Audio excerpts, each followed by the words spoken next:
15 seconds.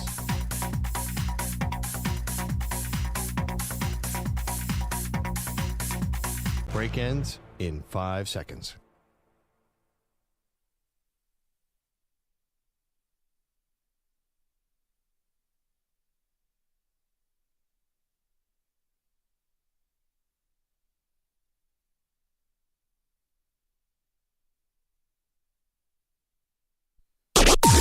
Maggie and Perloff on the Infinity Sports Network. Rodgers in the shotgun, Hall to his right on 3rd and 16.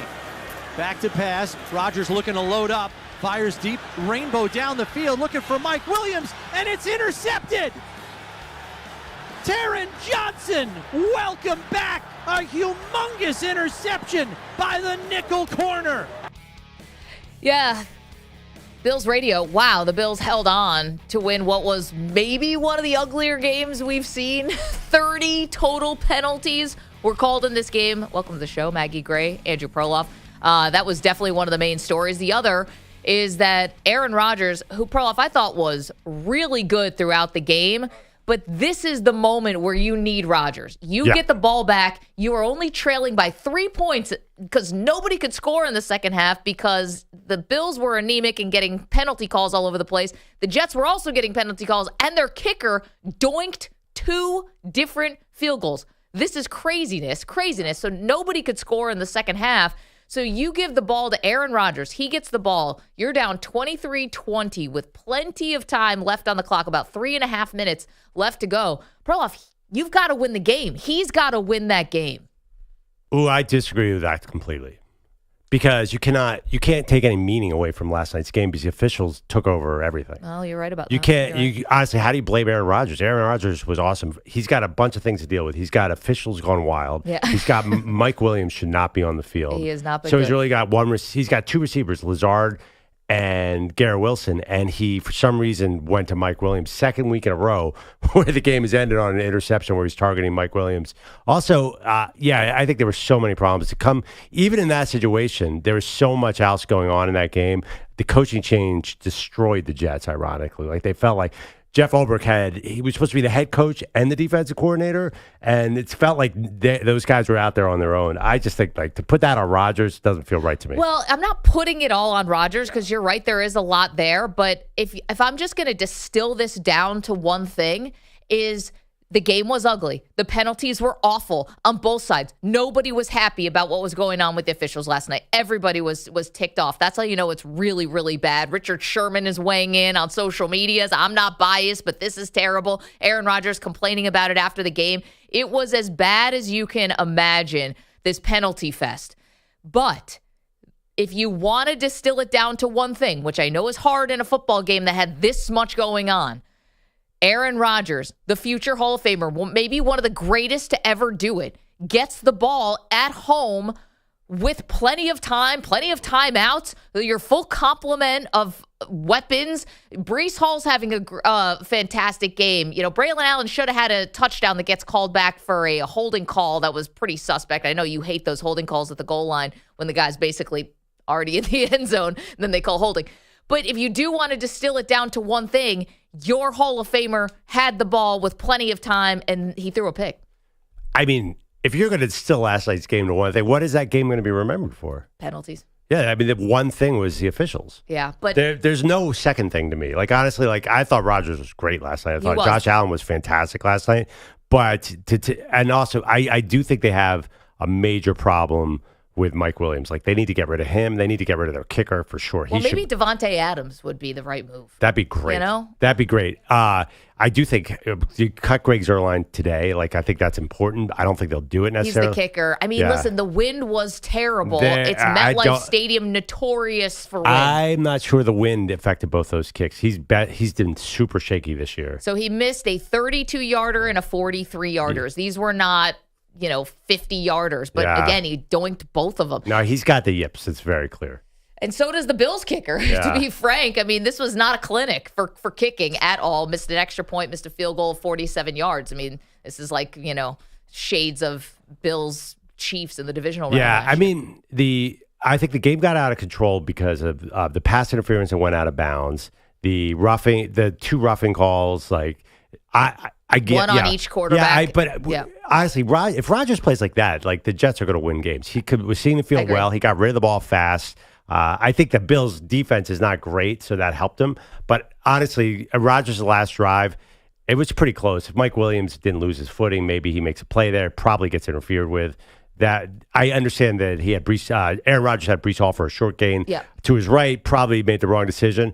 But I'm not going to kill him for that last drive. I'm going to kill him. The Bills got the ball back in a must-run situation, and the Jets looked like they had no idea what was going on, as usual. Their defense was out to lunch all game long. I didn't understand. The game started out, the Bills were basically, the Bills have no receivers, let's be honest. And the Jets were treating them like they were the 2019 Chiefs. They're like, oh my God, we cannot let Keon Coleman, the rookie, get over the top. So there were these giant running lanes. I don't understand what the Jets were doing from get-go, but Rodgers, I thought, played great. And even though he came up short on that last drive, I'm not putting that on him. There's so many other factors. Yeah, there were. And you're talking about, so after Rodgers throws the interception, that's when the Bills get the ball back, and they need a first down to salt the game away, even though the Jets still had a timeout. They had one timeout, I believe. But they needed the first down, and everyone knows they're going to run. And the Bills especially have to run, considering last week they botched one of these very similar situational moments where they were backed up in their own end zone. I forgot that. And they threw the ball 3 times and ended up giving the ball back to the Texans. So you'd hope that the coaching staff would have learned. Of course they're going to run the ball. And for some reason, the defense played like it was pass, and Ray Davis got like 6 yards on first down. First contact was 5 yards after. Let me ask you one more question. Yeah. What is the one thing, the Jets are missing a few things, but what's the one glaring weakness what's the one thing, you're a Bills fan, Josh Allen was awfully comfortable. It's almost like the Jets could use a pass rusher. Like they should have traded for one in the offseason. Yeah, well, I mean, they did, and then they botched this whole thing with Hassan Reddick not being on the field. If Hassan Reddick is there last night, then Josh Allen can't do whatever he wants all night long. It is amazing. The Jets' incompetence is so much deeper than just any certain play. Like it goes down deep into their organizational structure. The Bills were incompetent too. I actually credit the Bills' defense. I thought, they got a couple starters back, and Taylor Rapp was really big, and Taron Johnson comes up with the game-sealing interception. But I thought, the pre-snap penalties for the Bills, Deion Dawkins getting into it with Quinnen Williams, where he gets a fit. They had 4 personal fouls called in this game of 15 yards, and most of them were dumb. So there's not a lot of discipline on either side. Okay, I hear you. One was pure fiction. The body Spencer weight. Brown's one? Oh, the roughing the passer. When they roughed the passer. One, that you could say 4 personal fouls. One was an absolute joke. Yeah. So that didn't. Yeah, no, the Bills also were the victim of some bad calls as well. It went both ways. I think the Jets probably took the brunt of it because of the pass interference calls. But anyway, I disagree with you on that. It's like the Bills were not perfect, but the Jets are so messy it overwhelms the Bills storyline. Bills are gonna win this division. Well, listen, they're 4-2, so they have a 2-game lead in the division, and now they have 1 head-to-head. But again, I wouldn't rule out them splitting.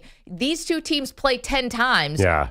Are you sure? That probably is 5-5. The Jets should have won this game. As bad home, as they were, definitely should. As sloppy, as weird as it was that the defense took a step back when, you fire your head coach who's the defensive guy. And I think Jeff Ulbrich could actually be a better head coach, and nobody's going to be worse than Saleh. But the defense did look a little bit worse. The offense looked better, but Saleh was going to get rid of Nathaniel Hackett anyway, and he was going to put Todd Downing in. So that wasn't like a Jeff Ulbrich. That wasn't the new head coach who did that. Saleh was going to do it. And also, you keep talking about the Bills' defense being vulnerable. I think that helped too. Like the Bills they definitely are. There were a couple times they did a better job.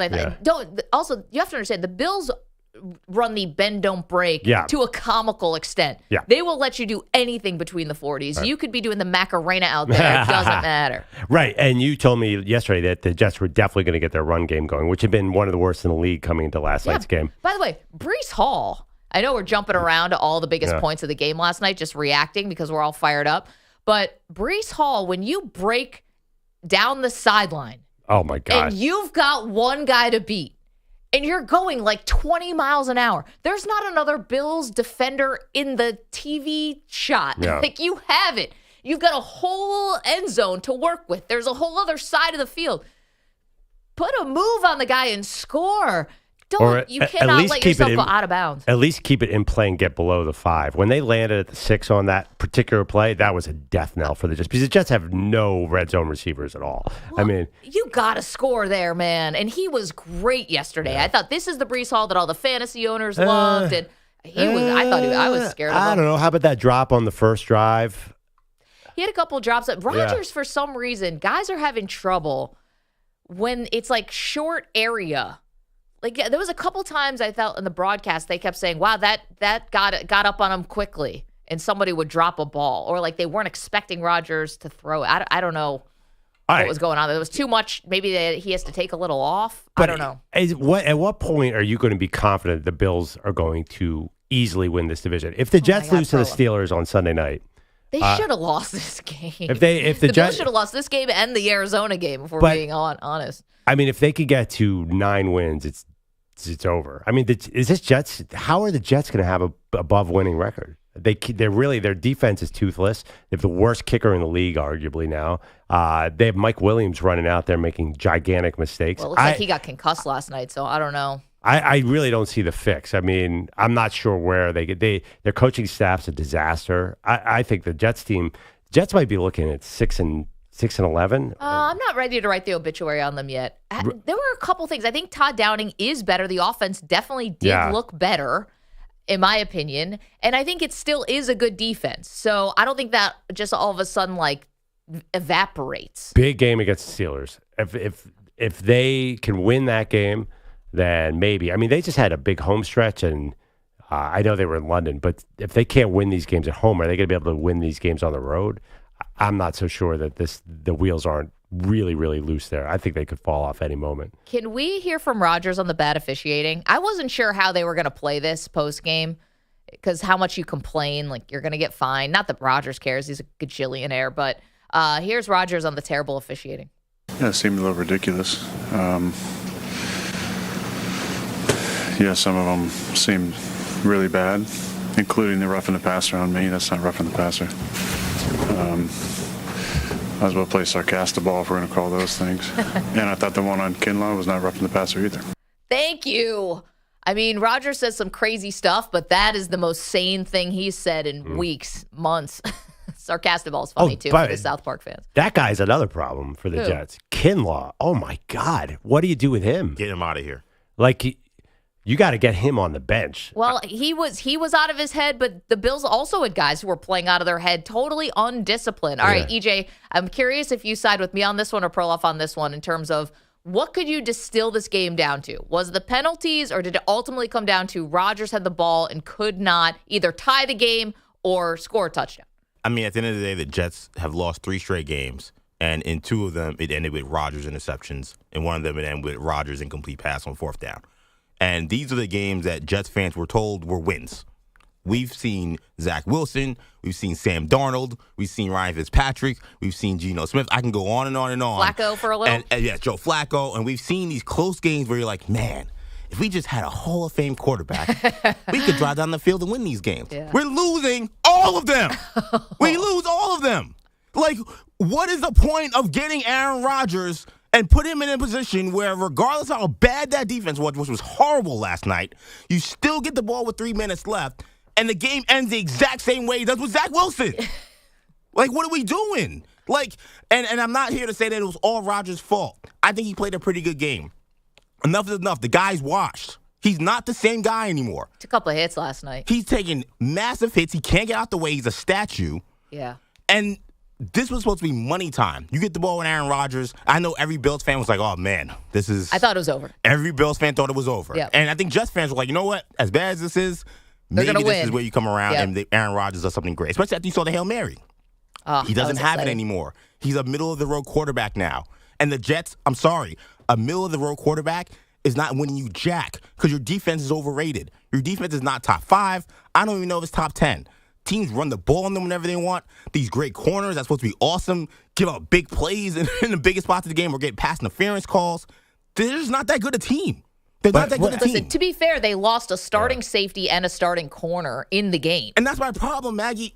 How many tomato cans does this defense play? Wow. Like, You're talking about Clemens. He's the only guy on the team, only guy in the stadium that doesn't think Josh Allen's keeping the ball on third down. I mean, and they know he's the dumbest guy on the team. That's why they didn't block him. Because he's too busy fighting Deion Dawkins. Yeah, I know. So Clemens is terrible. Ashton Davis is terrible. You lose 2 or 3 guys. Clemens is only playing because Jermaine Johnson's out. Ashton Davis is only playing because Chuck Clark got hurt. And then Brandon Echols is only playing because DJ Reed gets hurt. And the Jets, who have this quote-unquote great defense, have 0 depth. Guys come in the game, and they're just getting targeted immediately.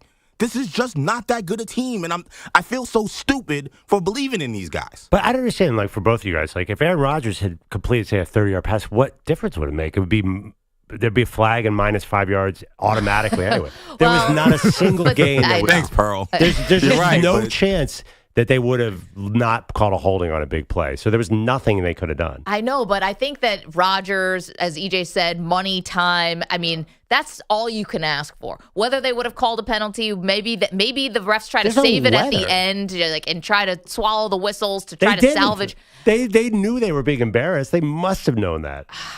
They can't possibly be that clueless. There was a 9 or 10 play in a row, flag. Oh, I know. They definitely would have called holding if there was any kind of big game. But at least maybe you get into field goal range and you could tie the game and go to overtime. Field goal range, how is that going to happen? I know.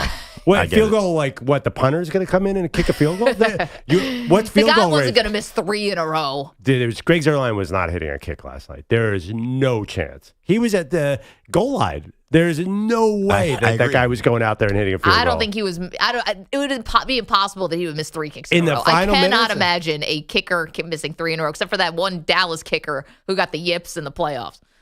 Honestly, there was no way. I don't think they would even have attempted a field goal last night.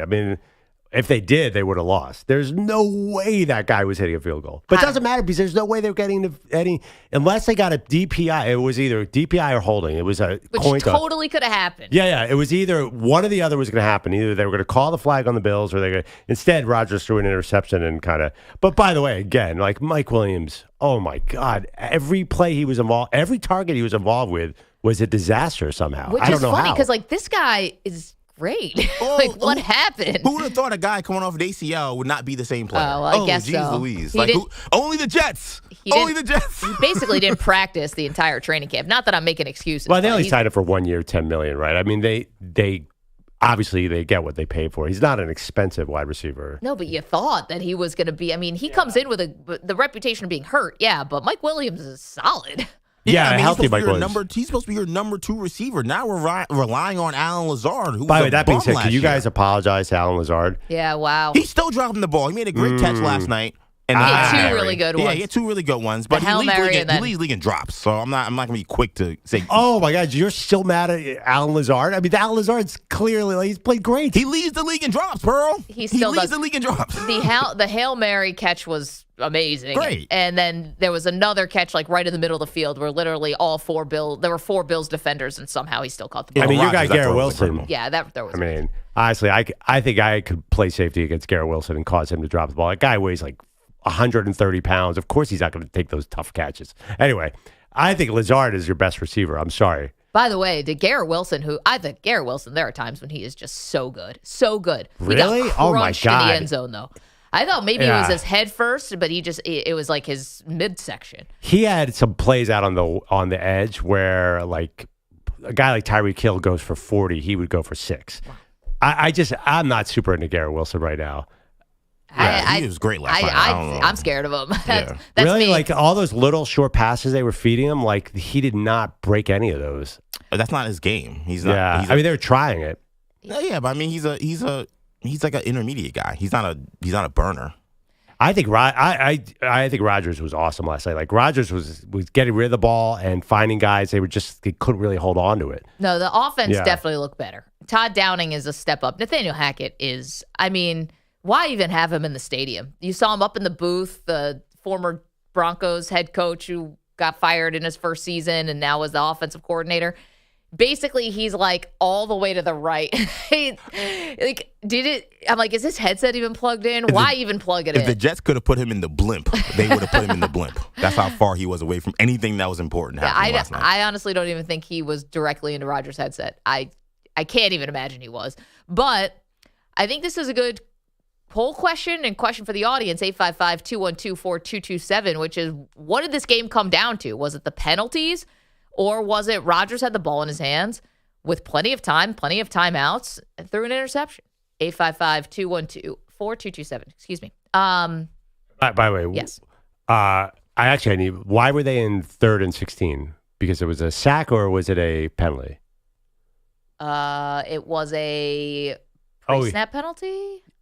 Yeah. So it was the penalties that put them in an impossible situation anyway. The pre-snap penalties, I love it. People are like, oh man, these adjustments in the second half. I'm like, that's not what's doing it. Nobody can get a first down because they're all 1st and 20. It's just insane. We also had baseball yesterday, so that was interesting. That was cool.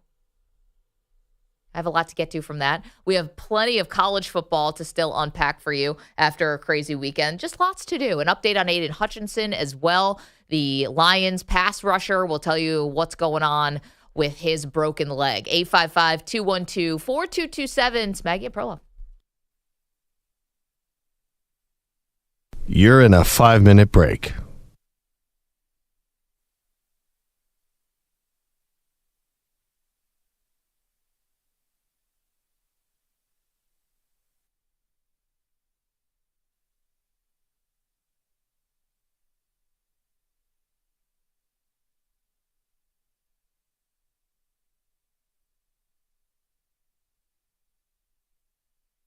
Four minutes, 30 seconds remaining.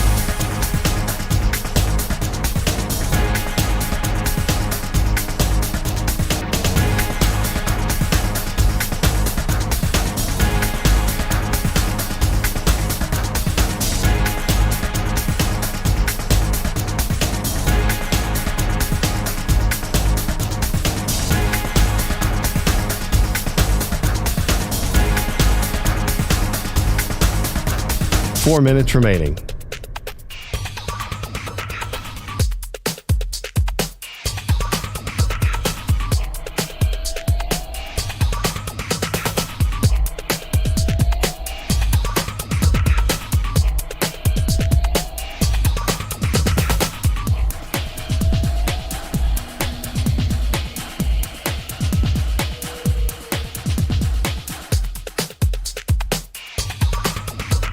Three minutes, 30 seconds remaining.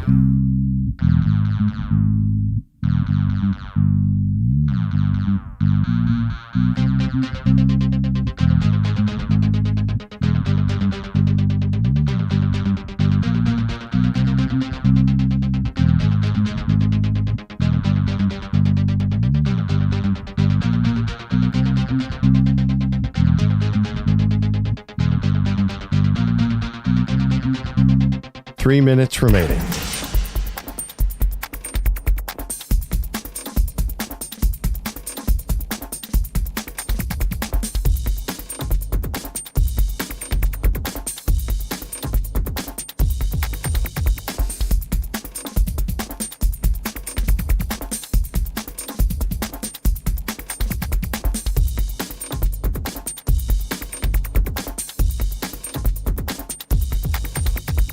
Two minutes, 30 seconds remaining.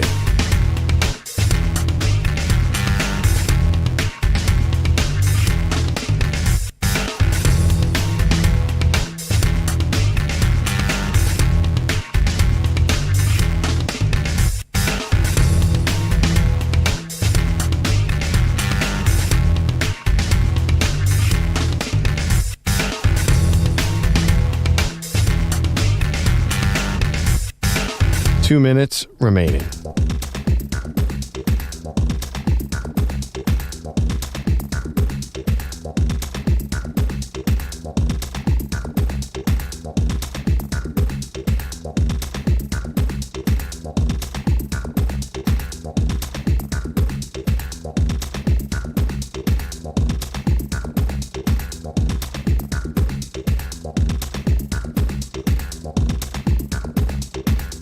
One minute, 30 seconds remaining.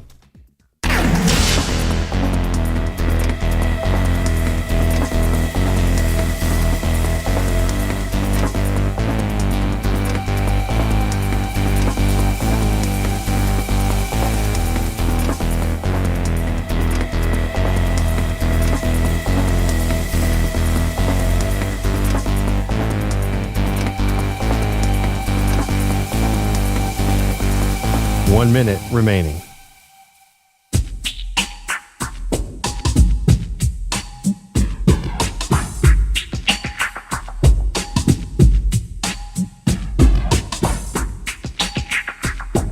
Forty-five seconds remaining.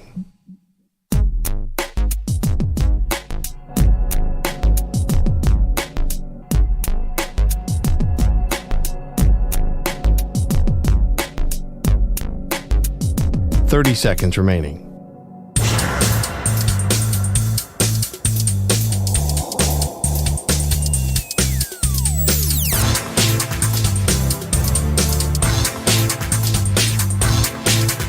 Fifteen seconds.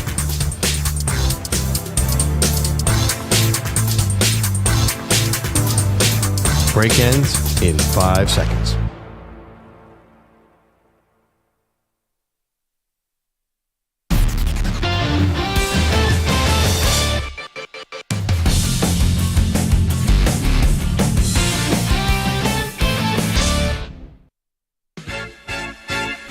The Bills make me wanna shout. Kick your heels up and shout. Throw your hands up and shout. Throw your head back and shout. Come on now, the Bills are making it happen now. Barely. Stand up now, come on. Yeah, but I was like, I don't know if they earned this one, but at the end of the game, Josh Allen was whooping and hollering. I guess he doesn't like the Jets. I was like, "What did you do, man? You weren't calling the flags. Like this was an official win." But the officials were terrible for both sides. They Well, really yeah, were. but 30 total flags on in this game. And how many offsettings too? So it was 22 accepted penalties, Yeah. 6 penalties offsetting, and 2 declined. Right. Josh Allen didn't do 30. anything. The officials won that game. Both teams lost, and America lost. And by the way, I think the NFL is having a meeting today. I know they are, and they're like, this is a problem. It reminds me. Remember when Tom Brady complained about the holding calls? There was an emphasis on holding one year, and Tom Brady tweeted in the middle of a primetime game, "What's with all the holding calls?" And all of a sudden, the holding calls went away. But you could call holding on every play. They seem to want to do that this year. Now it's illegal formation. Well, also a lot of holding, a lot of run holding. There's an emphasis on run holding. There's obviously a gigantic emphasis on blocking downfield. Like, imagine you're a fan in Europe and there's a 40-yard touchdown and they call it back because some guard was 3 yards past the line of scrimmage. You'd be like, what is this? Forget Europe. How about here? It's just insane. I guarantee that's a lot because they have a really bad primetime game coming up on Thursday. Oh, yeah. Broncos, Saints, right? Broncos, the Saints, everybody's hurt on the Saints, and the Broncos are the worst offense in the league. So it's going to be really bad. The NFL, they don't like this. All the sponsors were probably at MetLife last night wondering, what the heck am I paying for? I think this is going to be a sea change for the NFL. We're going to tone down the penalties. Well, it'd be about freaking time. Because I get it, weeks 1 and 2, you want to have these points of emphasis or whatever. It's week 6. Stop with the illegal formation. And this is the thing about this officiating crew. If they're doing a playoff game, there's going to be a riot if they do something like this in a game like an elimination game.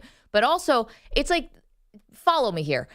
It almost feels like some crews, rather than just calling the game, they're seeking out the penalties, right? Like, as opposed to looking at the ones that really need to be called. It's like, I don't know. But there's no crew like this one. This was the biggest penalty game. I know. I think there was Hockley's son always calls a lot of penalties too. Yeah, there was one play where I think it was Javon Kinlaw was arguing after a play, and the guy immediately threw a flag. I was like, dude, can you imagine? I think this was a sensitive crew, and they're going to be buried into deep AFC South and NFC South territory. Thank God. Well, the NFC South, I think, is actually too good for this crew. Did you try and watch that Falcons-Panthers game on Sunday? It's the only close game. Kevin's in San Antonio has a thought for the Jets on this Tuesday morning. Hey, Kev. Well, good morning, everybody. I just woke up and I heard about the Jets. They just got slam dunked. And the thing about the Jets, they more than life support. They disorganized. They very disorganized. Yeah. You know, you got old Aaron Rodgers. He just needs to hang it up. He was good last night. Fire everybody from the front office and that's it. Kevin, they've already tried to fire somebody on the winning level. Didn't work. They fired the head coach, and he's the defensive guy. And at halftime, they asked the new head coach, Kevin, thank you. They asked the new head coach, so how'd you think the first half went? He's like, good, but our defense needs to play better. Like, what's missing here? They seem to always play well under Saleh. Anyway, There you go. Andrew Bogish is back with us after a couple days filling in for Bill Ryder. Welcome back. Mom, Dad, good to see you again. Headlines are sponsored by Progressive Insurance. Protect your home and auto. Save when you bundle. Get a quote at progressive.com. The Jets let New York City down yesterday. It's happened before, but maybe never like this. The Mets and Yankees won their playoff games. The Rangers, Islanders, and Devils won on ice. Even the Nets won a preseason game with the Wizards, but the Jets couldn't get their W on Monday Night Football. 43-yard try by Zerline. Snap is good. Swings his right leg through. This kick hits the upright. Bounces back to the field. Another miss. Off the left upright and ricochets into the end zone.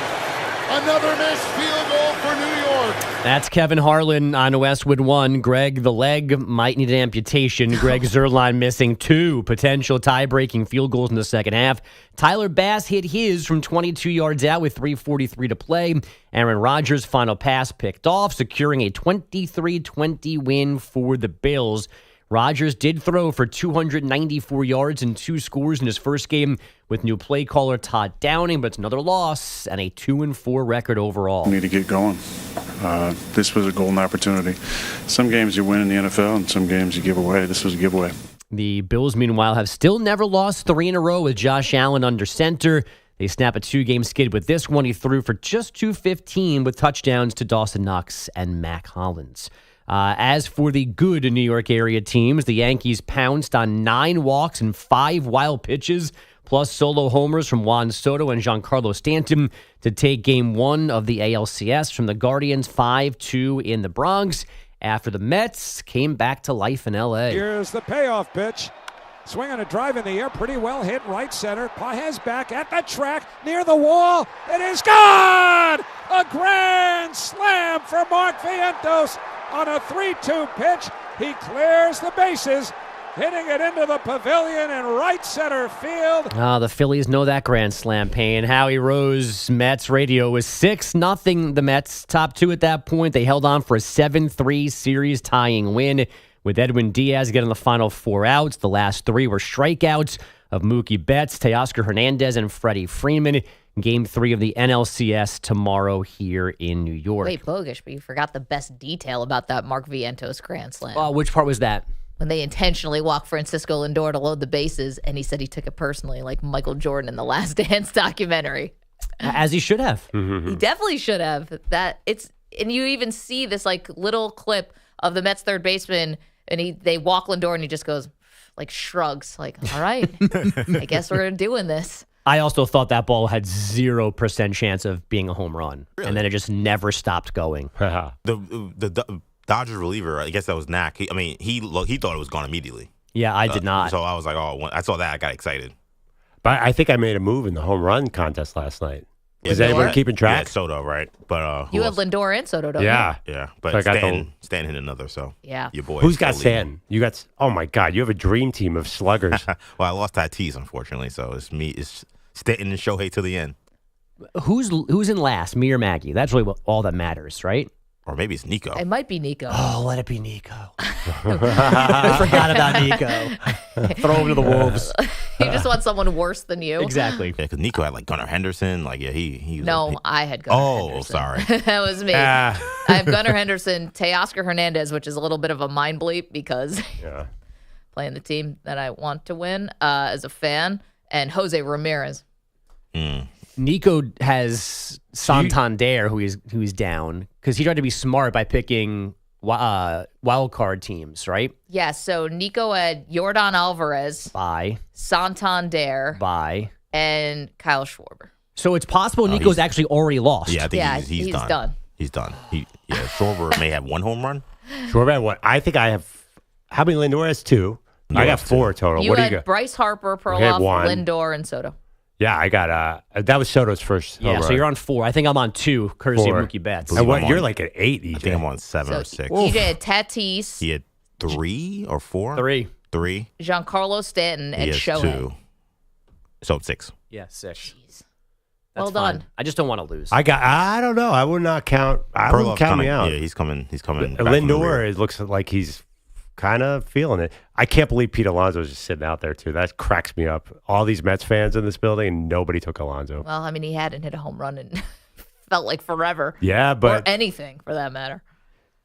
New season, postseason. You guys screwed that one up. I wish I'd taken him. Yeah, well, now we Gunnar know. Henderson, Mag.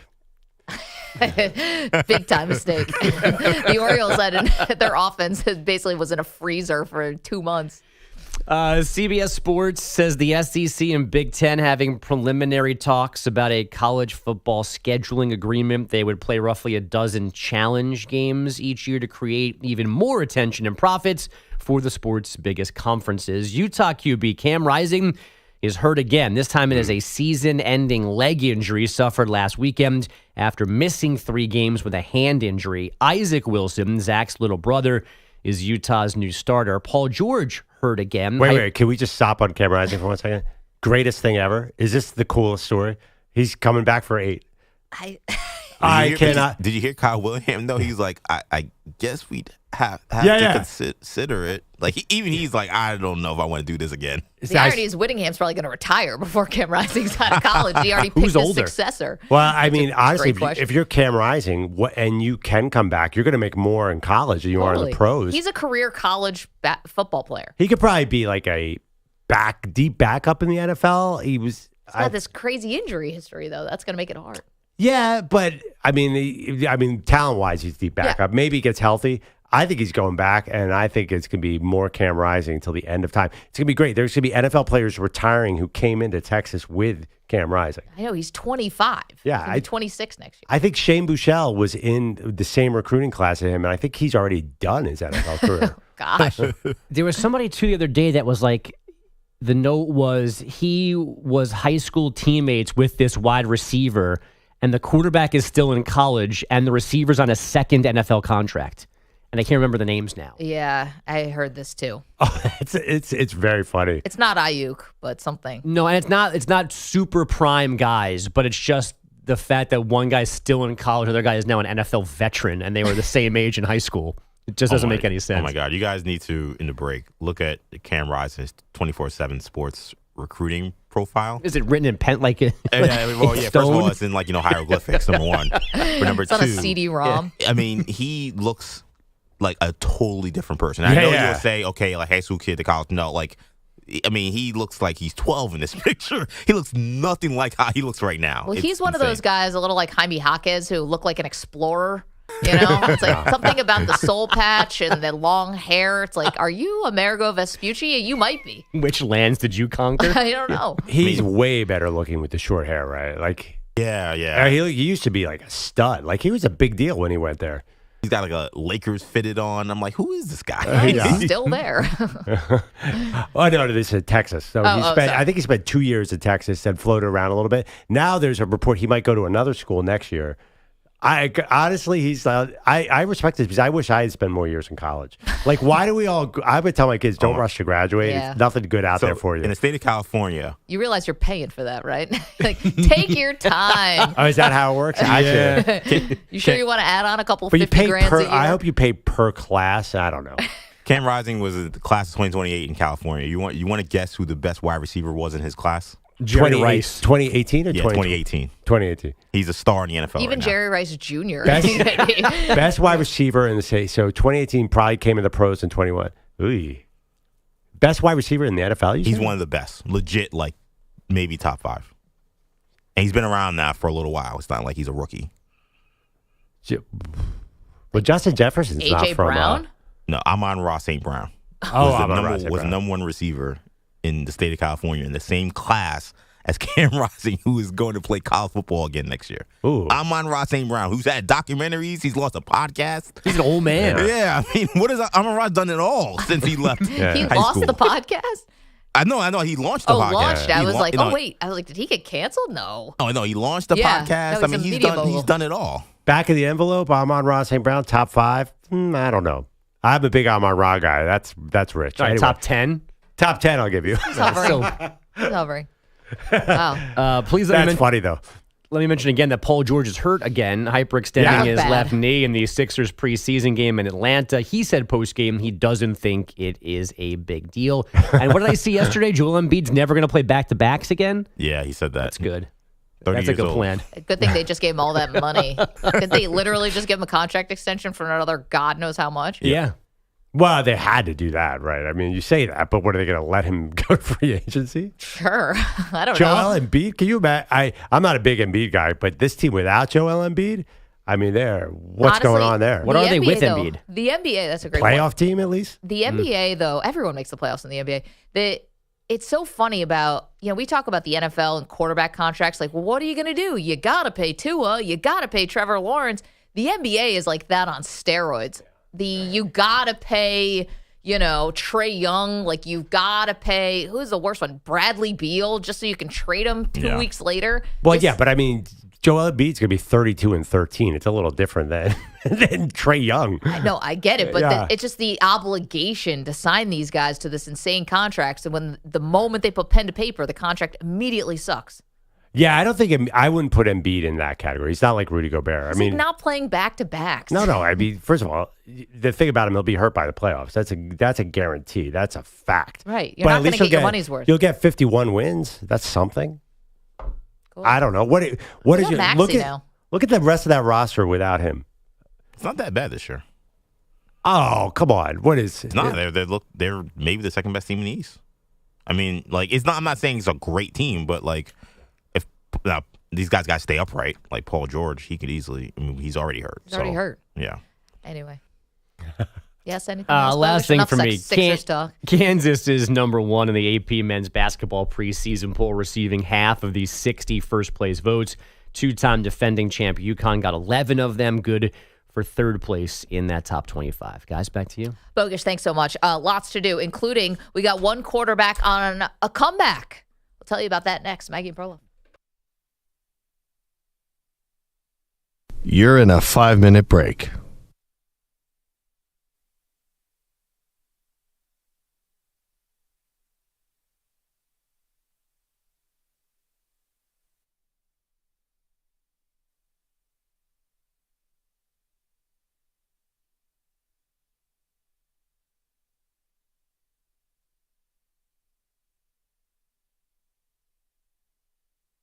Four minutes, 30 seconds remaining.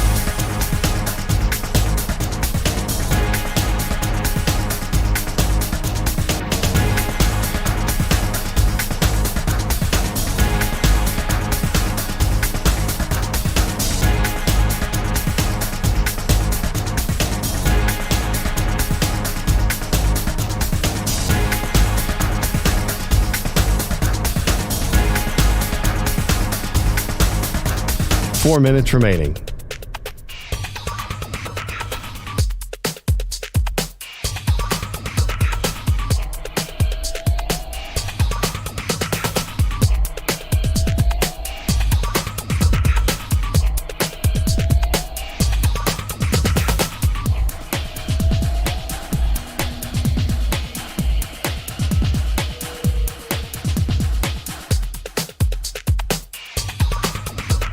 Three minutes, 30 seconds remaining.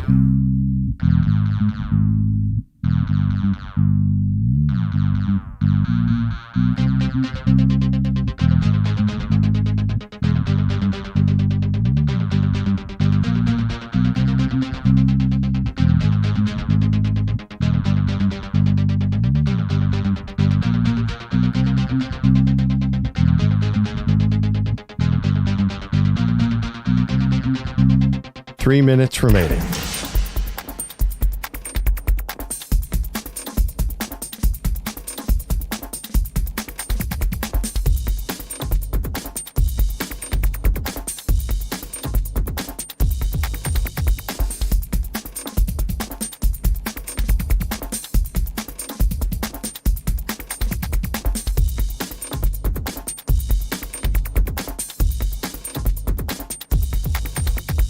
Two minutes, 30 seconds remaining.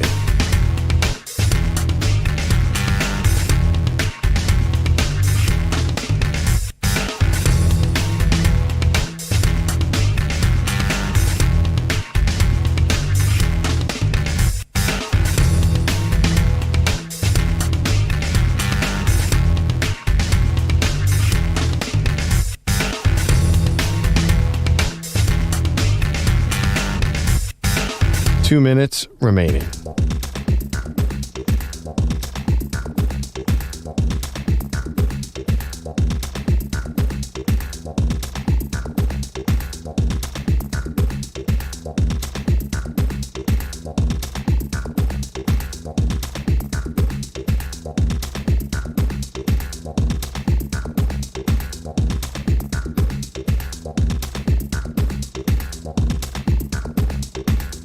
One minute, 30 seconds remaining.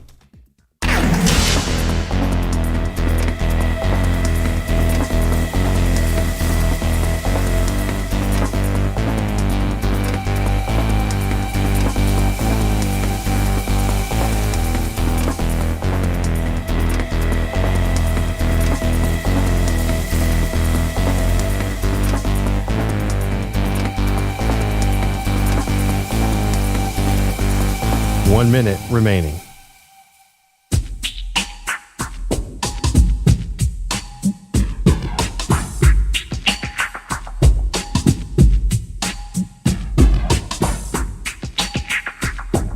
Forty-five seconds remaining.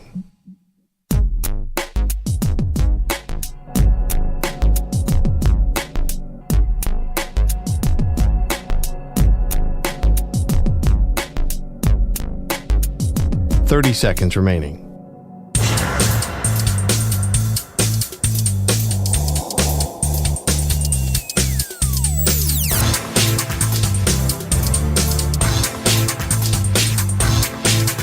Fifteen seconds.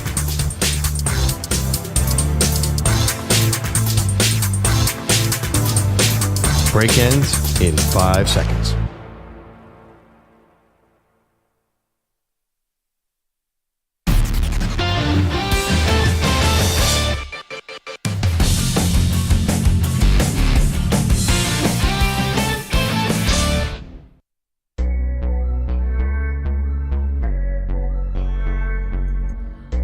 Welcome back. Maggie Gray, Andrew Perloff still unpacking last night's Monday Night Football. I mean, it was a debacle on both sides. It really was. There were some really impressive moments, I thought, from both offenses. And actually, I thought the Bills' defense, they appointed themselves a lot better than I thought they were going to. Yeah, I didn't feel debacle as much from the Bills and the Jets offense necessarily. There were some moments exactly as you described. No, debacle in terms of the pre-snap penalties, in terms of the sloppiness, in terms of the unfocus.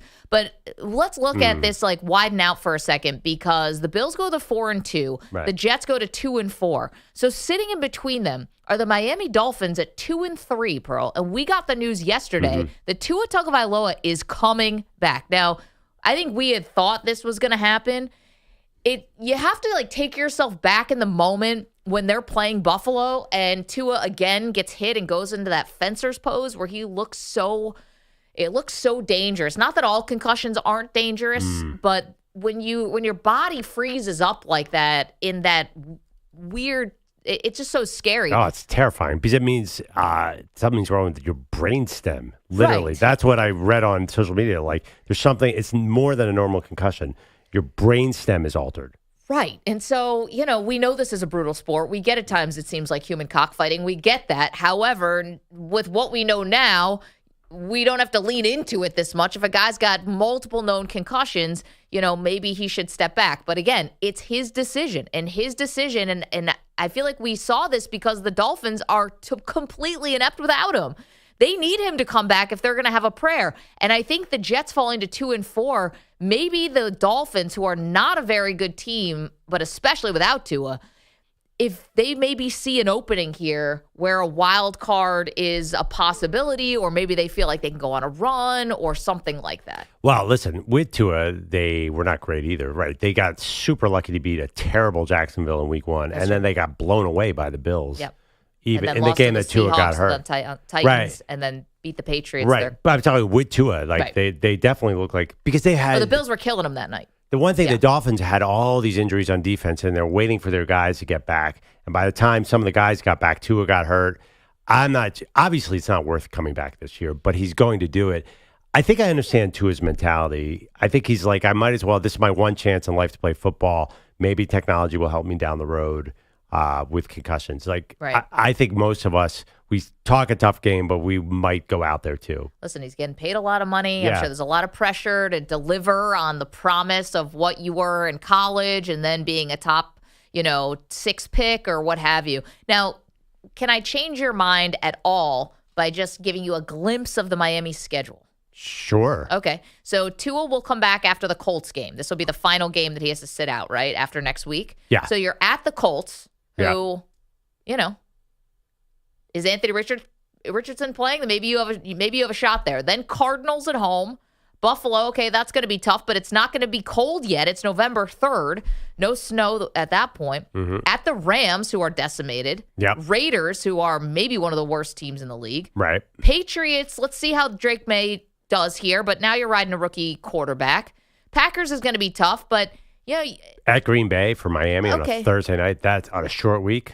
it's tough, but again, you get the Browns. Like, I mean, if you there can't. are wins on this schedule if Tua can play well. I totally agree. At Green Bay on a Thursday night in That's not the a end of win. November. That's not one. That's not one of them. Yeah, and then they got. Yeah, I see what you're saying, but like, what's the goal here? We're like sneak into the wild card Yeah, make the playoffs. and lose another wild card game. Listen, it probably saves the staff because if they don't make the playoffs, they're probably all getting fired. They just re-signed Mike McDaniel. Yeah, but I mean, if they miss the playoffs, don't you think that they'd be in the Belichick mix? I don't know because of that new contract. I'm not sure that they would. And honestly, no, I'm not sure Belichick, there are a lot of teams who want him. That would be a bad choice for Belichick because they don't really have much of they don't have a quarterback. I don't really think they have much of a future Well, they have there. Tua. Yeah, but Belichick's not going to he's not going to take that risk if he has a choice. If he has options in front of him, Tua is not a great long-term thing. I think they're invested in that coach. Okay. Listen, I thought it was Yeah. kind of crazy Mike McDaniels was on the hot seat supposedly coming into this season, but the season hasn't gone well, and the offense has not looked good. And I get it. They're down to their third string quarterback, but he's supposed to be the offensive guy, and they have not looked good. Well, I mean, it's more than just this season. I mean, they've been really non-threatening for a long, long time. I think Chris Greer's been there. The GM's been there a long time, and I like him. I think he does a nice job, but they haven't been a Super Bowl contender since Dan Marino. I mean, when is the last time you said, wow, I'm picking the Dolphins to win the Super Bowl? I just don't think it's a popular choice, and I don't think Belichick wants that. They've invested all this money in the defense, and it just can't stay healthy. They're old. Jalen Ramsey is old. Tyreek Hill is definitely hitting the wall anytime now. He's 31, I think. You don't think that Belichick would find that just a little bit enticing? Like, Tyreek Hill's not washed by any stretch. No matter who's on your defense, it will get better with Bill Belichick as your head coach. It just will. I mean, the Dolphins have been cycling through defensive coordinators that if Bill comes there, I don't know if it matters who your Jimmies and Joes are. I think he'll be very good on defense. And if, you're right, listen, Tua's tough, but you're going to go to Jacksonville and try to fix Trevor Lawrence? You probably he hasn't have been great either. Dallas is on the table. You got Dak and CD. I'm not ideal. Philly could be on the table. You got Jalen Hurts, A.J. Brown, Devontae Smith. I disagree with you about Belichick and Philly. You don't think that he would... What part? What do you mean? I don't think that Howie Roseman, who's the general manager of the Eagles, who survived Chip Kelly, who Chip Kelly came in for the Eagles and took all the power. I know what you mean. Yep. I don't think that Howie Roseman wants to have a head coach who's going to be in his office telling him, get me this guy, get me this guy. There's a reason Nick Sirianni is here, okay? It's because the GM runs the show. And I don't think that... I think he and Belichick would butt heads. I don't think they can coexist. There's a gigantic love affair with the Eagles because front they don't office have to work Belichick. together. I don't know. They forced Patricia on him. Belichick, that was pure Belichick. Jeffrey Lurie's from Boston. I don't know. I think that there are a lot of ties. Remember, Jerry Jones brought in Bill Parcells when he got desperate. There's once in a while there's a desperate move. I think. Listen, Belichick's 73. He's not going to team build. I think he'll let Howie do that. You're right. That generally won't work, but I don't know, man. If after Sirianni, they're going to want to go the exact opposite. I'm just wondering for the Dolphins if the season's back up. If you're a little bit off life support, if Tua can come in, play well, and now you just had the Jets who kind of gifted you an alley. Like the lane is here now because the Jets are at 2-4. I don't see it that way at all. They can't keep anybody. I mean, how many plays in a row can Devon Achane go? He's amazing, but he gets hurt every single week. Everybody on the defense gets hurt every week. I just do not see them as a real threat. Maybe they sneak in, but you got the Chargers have this crazy easy schedule. You have all those AFC North teams. I don't know if there's going to be a place for them. 855-212-4227. Should Tua come back? It's going to be tough to watch, but if he can play well and if he can protect himself, maybe the season can get turned around. Coming up, we have an update for you on one injury that could change the course of a team season. That happens next.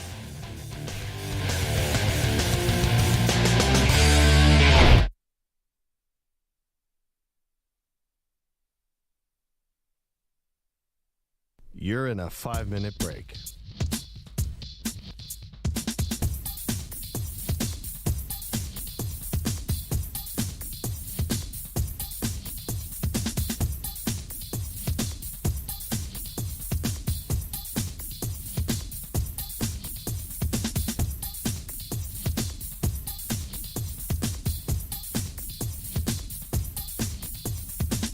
Four minutes, 30 seconds remaining.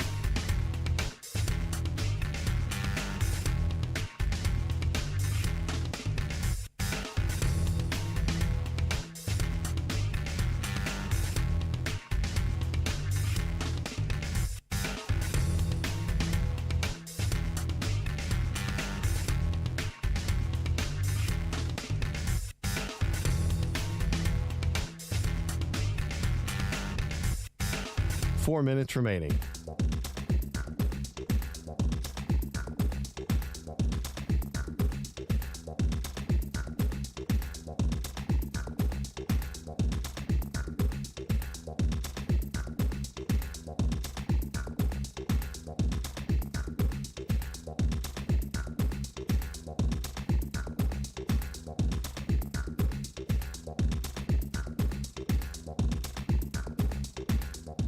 Three minutes, 30 seconds remaining.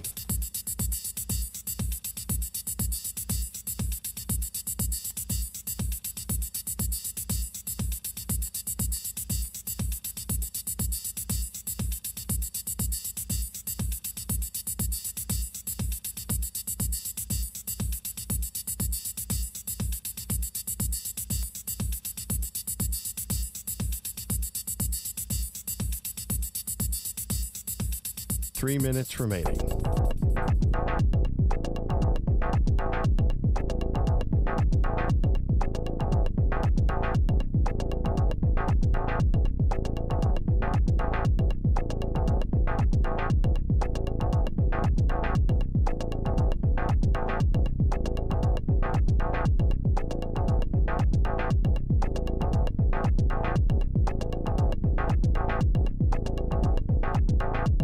Two minutes, 30 seconds remaining.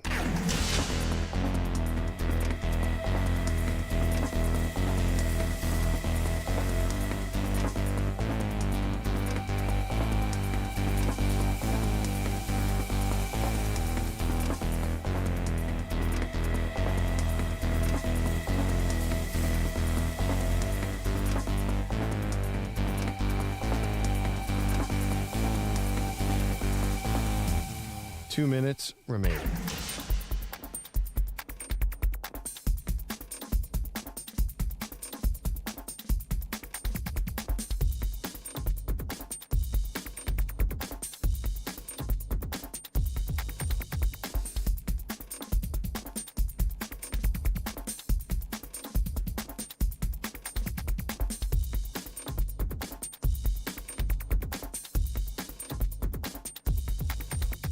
One minute, 30 seconds remaining.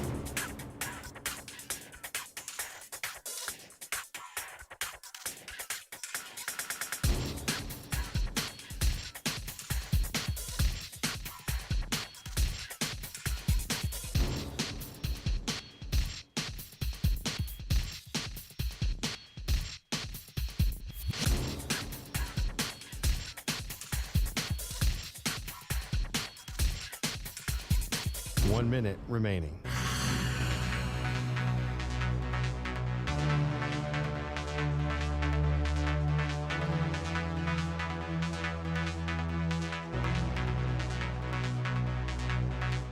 Forty-five seconds remaining.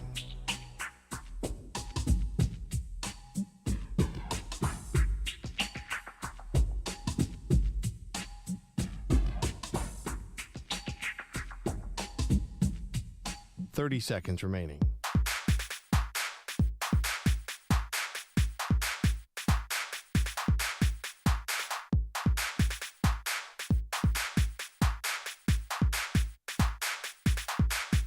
Fifteen seconds.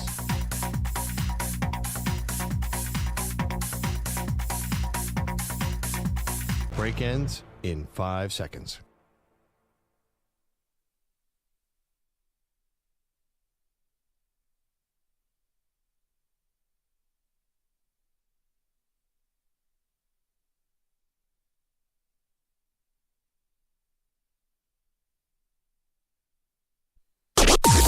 Maggie and Perloff on the Infinity Sports Network. Crazy game Monday Night Football, just filled with penalties and bizarre things that, Perloff, we could go another 100 years and never see 2 doinked field goals and a Hail Mary all in the same game. Is the mic that captures a doink getting louder every year? Last night it was deafening. You could hear it upstairs in my apartment after Greg Zerline just... Oh, my God, he was so terrible. Well, and he really did cost his team, but a lot of things did, right? And we'll get more into this game. We're asking you on social media where you can watch the show if you'd like on X at Maggie Gray. Also, youtube.com/Infinity Sportsnet, twitch.tv/Infinity Sports Network if you want to see how we all look this morning, which is beleaguered, especially that side of the glass. But here's the thing. Despite all the awful officiating, and boy, was it awful, the Jets still had the ball with about 3 minutes left to go, all of your timeouts, and Aaron Rodgers under center. The fact that they didn't win that game is something that Rodgers, who played very well last night, this is not even a takedown of Rodgers, but when it's winning time, Perloff, I think we'd hold Josh Allen to that same standard. We would hold Mahomes and Lamar Jackson and all these great quarterbacks. We would say if you have the ball at the end of the game, and you've got all your offensive guys, it's the defense that was really taking the hit last night in terms of injuries and stuff. You've got to go win that game. Yeah, but what stopped that drive? Penalties? A holding call. Yeah. I mean, and honestly, if they'd hit a big play, it would have been taken back by either illegal procedure or holding. So you say sloppy, that, but there was sloppy. No, come on. And the officials there were was terrible. nothing sloppy about any of it. There was not sloppy. It was not. It was holding in the sense. No, that was the officials. That I can't point to sloppiness. I saw so many marginal calls that there's no way you can believe that the players were doing this. This was the crew. It was, but again, like I'll point to when there was no scoring at this game at all, and it's tied 20-20. At one point, Josh Allen, with about 8.5 minutes left to go in the fourth quarter, leads an 11-play drive to get into field goal range at least. These are what the good quarterbacks you expect them to do. The Jets were living in field goal range. I know, and they missed 2. I get it. But you're telling me when it is 3:43 left and you're starting 1st and 10 at your 30, I don't think it's too much to ask Aaron Rodgers to go win that game for you, even when it was a disaster penalty-wise. Morgan Moses got the offensive holding call, took it from it was 3rd and 4. They converted. You're 1st and 10. Then you were what? 1st and 15, I guess. I don't know.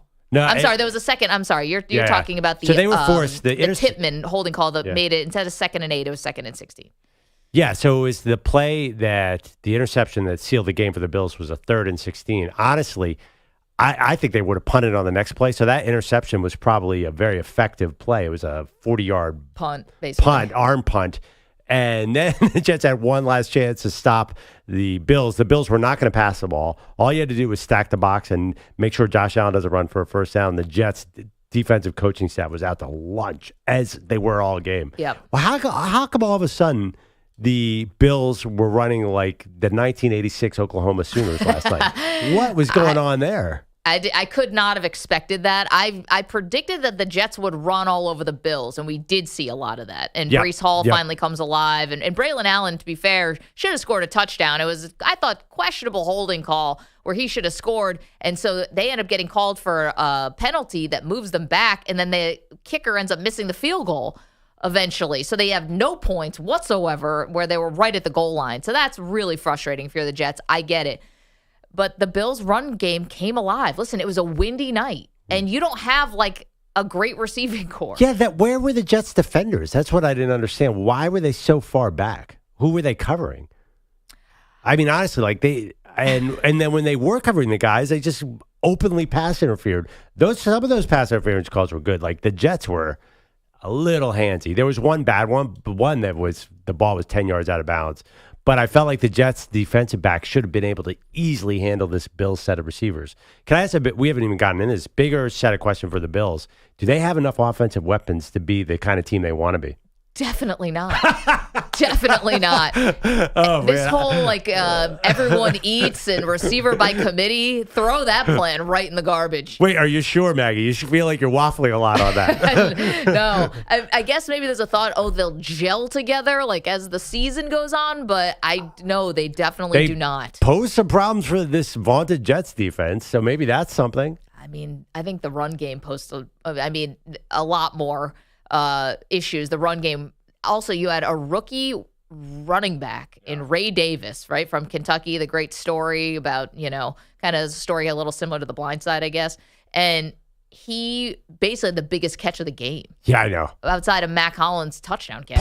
Partly because also the Jets defenders were so terrified to hit Josh Allen because they knew it would be a flag that they let him out of their grasp at least 5 times. Oh, he escaped a few times. And both roughing the passer calls, Rodgers got one, and Josh Allen both got one, and they were both bunk. I mean, they were both silly. Yeah, and the thing is, might be a little controversial. There should be no roughing the passer on Josh Allen.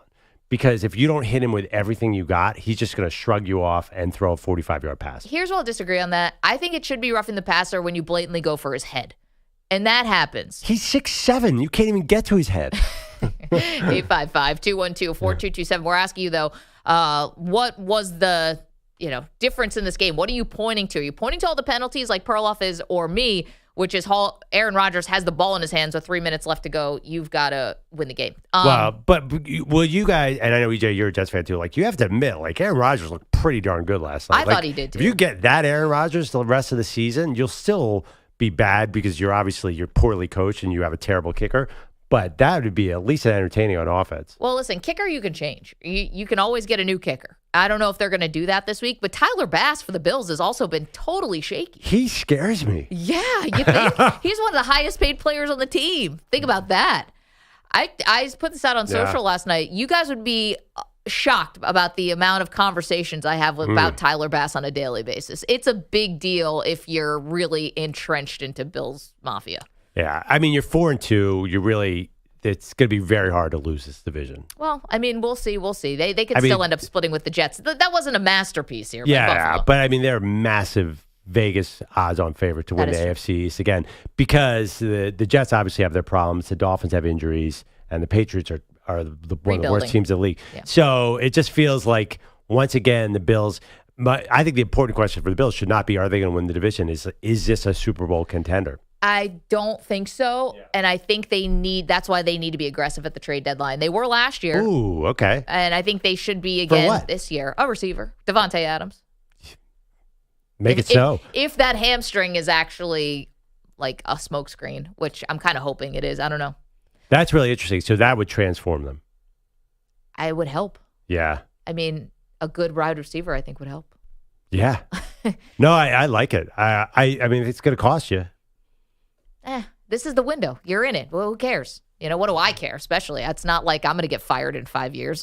I've been with this team for 40 years. Okay, so you're welcome to weigh in on last night's game, and I'm wondering if more people were frustrated just by the amount of penalties. Like, did you turn it off? If you had no dog in this fight, I would have turned that game off. If I didn't have to watch it for my job, it was just so ugly. Like, when is this going to catch up with the NFL, these awful penalty flag fests? Oh, you're not going to see that again. I guarantee Roger Goodell made a call last night because that was in front of all the local sponsors. The officiator, you will not see a game like that again. That crew is going to have a strict talking to. I hope so. This happens often early in the season where officials are throwing a lot of flags on certain things that the players clearly can't adjust to. The league will just let it go. Good. Yeah. This is where I'm with them on this. Like, let's play the actual game and let the game decide the game, not the officials. The funny thing, the officials have all the help in the world with the replay assist now, which worked several times last night. Like, it should be easier to officiate. And when you start calling all those flags, tempers start to flare too because players get frustrated and angry. And it almost led to a fight last night. I think the Jets are wildly undisciplined because they're poorly coached. So, yeah, I don't think you're going to see another game like that in prime time. Oh, and the Bills were undisciplined too. I mean, Deion Dawkins got a terrible penalty. Spencer Brown. So Spencer Brown actually did say something about that after. He's like, listen, we're all going about our business. I know there's a rivalry here, but we're going about our business. And it's like wasps in a jar is what he said. And when the bad penalties start coming in, it's like shaking the jar. Yeah. Have you ever... When I play basketball with officials, you get much closer to fights. People get angry because of the calls. Right. Well, just the presence of the officials causes anger. I don't know what it is, and the more flags, the more anger there's going to be. I don't know. I just think some of the offensive holding on run plays, like they're definitely making emphasis here. You can see it. I've seen how many touchdowns are getting called back. Just so many big plays. So officials have to realize that if it's marginal, you could be costing an 80-yard touchdown. I don't think they are thinking like that right now. They should be. 855-212-4227. Joe Buck actually had a line about this last night, but I'm not sure how many people would understand this line if you don't work in media. He said Adrian Hill, who was the lead referee yesterday, said he's going to need a SAG card because he had so much time on TV. I think people know that's the Screen Actors Guild, but he never explained it. So I wonder if that joke went over some people's heads. Okay. You're welcome to weigh in on this game, 855-212-4227. What you've seen from Rodgers. EJ says he's washed. What about you? By the way, can we just say one thing? There will never, on this show, as long as I'm here, we cannot say a bad word about Deion Dawkins because who was there when our producer EJ Stewart got hurt? Well, I mean, he still owes you something. Yeah, I mean, Deion was great in the moment, and I don't want to hold anything against him. Like, I'm the one who got hurt, so I know. EJ Torres patella tendon. I just think it's Deion Dawkins celebrity kickball tournament. I just think it's a story for your grandchildren that I tore up my knee and the person that was there to comfort me was Deion Dawkins. I think you're taking that. I think you're taking that too lightly. No, but he was so unbelievably nice that day. Awesome, yeah. Yeah, I feel like you should embrace the Deion Dawkins-ness of this. That makes the story so much better. No, you got to hate this guy now. What? I don't hate Deion for getting injured. It was insult to injury to watch him like clowning my team. That's why you hate him. No. And I'm like, I got hurt on that field, and I was giving more effort than the Jets were. I think you could compartmentalize. Yes, you do hate him as a rival to the Jets, but you got to add that to your story, EJ. I don't know if he's a Hall of Fame level player, but he's definitely a multiple-time Pro Bowler. That's a cool part. Yeah, he might be on his way. He might be. Yeah, he could be. Speaking of a future Hall of Fame offensive lineman last night, it was Tyron Smith. Yeah, it might be done for him, too. Do you know, though? Because another crew might let a lot of that stuff go. I mean, he let Espinosa go by him. Yeah, I was going to say Espinosa. You're not talking about the holding. You're talking about AJ Espinosa running around him. I was talking about that one. And then also when he's this one maybe wasn't his fault. He's lead blocking for, was it Allen or Hall? I think Breece Hall. Breece, yeah. He's lead blocking, and Breece Hall doesn't follow him.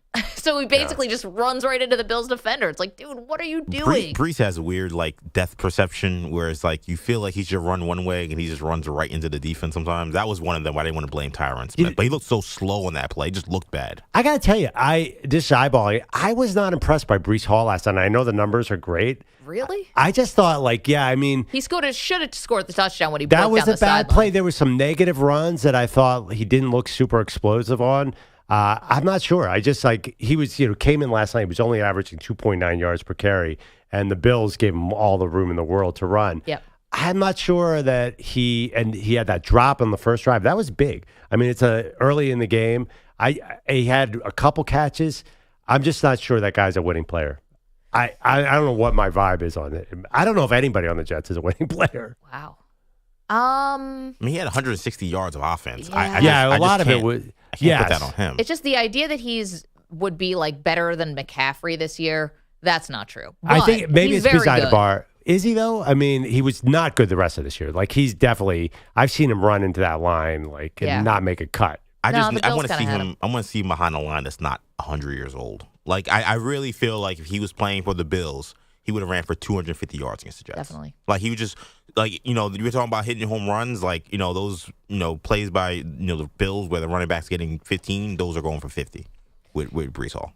It's just the Jets don't create holes. I also think the Jets blocking scheme is weird. I think they're trying to zone block, but they end up not blocking anybody. The whole run game's been a mess. Somehow Maggie was 100% right. They actually ran the ball well last night, but I mean, still I think not up to snuff. You should really be able to gash the Bills without Milano. No? Definitely. The safety stepped up a little bit last night, though, to be fair. The linebacker core, you got a couple guys back, too, who are actually starters.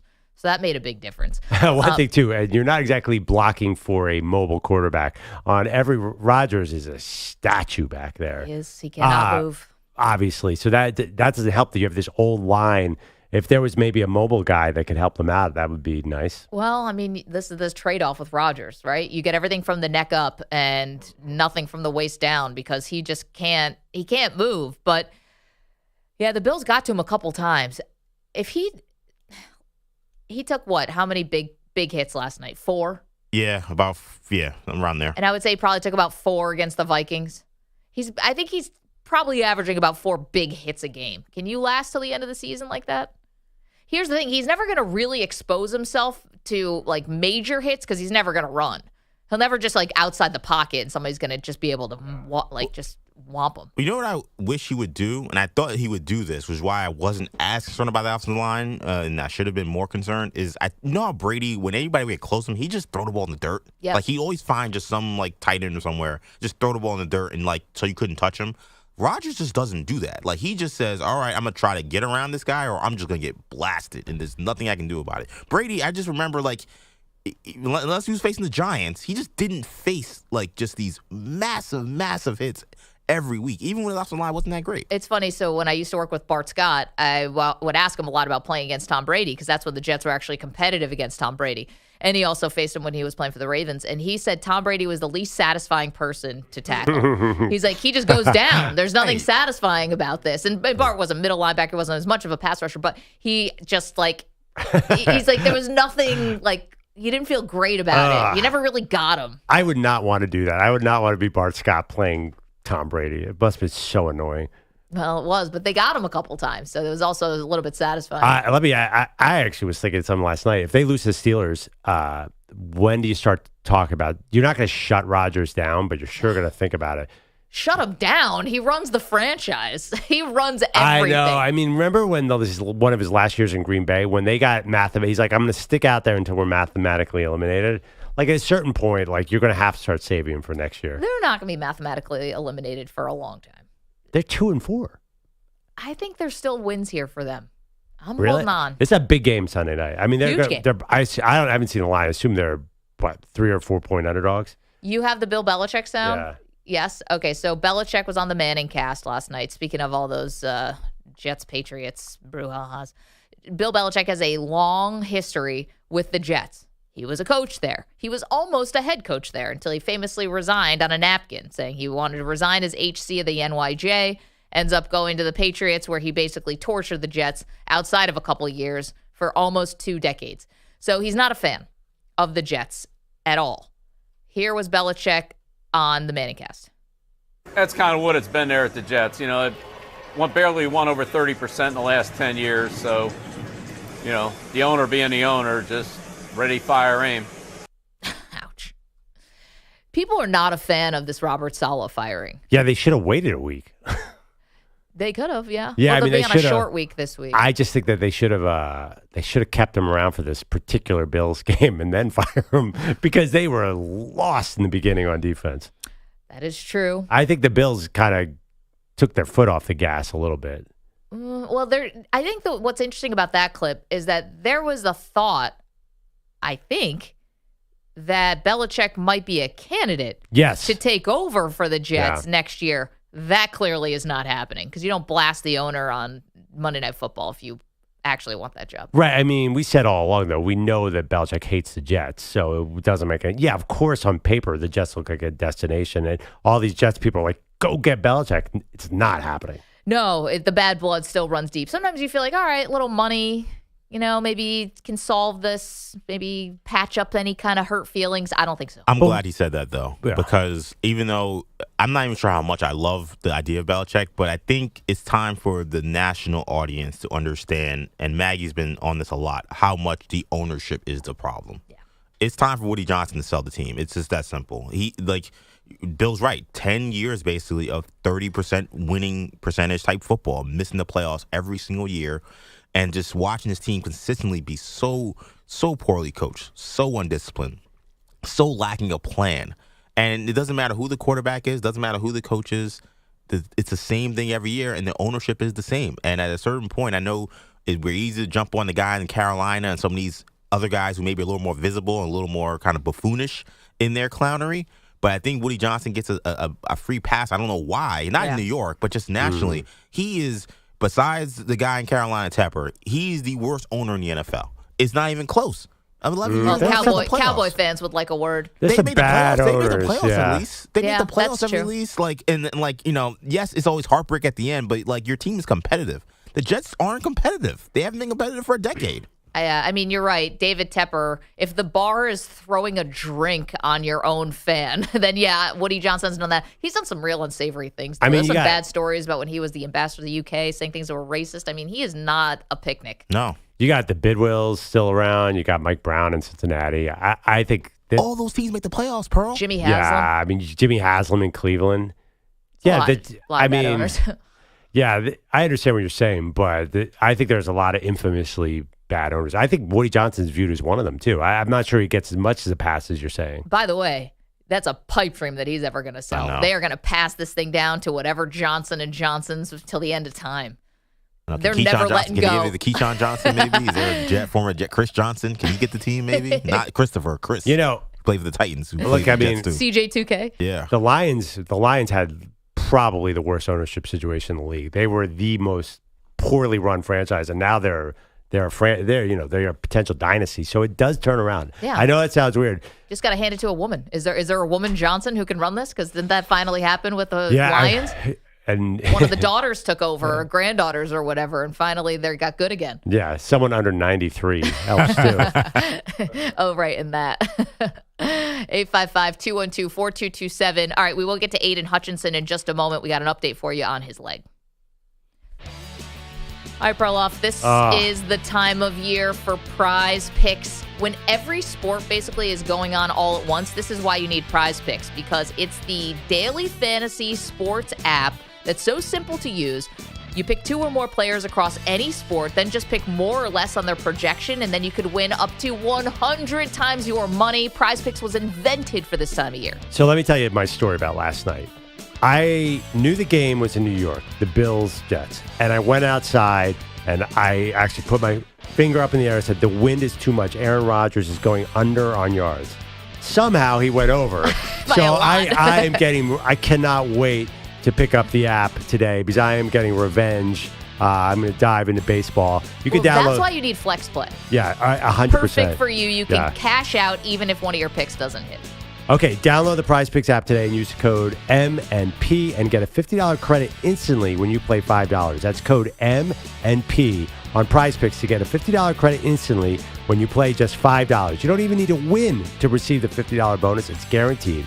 Prize Picks, run your game. Must be present in certain states where it's lawful to wager. Visit prizepicks.com for restrictions and details.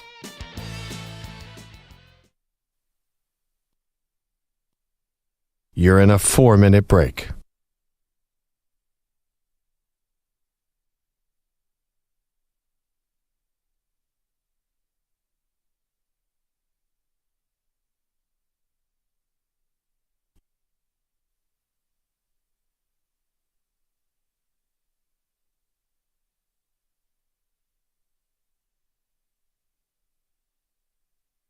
Three minutes, 30 seconds remaining.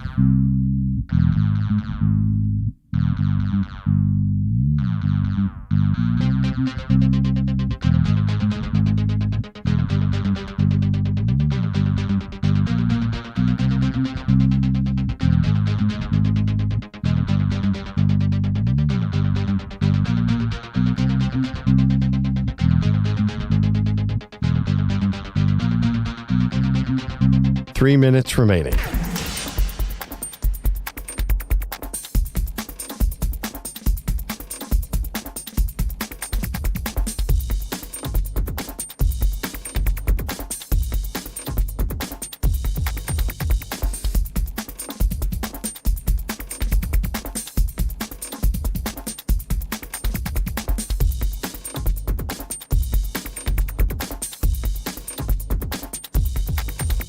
2 minutes, 30 seconds remaining.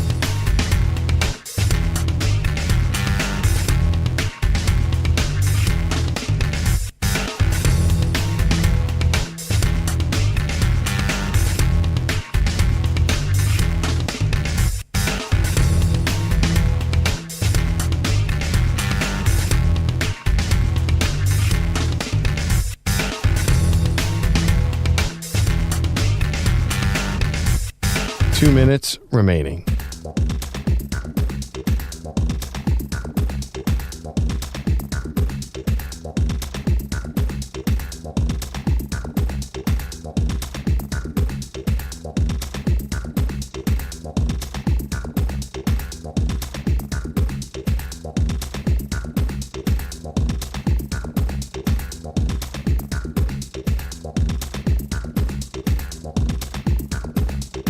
One minute, 30 seconds remaining.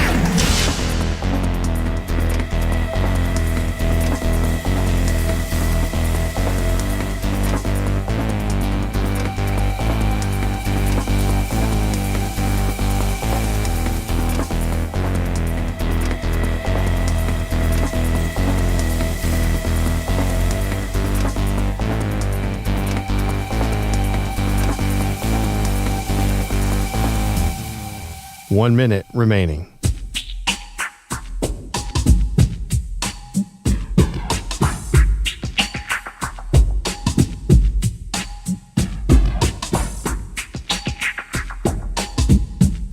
$45 seconds remaining.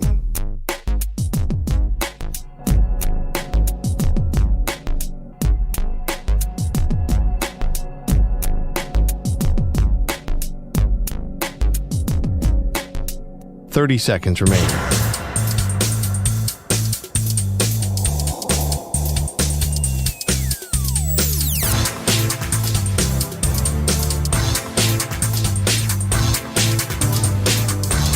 $15 seconds.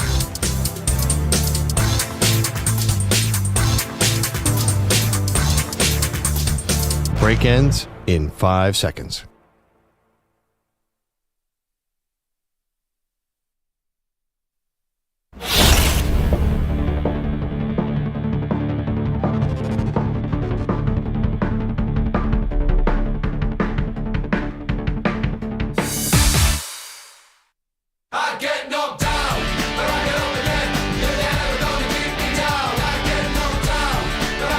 Welcome back, Maggie Perloff. Is this one of those annoying Mets songs that you're playing here?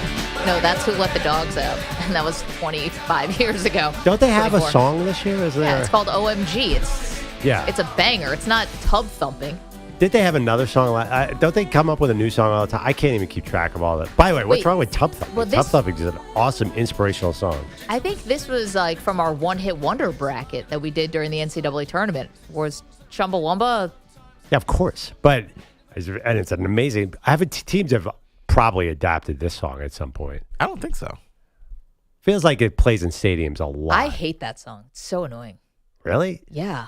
Oh, I feel like you Well, hate take a lot your of folder if somebody put it in there. I think it's the one-hit wonder bracket. We have a lot of things in there. Barbie Girl by Aqua or whatever. I don't want to play those, but Tub Thumping's I feel like you iconic. hate a lot of songs everybody likes, Maggie. oh, it's the Don't Stop Believin'. Yeah. Yeah. It's really, Sweet Caroline, I too. remember I think you hit that. Caroline, I especially remember- EJ's rendition. Sorry. I enjoyed EJ's rendition. I did karaoke over the weekend, by the way. Oh, no way. Speaking of- What'd you sing? Oh my gosh, I got a whole list. I got a playlist for you guys if you want. I had to go to my go-tos, obviously. Okay. Janis Joplin, Take Another Little Piece of My Heart. Oh, that's a challenging one. That's pretty good. I know. I'm surprised my vocal cords are still intact. Valerie is always a good one.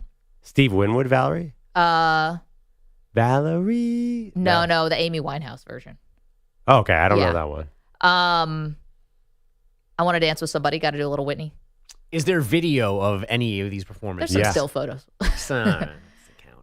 And Africa by Toto is one that my friends and I have been singing since college. That's a banger. Long before it got popular, ironically. We were making it popular, ironically, 20 years ago. Yeah. I think it was a Suck number it, one hit kids. for like 3 years. But yeah, I don't think you guys invented that song. I gotta be real. I'm a little disappointed, Maggie. Jolene, I also did. Dolly Parton, yes. Fellow millennial. I know I'm a little younger millennial, but I'm disappointed. Why? no boy band, no Britney, Christine. Like, where is the late 90s? We did Do You Want It All or Nothing? That one. All For You. That one. All For One. That one. I was just waiting to hear Backstreet Boys and Oh, sing. yeah, Britney. Waiting, like, I'm like, what are we Did a doing? little Oasis. Okay. Don't Look Back in Anger. Were you guys in your own little room? Hell yeah. Okay. I would never do that out in public. No shot. I was did going to it ask in you. public a couple weeks ago. Wasn't bad. I crushed it, actually. I had like What's standing your ovation for go-to? I bet Nick does Frank Sinatra. No, I did a few different songs. Hold on, I have a list too. I'll get back to you in one second. Stand by for Nick's list. Yeah, how drunk were you guys? You could only remember what songs you guys were singing. Very. Well, the other part is you just do so many that it's just they all fade away.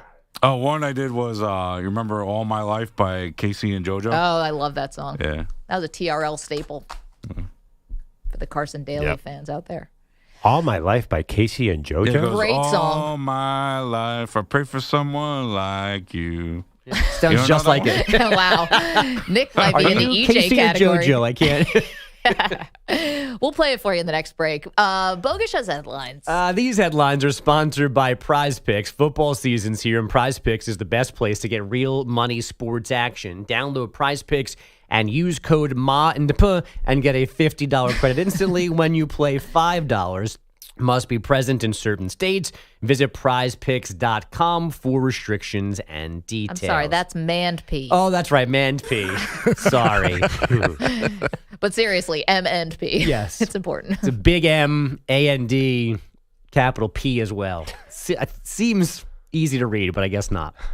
My apologies. It's her latest cry for help. She tweeted it last night. She said it last segment, quote, "You'd be shocked if I told you how many Tyler Bass conversations I have during the course of a day. Not even the Bass family should be discussing Tyler daily, but here's our sweet Maggie in this hell." However, there was Tyler last night in New Jersey kind of making the deciding play. Snap by Ferguson, hold by Martin, kick by Bass is up, and it is good. So with 3:43 left, the tie has finally been broken. Bills have the lead, 23-20. Chris Brown on Bills radio. Those were the only points Buffalo scored in the second half of Monday Night Football, but they were the difference after Taron Johnson picked off Aaron Rodgers for a 23-20 final. Josh Allen's crew snapping a 2-game skid, taking a 1.5 lead on Miami for first in the AFC East. Big game for us in terms of where it stands. In the grand scheme of things, though, it was the next one, and that's why it was the most important. And we'll turn our attention to Sunday. Allen threw for 2 scores last night, as did Aaron Rodgers, but his offense 1 for 4 in the red zone, including 2 missed field goals from Greg Zuerlein in the second half. They dropped to 2-4 in their first game after firing Robert Saleh and demoting offensive coordinator Nathaniel Hackett. EJ, I know you're a Jets fan. I saw a lot last night. If Zuerlein was in his game, if he was normal Zuerlein, they would be 4-2 right now. Yeah, because he was really good last year. He's been a good Jet. This year has been terrible. Kind of probably cost him the Broncos game because that was missed that field goal, and last night cost. That's really bad when your kicker costs you 2 games in a potential playoff year. And now you're 2-4, which analytically means you're a real dark horse to make the playoffs. I mean, but 2 doinks. I mean, what are the odds of that? A 32 yard. I could kick a 32-yard. You could not. Oh, I definitely could. 32 is not hard. You ever kick field goals? I have. I couldn't make a 25-yarder. How do we make this happen? Oh, I'm terrible. I don't want to do this 32 on camera. is close. I mean, that you're not far at all. I mean, Pat McAfee has some kids who definitely are drunk or high or something on college game day hitting 40-yarders. I think Pearl can do it. Actually, Joe Buck said that. He's like, I've seen better kicks on college game day. That was after Bass missed an extra point. I think you cut Zuerlein today. I'm sorry. I know he's had a great career. I think you have to. The Jets, you can't fire any more coaches. You can't fire Ulbrich. I know. I mean, I think Zuerlein definitely is a suspect in terms of who could be axed for last night. I think it would probably be Javon Kinlaw. Somebody's going to wear the loss.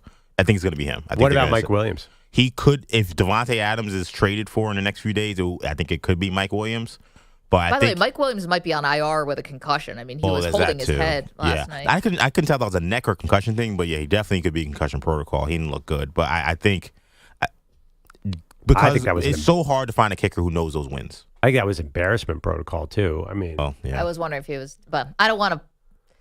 That's too dicey. I don't. But wanna how did he pretend the get? guy's What, faking how it. did the concussion happen? Well, like Rat kind of landed on his head, like when he dove for the interception. Okay. Like he kind Final of clipped play. him in the back of the head. So I understood why he was hurt, but I agree. Somebody's going to wear the. I just think that the Jets are going to be more inclined to say Zerline's been great. It's been a bad first few games. Maybe they'll give him another shot. Although Rodgers aired out Mike Williams. He basically said after that he ran the wrong route. Oh, can we talk about it? We didn't even get to of all the horrible things of that turf as well. That's another reason I don't believe in the Jets. Like, how are people going to stay healthy on that ice skating rink in the Meadowlands? The great Woody Johnson. Horrible. Thanks for that one, buddy. The Giants owners share blame in that too. I just love it's like the World Cup's coming. What do you need? Any kind of grass you want. Anyway, Can I ask who's bothering you, or are you starting the Tyler Bass daily conversations? Like, where do those come from? I got a lot of people in my life that are Bills fans, and we talk about this a lot. I've done whole radio interviews about it with our guys in Rochester. Love those guys. Start a support group. Gene Battaglia, Mike Danger. Okay, but that's the target audience for them is Tyler Bass conversations. Yeah. Like on a Wednesday afternoon, your phone buzzes and somebody from your karaoke group is going, is Tyler Bass still our kicker? Just a panic. Okay. Sheer panic. Jim Harbaugh says he'll wear a heart monitor for the next 2 weeks. He's also taking some medication to prevent the irregular heartbeat that took him off the field for part of Sunday's game in Denver. The Guardians almost literally threw away Game 1 of the ALCS at Yankee Stadium last night. 9 walks and 5 wild pitches, 2 of which brought in runs in 1 inning. Manager Stephen Vogt's pitchers threw 158 pitches over 8 innings. We talked about this before the series started. These guys work the count. They don't chase a whole lot. And, I think if I take something away from tonight, we just need to attack the zone better. And we didn't tonight, and they made us work. The Yankees also got homers from Soto and Stanton, a 4-out save from Luke Weaver, and a 5-2 series opening win. The Mets, meanwhile, get a split at Dodger Stadium 7-3. Francisco Lindor snapped LA's 33-inning scoreless streak with a leadoff homer. Mark Vientos followed with a grand slam in the second. Kawhi Leonard will not play Thursday's preseason finale, so he'll miss all of the Clippers' warm-up games. His status for next week's opener remains unknown because of his lingering knee issue. Unlike Cam Rising, Graham Mertz is out of eligibility, his college career ending with a torn ACL from the weekend. Florida now goes with true freshman QB DJ Lagway. How is that possible that Graham Mertz, nobody's out of eligibility? I thought that isn't a thing anymore. I saw last night, Graham Mertz is like, I'm done with my college career. You positive? I feel like that guy could play another 3 years. I mean, I'm going to trust Graham, and Graham knows I know he's said done. that. I think he just wants to go get an investment banking job. I don't think he's really, I bet you he has eligibility somewhere. I think the problem is he actually played full seasons. Like Cam keeps accidentally falling into like medical red shirts and stuff. Cam Rising. Yeah. Yes. Gotcha. No, I was surprised at that headline that Graham Mertz's career is finally over. Because he definitely played multiple years at Wisconsin, and this is his second year in Florida, and he's played more than 4 games this year, so he can't redshirt. I guess. I mean, listen, There's not a bylaw somewhere. Yeah, but the COVID year. Section So you counted the 3, COVID year in there, paragraph right? Yeah, I think his COVID year, and I think he was hurt once at Wisconsin, and this is him. Like I don't think he's 25 like Cam Rising, but he's been in college for a long time, like most of these guys. Right. And the great fact about Graham Mertz, of course, grew up next door to CBS college football writer Dennis Dodd. Fascinating. Kansas City. Is back that to you, fascinating? Bogus. Yeah, no, thanks. Actually, I couldn't follow up on that. So back to you, Dennis Maggie. Dodd. Yeah, top solid college football writer, neighbor of Graham Mertz. Wow. Glad you said it twice. You learn something new every day. We didn't learn that. I learned that on the Maggie and Perloff show when Dennis Dodd told us that. That's the only reason. When I think of Graham Mertz, that's probably the biggest takeaway from his disappointing college football career. Let's go back to Nick's karaoke breakdown. I think we got it. Okay. 855-212-4227. Lots more to do. We've been telling you about this Aiden Hutchinson update that we have for you. We'll get to it next. You're in a 5-minute break.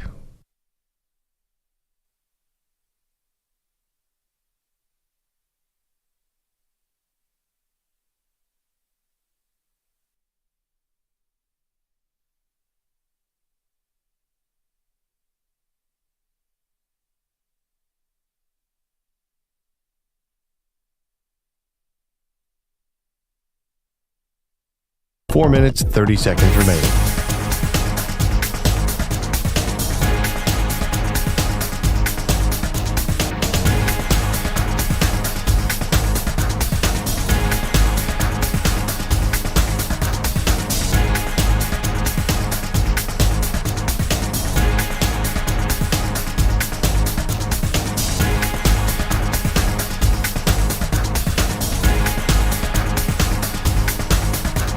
Four minutes remaining.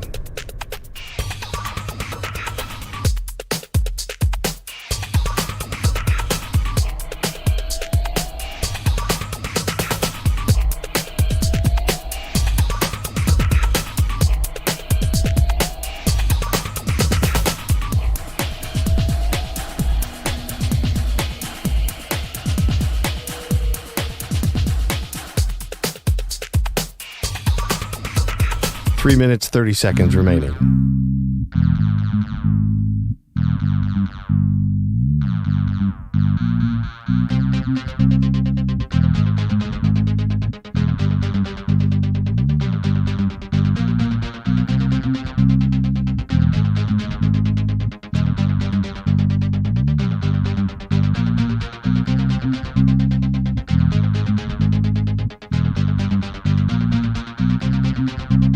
Three minutes remaining.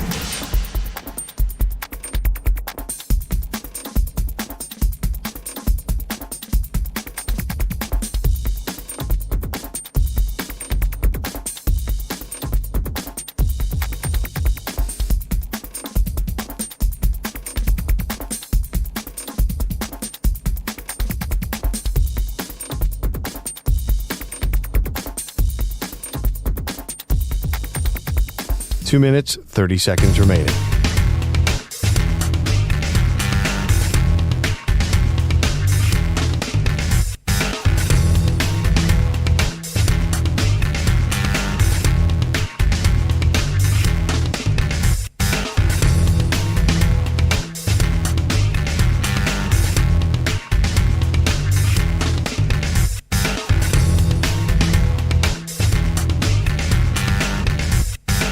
Two minutes remaining.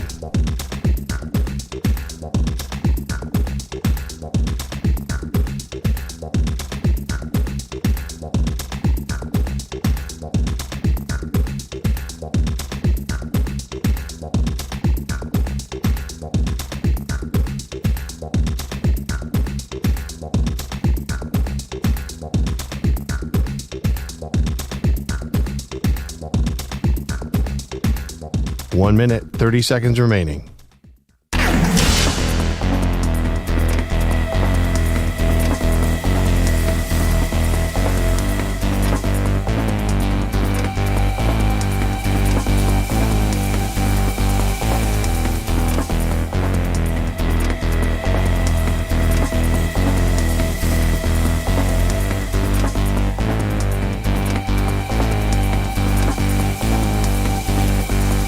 One minute remaining.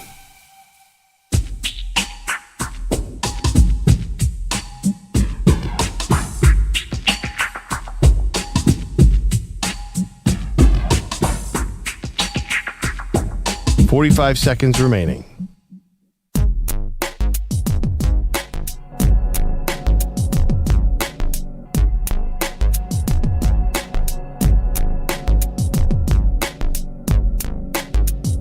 .30 seconds remaining.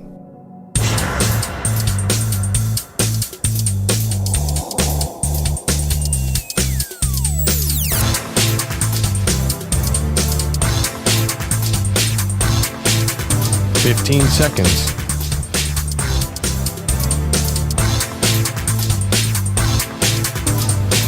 Break ends in 5 seconds.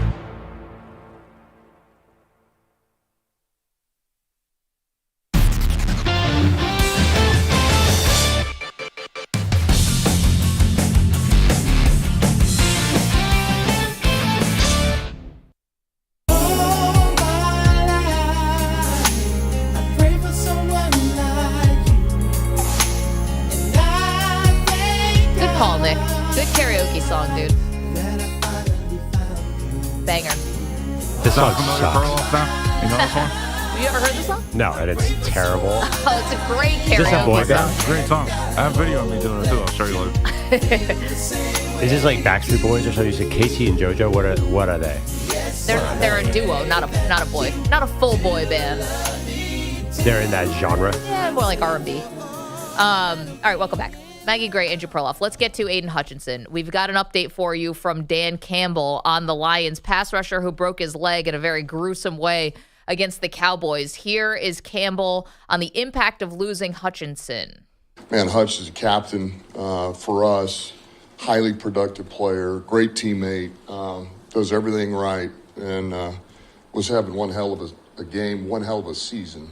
And so, look, that it hurts. It hurts to lose somebody like him, not only the player but the person that's in that locker room, the leader that he is.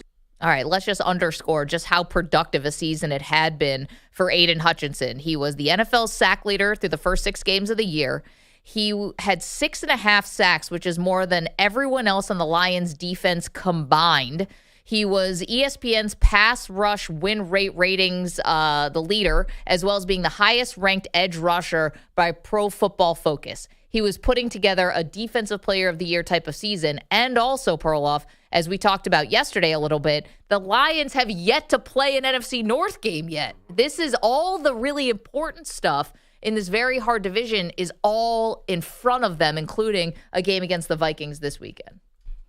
Yeah, it's not a brutal ideal. time It's not ideal to lose a guy. Also, they lost their other 2 guys too. They lost Marcus Davenport earlier in the year, so they have nobody.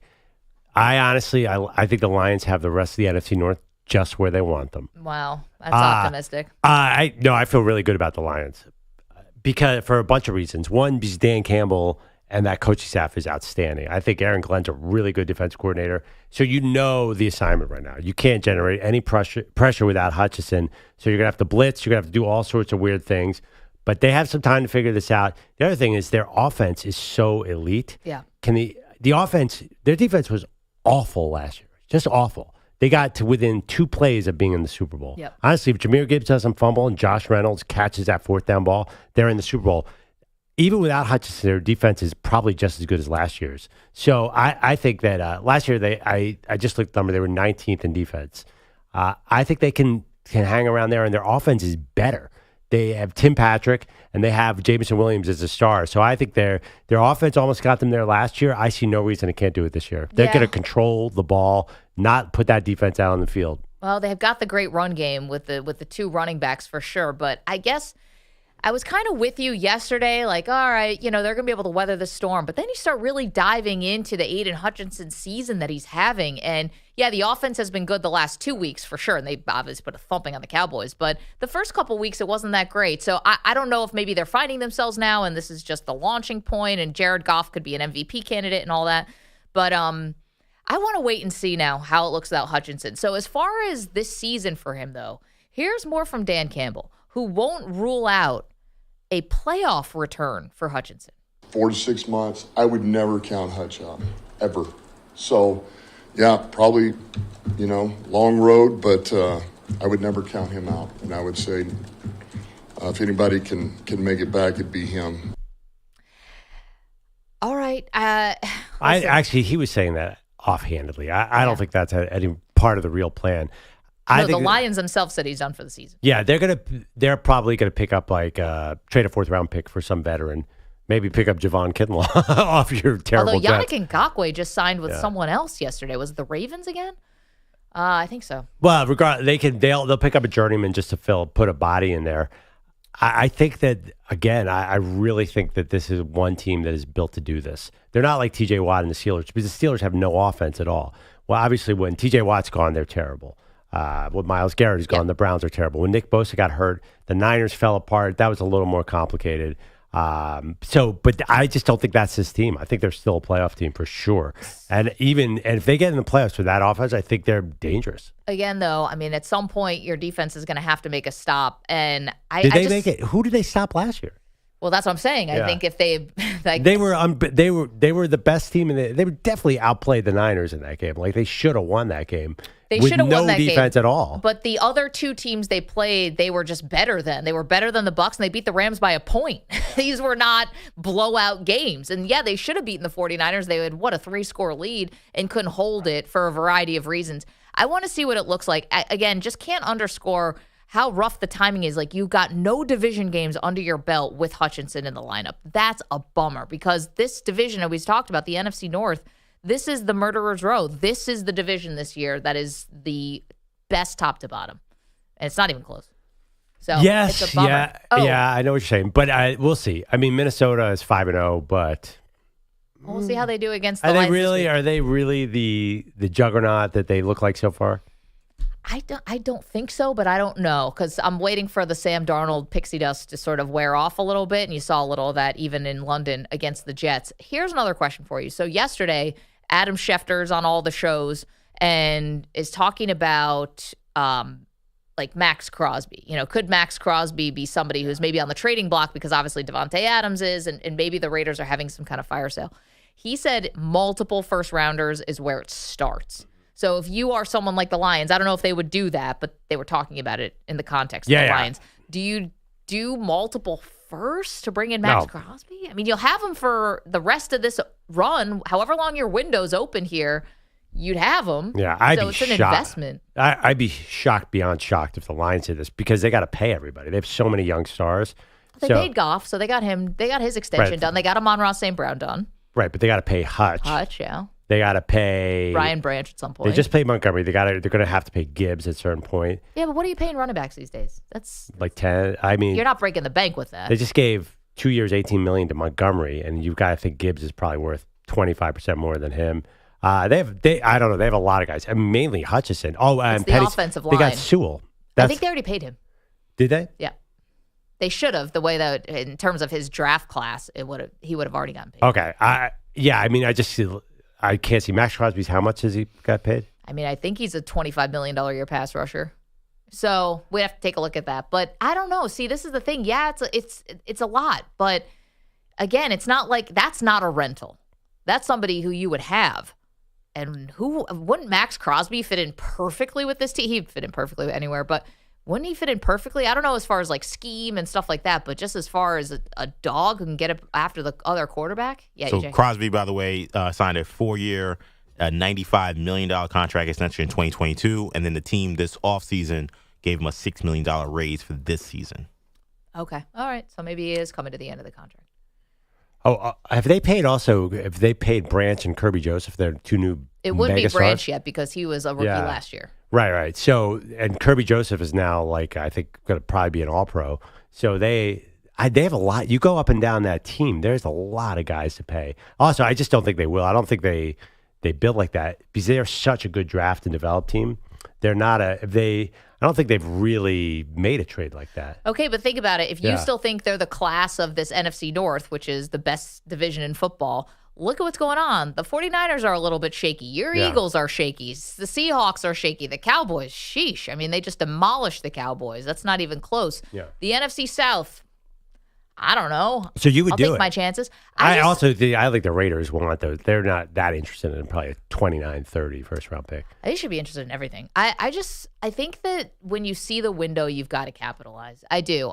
As a fan of a team where it's not like you've had sustained winning for generations. And I'm not saying you have to be reckless, but to me, when you finally get good and things finally turn and start going your way, this is the time you've got to capitalize. What are you waiting for? I wouldn't at all. I think you look at the two dynasties, right? The Patriots and the Chiefs, they never, ever would make a move like this. They would do something around the margins. They would trade a 4th-round pick for Kadarius Toney, or the Patriots did this all the time, a 6th-round pick for Kyle Van Noy. I think the Lions are that kind of team. I think they could be in the playoffs for the next 10 years with this crew. They're so, yeah. But here's the thing. What do those teams have that the Lions don't have? A Super Bowl. And Yeah, but they didn't get there by making some massive blockbuster trade. No, they didn't. But at some point, you did have to do a fortune favors the bold, which is trading away Stafford for Goff. Like you're doing things that would have been crazy from the fan base. Like you are taking some kinds of risks, and they're paying off. Like, yeah, I would look big picture here. I think they're going to be around for a long time. Yeah, I think it's one of those things where when you have a fan base who's so starved to finally see a winner, I think you owe it to that fan base to try to go for the kill shot, if you will. This is like when you have the Cubs or the Boston Red Sox or Cleveland, when you're these long droughts. Got to do it. I don't know. It feels like not a team move that like the really smart franchises usually do. 855-212-4227. All right, lots more to get to, including, Aaron Rodgers with the ball and 3 minutes left. You got to score, bro.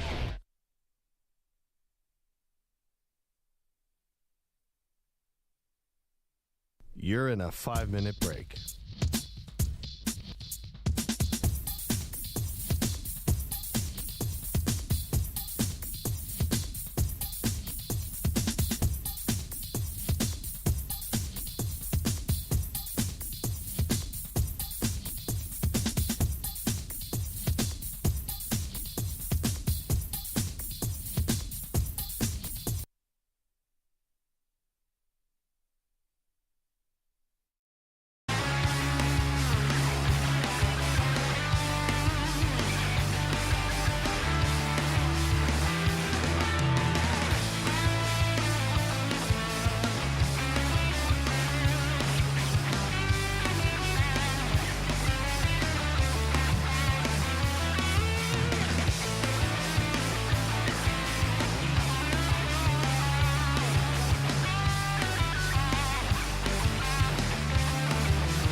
It's game day, the crowd's on fire. Maggie and Perloff, the legends we admire. Stats and insights, they bring the heat.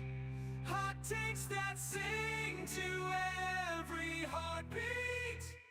They love the Bills and Eagles, the pride in their eyes. Cheering for their teams, reaching for the skies. Every touchdown, every tackle, they're in the zone with passion and energy. They make the stadium their own. Unstoppable, bring it on, the anthem of the game. Maggie and Perloff igniting the flame. When they're on the mic, you know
It's game day, the crowd's on fire.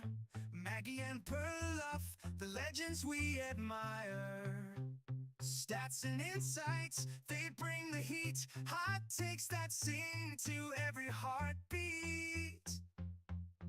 They love the Bills and Eagles, the pride in their eyes, cheering for their teams, reaching for the sky.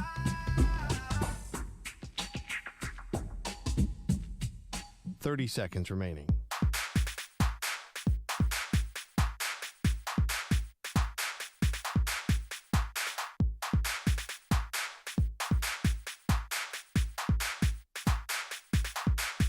Fifteen seconds.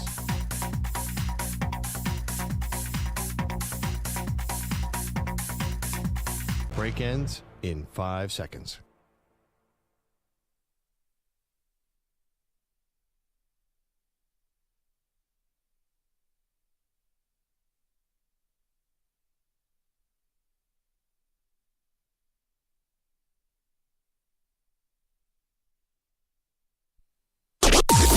Maggie and Perloff on the Infinity Sports Network.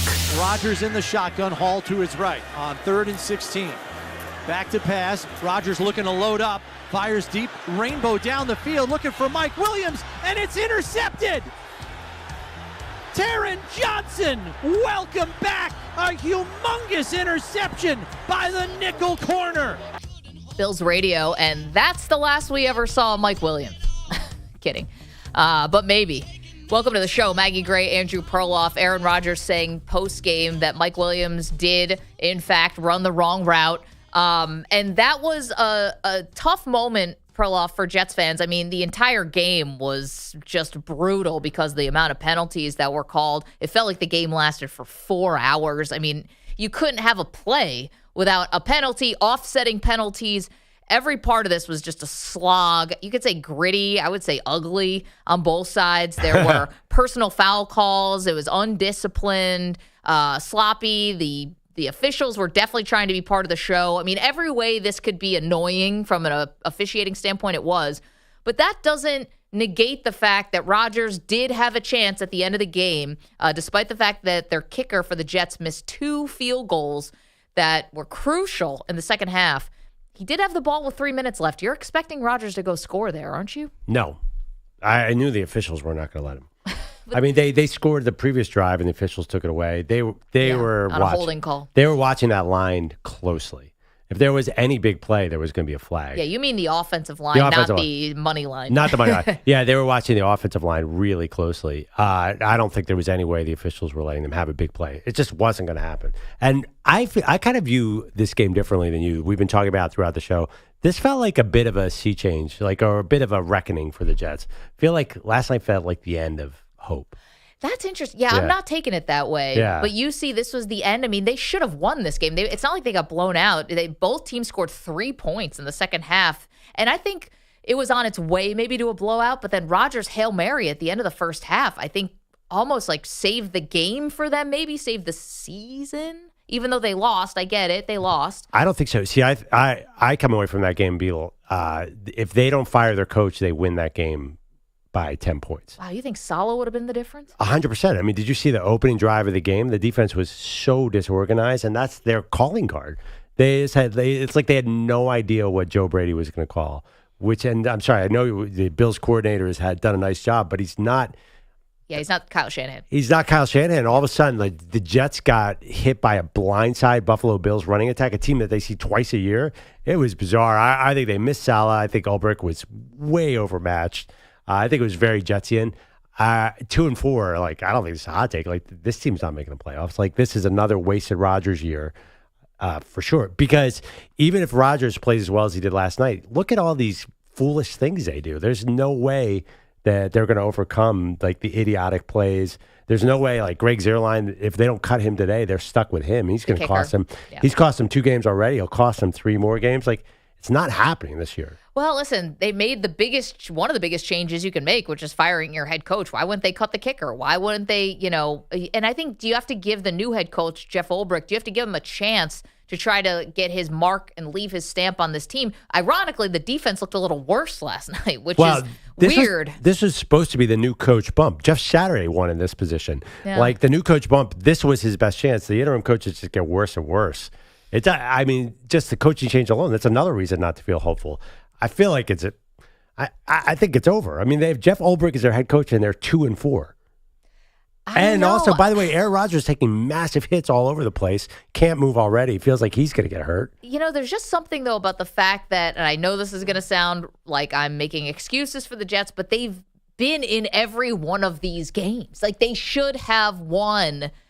Maybe not the San Francisco game, but they should have. They should have. They had chances, and the irony of this is that it's been multiple times so far in this young season, Rodgers with the ball in his hand where you're down by a score or you need a field goal to tie it or something like that, and something goes wrong, whether it's an interception last night. And let's be fair, Rodgers underthrew that ball too, whether Mike Williams ran the wrong route or not. Rodgers didn't, whether it's the Achilles or not the Achilles, he didn't put enough on that throw. Actually, I don't even know what that throw was. There were Bills defenders all over that area too. If he'd put more air under that ball, maybe he could have got a PI. Yeah, I mean, that's a good point. I mean, the way the game was going last night. Yeah, pass interference. Yeah, I'm not sure. That felt like a bit of a arm punt / Hail Mary kind of throw. If he had thrown it farther, it was Mike Williams running under it. Mike Williams, and also that turf. Regardless, I just think the Jets fired their coach. They have Jeff Ulbrich, who's never been a head coach. Like, why would you have hope of this your team? I'm not sure what you're seeing. Well, because Saleh was so bad, and I mean, last night the Ulbrich was not good. I mean, I thought there were situational things. Like, for example, the Bills' last drive, everyone knew they were doing 3-run plays. This is after the interception. The last Bills drive, get the ball back with about a minute and a half left, All you have to do, the Bills are going to run the ball. All you have to do is stack the box and make sure they don't run. And they just ran right down their throat. The Jets had no idea what was going on in the game. Well, maybe they were watching the Bills tape from last week against the Texans, where the Bills inexplicably threw on all 3 downs in a similar situation, and they got roasted for it for a week. So thankfully the Bills learned from that. But this was no beauty of a game. I mean, from the Bills side, from the Jets side, we talked about the penalties, 30 penalties in all, 22 accepted penalties, 6 penalties offset, 2 were declined. It was just ugly. And I guess this is where I think the Jets fans and, EJ, want to get your take on whether you think the season's done. As Perloff says, the season's over. The idea that you got Rodgers, you're here, and he's the one who came in, and it's not us, Pearl. He was claiming he's going to change the culture. He's the one who knows how to win. He's the one who talks about cleaning up all the little stuff and getting rid of the BS and all of that. And it's lip service, I guess, because he has not been able to come through in these big moments. The sad thing about this Jet season is I think it's going to be like what's been recent Jet seasons where they're kind of just going to hang around, and then blow it in the end, right? Because you look at their schedule. I mean, yes, going to Pittsburgh's night game, not the easiest, but I just saw a Cowboys team that lost by 40 points going to Pittsburgh and win. That's true. Pittsburgh just doesn't score a lot of points. So if you're talking about the Jets' offense really improving, maybe only need 20 points to win. Then you go to the Patriots. To get to 20, you need 2 or 3 field goals, by the way. Yeah, no, I know. And it's not easy to kick in formerly Heinz Field either, but still. Acrisure. Yes. But I think the Jets are going to be 4-4. And that's what's so frustrating, because I feel like I'm on the same ride that I've been on, regardless of who the quarterback's been. Again, with Aaron Rodgers, these close games, the Jets were losing with Zach Wilson. They were losing with Mike White. Like, they were losing close games where you're like, man, the quarterback if he just could make a play here, like, we would win these games. Yeah. And then you watch the game last night, and Rodgers played a really good game. Probably the best game he's played all year. I thought so. And still, somehow the result is the same, where it's, and yes, he had bad penalties and stuff, but throwing, the fact that 2 weeks in a row, the game ends with throwing a pick on a pass, an errant pass to Mike Williams. It's like a sick joke to Jets fans. It's like, am I in a twisted dream? Am I getting punked? How is this how the game ends again? It's crazy. 855-212-4227. Perloff, you think that there was no way the Jets were going to score with Aaron Rodgers with the ball, 3 minutes left to go, because the officials were so bad in that game. But they were going to gut any big play. Especially if it was a touchdown. If there was a touchdown, the officials were like, no. There's no way we're giving the offense the glory here. But here's the thing. I thought the officials were so bad on both sides, you couldn't even tell who they may have been biased against. Yeah, but actually a holding call did gut that last drive. Yeah, no, it was 3rd and 16. That's the thing. People are like, was that such a bad play? He was just like, listen, it's 3rd and 16. I got to try something here. Well, it's 4-down territory, though, at that point, no? Yeah, so try and gain 8, and then it's the 4th and 8. That's not a high percentage play either. But, I mean, you had Breece Hall wide open underneath. And, I mean, I'm literally thinking, all right, we got to get about 8 to 10 yards here. And then Joe Buck, right before the play, says, I think maybe it was Aikman, like you're thinking, you're probably got to get about 8 yards. So, like, everyone in the stadium knew you're going to have to cut this in half because you're going to probably have to go for it on 4th down. And Rodgers is throwing a Hail Mary to Mike Williams, who trying to get jump, a PI. can't run anymore. Like, and I get it, but Mike he Williams did underthrow him. Yeah, Mike Williams doesn't know the offense. Like, But I mean, wait. even if all that goes right, Mike Williams doesn't run the right route. Like, why are you trusting such an important play on a guy who just isn't ready to play right now? Don't ask me about Mike. No, I don't know why Mike Williams is out there. And I have no idea. But here's the thing. It's Jets. The Jets are finding the banana peel. Like, why would you have faith that they're not going to? I mean, Bill Belichick was right. Like, Woody Johnson has screwed this thing up. Yeah, but you think Aaron Rodgers could help change things. I know, pipe dream. Obviously, he's one guy. He's a 40-year-old quarterback, and he's not mobile. And I'm already starting to think about if, I don't know. I'm just thinking maybe Rodgers goes somewhere else next year if this keeps on devolving. I think he wants to play next year. Yeah, he definitely wants. He wants to have because he's not healthy this year. I think he wants to have a real year. Like, can he follow Brett Favre's trajectory and get out of Jets land? Honestly, if he ends up going to the Vikings, which is something Pearl's been talking about for no No, than he 5 can't. years, I'll like just bow down to you. They drafted. Right, they have J.J. McCarthy. Yeah, I'm actually looking at some teams. Titans with all those high-paid receivers. Saints. You're already looking at Rodgers' next team. Yeah, We're not even halfway through the season yet. I don't know. I feel like the Jets' loss last night is symbolic to me. Like, this is, you can't hit a 32-yard field goal. Like, I mean, Rodgers is going to look around at one point and say, what am I doing here? Yeah, Troy Aikman was not very kind to Greg Zuerlein. It was funny because isn't he a former Cowboys kicker? But I think he kicked everywhere. But he's like, yeah, I know the win, but that's a 32-yarder. You got to make that. It was an adventure in the kicking game. Tyler Bass was terrible, too. Ramon is in Indianapolis. Good morning, Ramon. Good morning, my favorite sports morning crew. Perloff, I'm with the Jets being done. Did you hear Aikman at the end of the game? Aikman said he don't think they got a way out. He was very stern about it, and he said, and actually I thought he was a little nice on that last play. Aaron Rodgers did underthrow him. You should cut 16 into half because then that gives, and then if you hurry up, the defense doesn't have time to respond. You may have a fortunate to get that 4th down play, but I'm just happy that he's fallen down. He's such an arrogant player. You know, LeBron James gets so much hate for a guy who's done nothing, don't even have a speeding ticket. He hasn't ever said he had mushrooms. He definitely hasn't talked any negative about his own teammates. They asked him about his son yesterday. They say, go ask my son. You know, he's grown. But yet you throw Mike Williams under the bus, well, he ran the wrong route. No, a leader doesn't do that. A leader doesn't do that. So I'm glad he's falling on his face. But you're right. There's no way in the world they have 20. How many penalties they have? 12, 13, 14? 11. There's no way in the world with Salah they have all those penalties. They were undisciplined. They did last week. That was part of the reason why Salah got. They did ask. Oh, okay. Well, correct me then. Ramon, then it's something internally wrong then to continue to have all those penalties and be that undisciplined on defense and offense. In 54, I'm telling you, I would garnish his paycheck. That last 5 minutes, he had some penalties that really cost him. He acted like he didn't really care. So Aaron Rodgers is not the leader that everybody wants to compare him to be with Tom Brady. He's not. And I don't see him being on nobody else's team because who wants the headache? Look how well Green Bay is doing now since they've gotten rid of him. And thanks for taking my call. Ramon, you make a lot of good points there. Thank you for making the phone call. It's always great to hear from you. I will agree with Ramon on this. The Jets have been a very penalized team, but I'll agree with him on this. He shouldn't have thrown Mike Williams under the bus. That's true.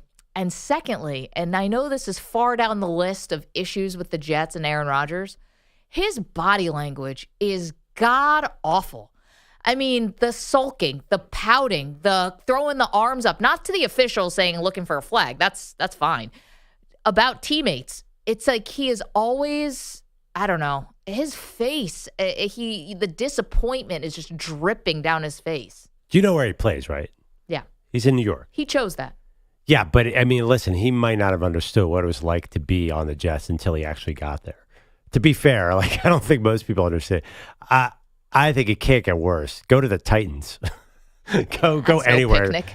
I'm telling you, there is something about this franchise that, and there's a lot of history here. Yeah. That is flawed. And I think that I can understand Rodgers' frustration because he actually played well last night and the rest of the team, the rest of the team let him down. The officials kind of gutted everything. And they probably would have won. If they didn't call that holding, they went up 27-20 on that run. They had a 6-yard run that was take it back. They probably would have won the game. Yeah. But that being said, like I understand Rodgers' frustration. It feels very Jetsian to me. And the Javon Kinlaw is 54, right? That's what he's talking about? Yeah. So Kinlaw was penalized at the end of the game. You cannot get penalized for jawing at an official. And by the way, the official, you cannot throw that flag. You have a referee group that is on a historic pace of throwing flags. You have to let that go. And I don't know what he said to the guy, but it doesn't matter. He wasn't up in his face. Yeah. He wasn't pointing at him. He wasn't challenging him. He walked by him and said something. As a referee, do the right thing there and let that go. Well, luckily, it had no impact because it just pushed the kickoff off and they kicked out of the end zone anyway. And also the penalty before Kinlaw had no impact. It was, I think it was offsides. It was 4th and 6. It was offsides. Which it took like a year to figure out. I know. Right. So then they just moved up to 4th and 3 and they kicked the field goal anyway. So it made luckily for Kinlaw, neither of those plays made impact. The one that did make an impact was a roughing the passer on Josh Allen. And that was a tough call. I thought Aikman called that one out as another bad call. Both the roughing the passers were silly. Even Aaron Rodgers said that was not roughing the passer. The one on him, the penalty he drew, he said was not roughing the passer. It was AJ Epinesa. It's not the Matrix. You can't just pause on top of somebody and rotate 360 degrees and get out. They even said he was trying to go for the ball. What did they call it? A secondary? So he drove him into the ground and landed on his full body weight. That's what they were saying. It's ridiculous. It's totally ridiculous because, again, he's making a football play. You're 100% right about him trying to strip the ball out. It was a great play, great attempt. See, I think he got penalized for it. It's crazy. I get that one a little more because he did land full body weight on him. He didn't, you're supposed to move your body somehow miraculously like a gymnast off the quarterback. I know. I thought the one on Allen was really bad because Allen never goes down. If you don't hit Allen, Allen takes such advantage of the rules, knowing that everyone's afraid to hit anybody. That I feel like Josh Allen, maybe it's unfair. I don't think there should be roughing the passer against Josh Allen because he'll have 3 guys hit him as hard as they can and just shrug them off and throw the ball 50 yards downfield. Yeah, but so how do you rough a guy who's stronger than you? I think when you go up top, it's roughing the passer on anybody. But Kinlaw didn't get on top. It was just late. Yeah, that one was, I didn't think that was worth a roughing the passer. Does anyone get up top on Allen? Not. That's generally how he gets those calls. And he does. He's usually good for one a game. He sells them. I always thought Haley Steinfeld is his girlfriend. She's a famous actress. I always thought maybe she was giving him tips how to sell the call, acting. Well, he carries. I mean, he never throws the ball. He has the ball in his hands so many times. And how about last night? Not a typical Josh Allen game in terms of did not run. 9 carries, 18 yards. Now on the maybe most important play, which is 3rd and 4. I don't know how the Jets thought anyone else was going to be taking that ball for the first down to ice the game. That says something about you mean he did not run successfully? You're like, 9 carries is a lot for a quarterback. No, but he didn't. It wasn't part of the game plan as it usually is. When it's 3rd and 8 and stuff, and he's always running. His scrambling killed the Jets. Literally. Keeping plays alive. Well, he's Houdini. Yeah, he had that gigantic. Yeah. But vertical running, for first downs. Right. He had no success running, but still, that's a lot of hits on a quarterback. On a normal quarterback, that's way too many. Usually, it causes a lot of problems when your quarterback. Oh, I know. I thought he was being disciplined last night. He did. Obviously, he had that fumble. So silly. They were, the Jets are slow to fumbles too. Felt like they did not seem to have the go to ball want that the Bills did. The Bills felt like the hungrier team. Did you feel like the Bills were the hungrier team? Yes. And I thought Sean McDermott, and this is why this loss hurts so much, because he kind of said in the postgame, he's like, our goal was to show from the jump that we were going to be the more physical team, and we were going to do it by running the football. And that's what they did. They just showed the Bills should have had, and there was some desperation because you don't want to lose 3 in a row all on the road, but the Jets should have been the absolute desperate team. Yeah. And I feel like Quentin Williams was missing. Sauce Gardner didn't want to tackle anybody. I thought DJ Reed actually had a really good first half. Second half wasn't great, and then he got hurt. Just nobody on that defense wanted to step up, and that was disappointing considering this is a quote-unquote great defense. Right, with the Bills, Taylor Rapp stepped up in a big way. He was awesome. I feel like the Bills were just throwing their bodies all over the place. Like, they might have the most quote-unquote talented guys, but, like, Rapp is throwing his body out there. Damar Hamlin, this guy almost died hitting those collisions that he had with Breece Hall last night. He was throwing his body in there. Who were the Jets that were doing that last night? I don't know if anybody on the defense was playing like that. So Rapp had a concussion and then is wearing the Guardian cap, and I wonder if that maybe gives you a sense of security. I don't get. Because he was in there. Why are more people not wearing that thing? It doesn't seem like it bothers him. It doesn't make him any slower. What's the difference? Yeah, I think that thing should be more popular because concussions are playing havoc right now. There are a lot of players who are concussed. They look like those big hats like the ones we have in the studio here. Yeah. You look a little like a mushroom head, but if it works, it's worth it. How many key players are in the protocol this week? I know Marvin Harrison Jr. I think Chris Olave his career is on a lifeline right now. Well, Tua's coming back next week. Not this week, next week. We talked about that. Patrick Surtain, by the way, is having real problems with concussion. That's another guy who needs a Guardian cap.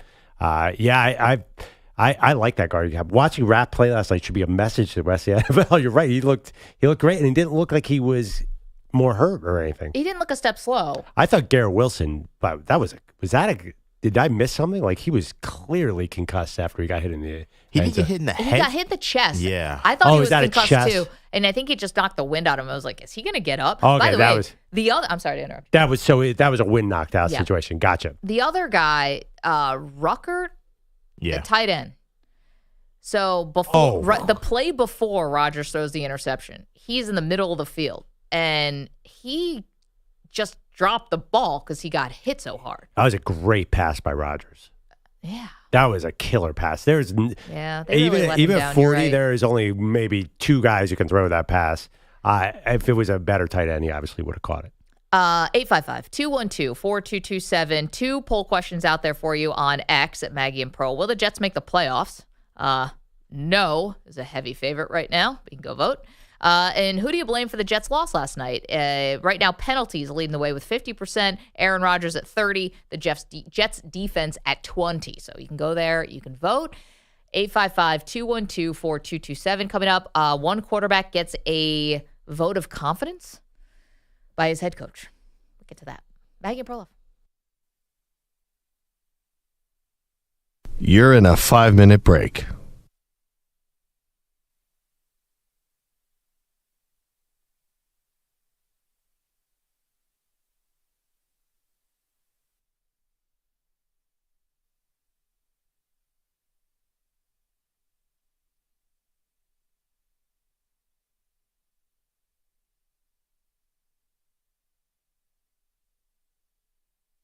Four minutes, 30 seconds remaining.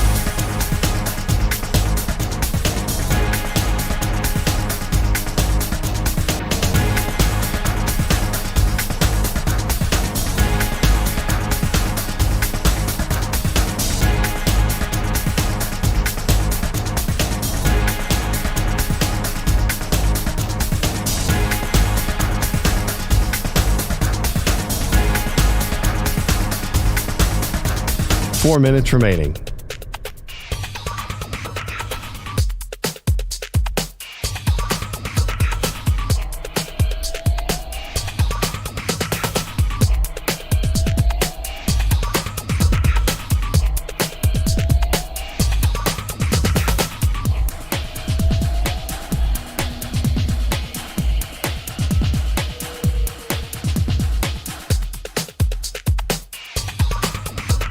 Three minutes, 30 seconds remaining.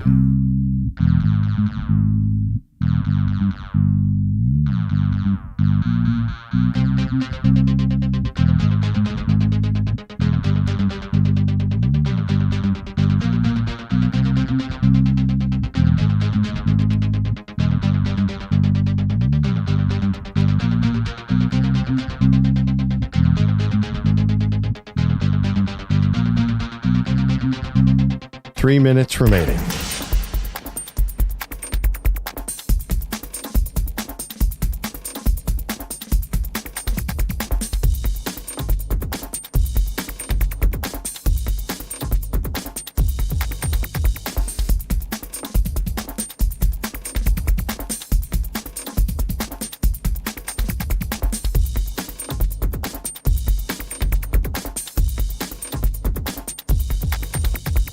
2 minutes, 30 seconds remaining.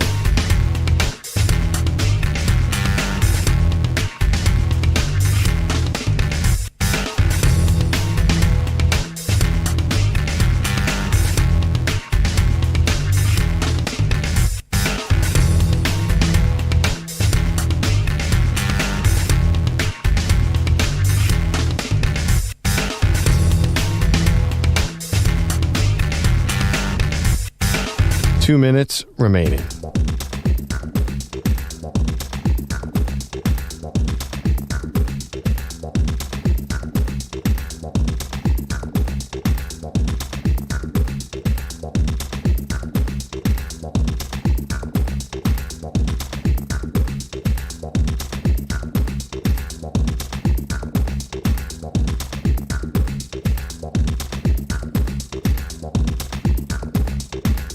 One minute, 30 seconds remaining.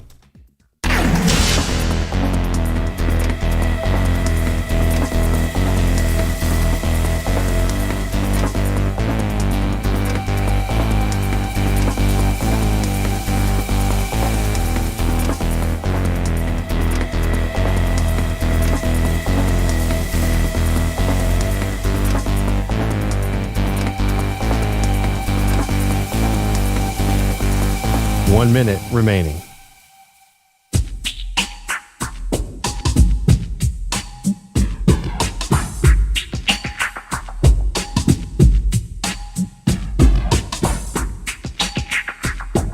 .45 seconds remaining.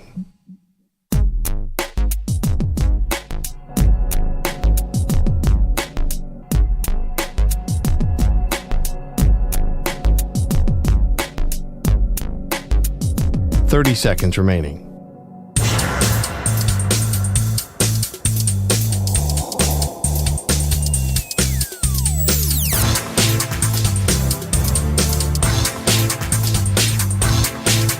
.15 seconds.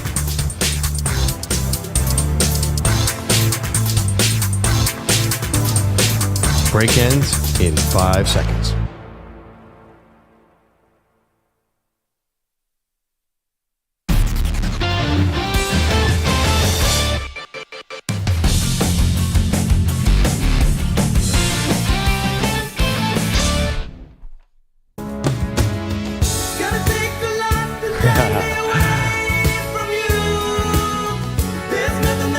Oh, yeah. The Defensive Player of the Week is sponsored by the Navy Federal Credit Union, who proudly serves the Armed Forces, DoD, veterans, and their families. Their members are the mission. Learn more at NavyFederal.org. That is, of course, one of Maggie's karaoke bangers, Africa by Toto. Defensive Player of the Week. Now, I've been thinking about this for a long time now, the last 2 minutes. Okay. The big college game, Ohio State, Oregon, was more of an offensive shootout. I don't think you can pick a defensive player out of that. So baseball, not so much. I think you're going NFL. DJ picks the defensive player of the week every week. I think he's going NFL. And I think he is going to go, Detroit Lions, because they shut out the Cowboys, even with the Hutchinson injury. Elaine McNeil, who destroyed the Cowboys single-handedly. Okay, Maggie, what's your...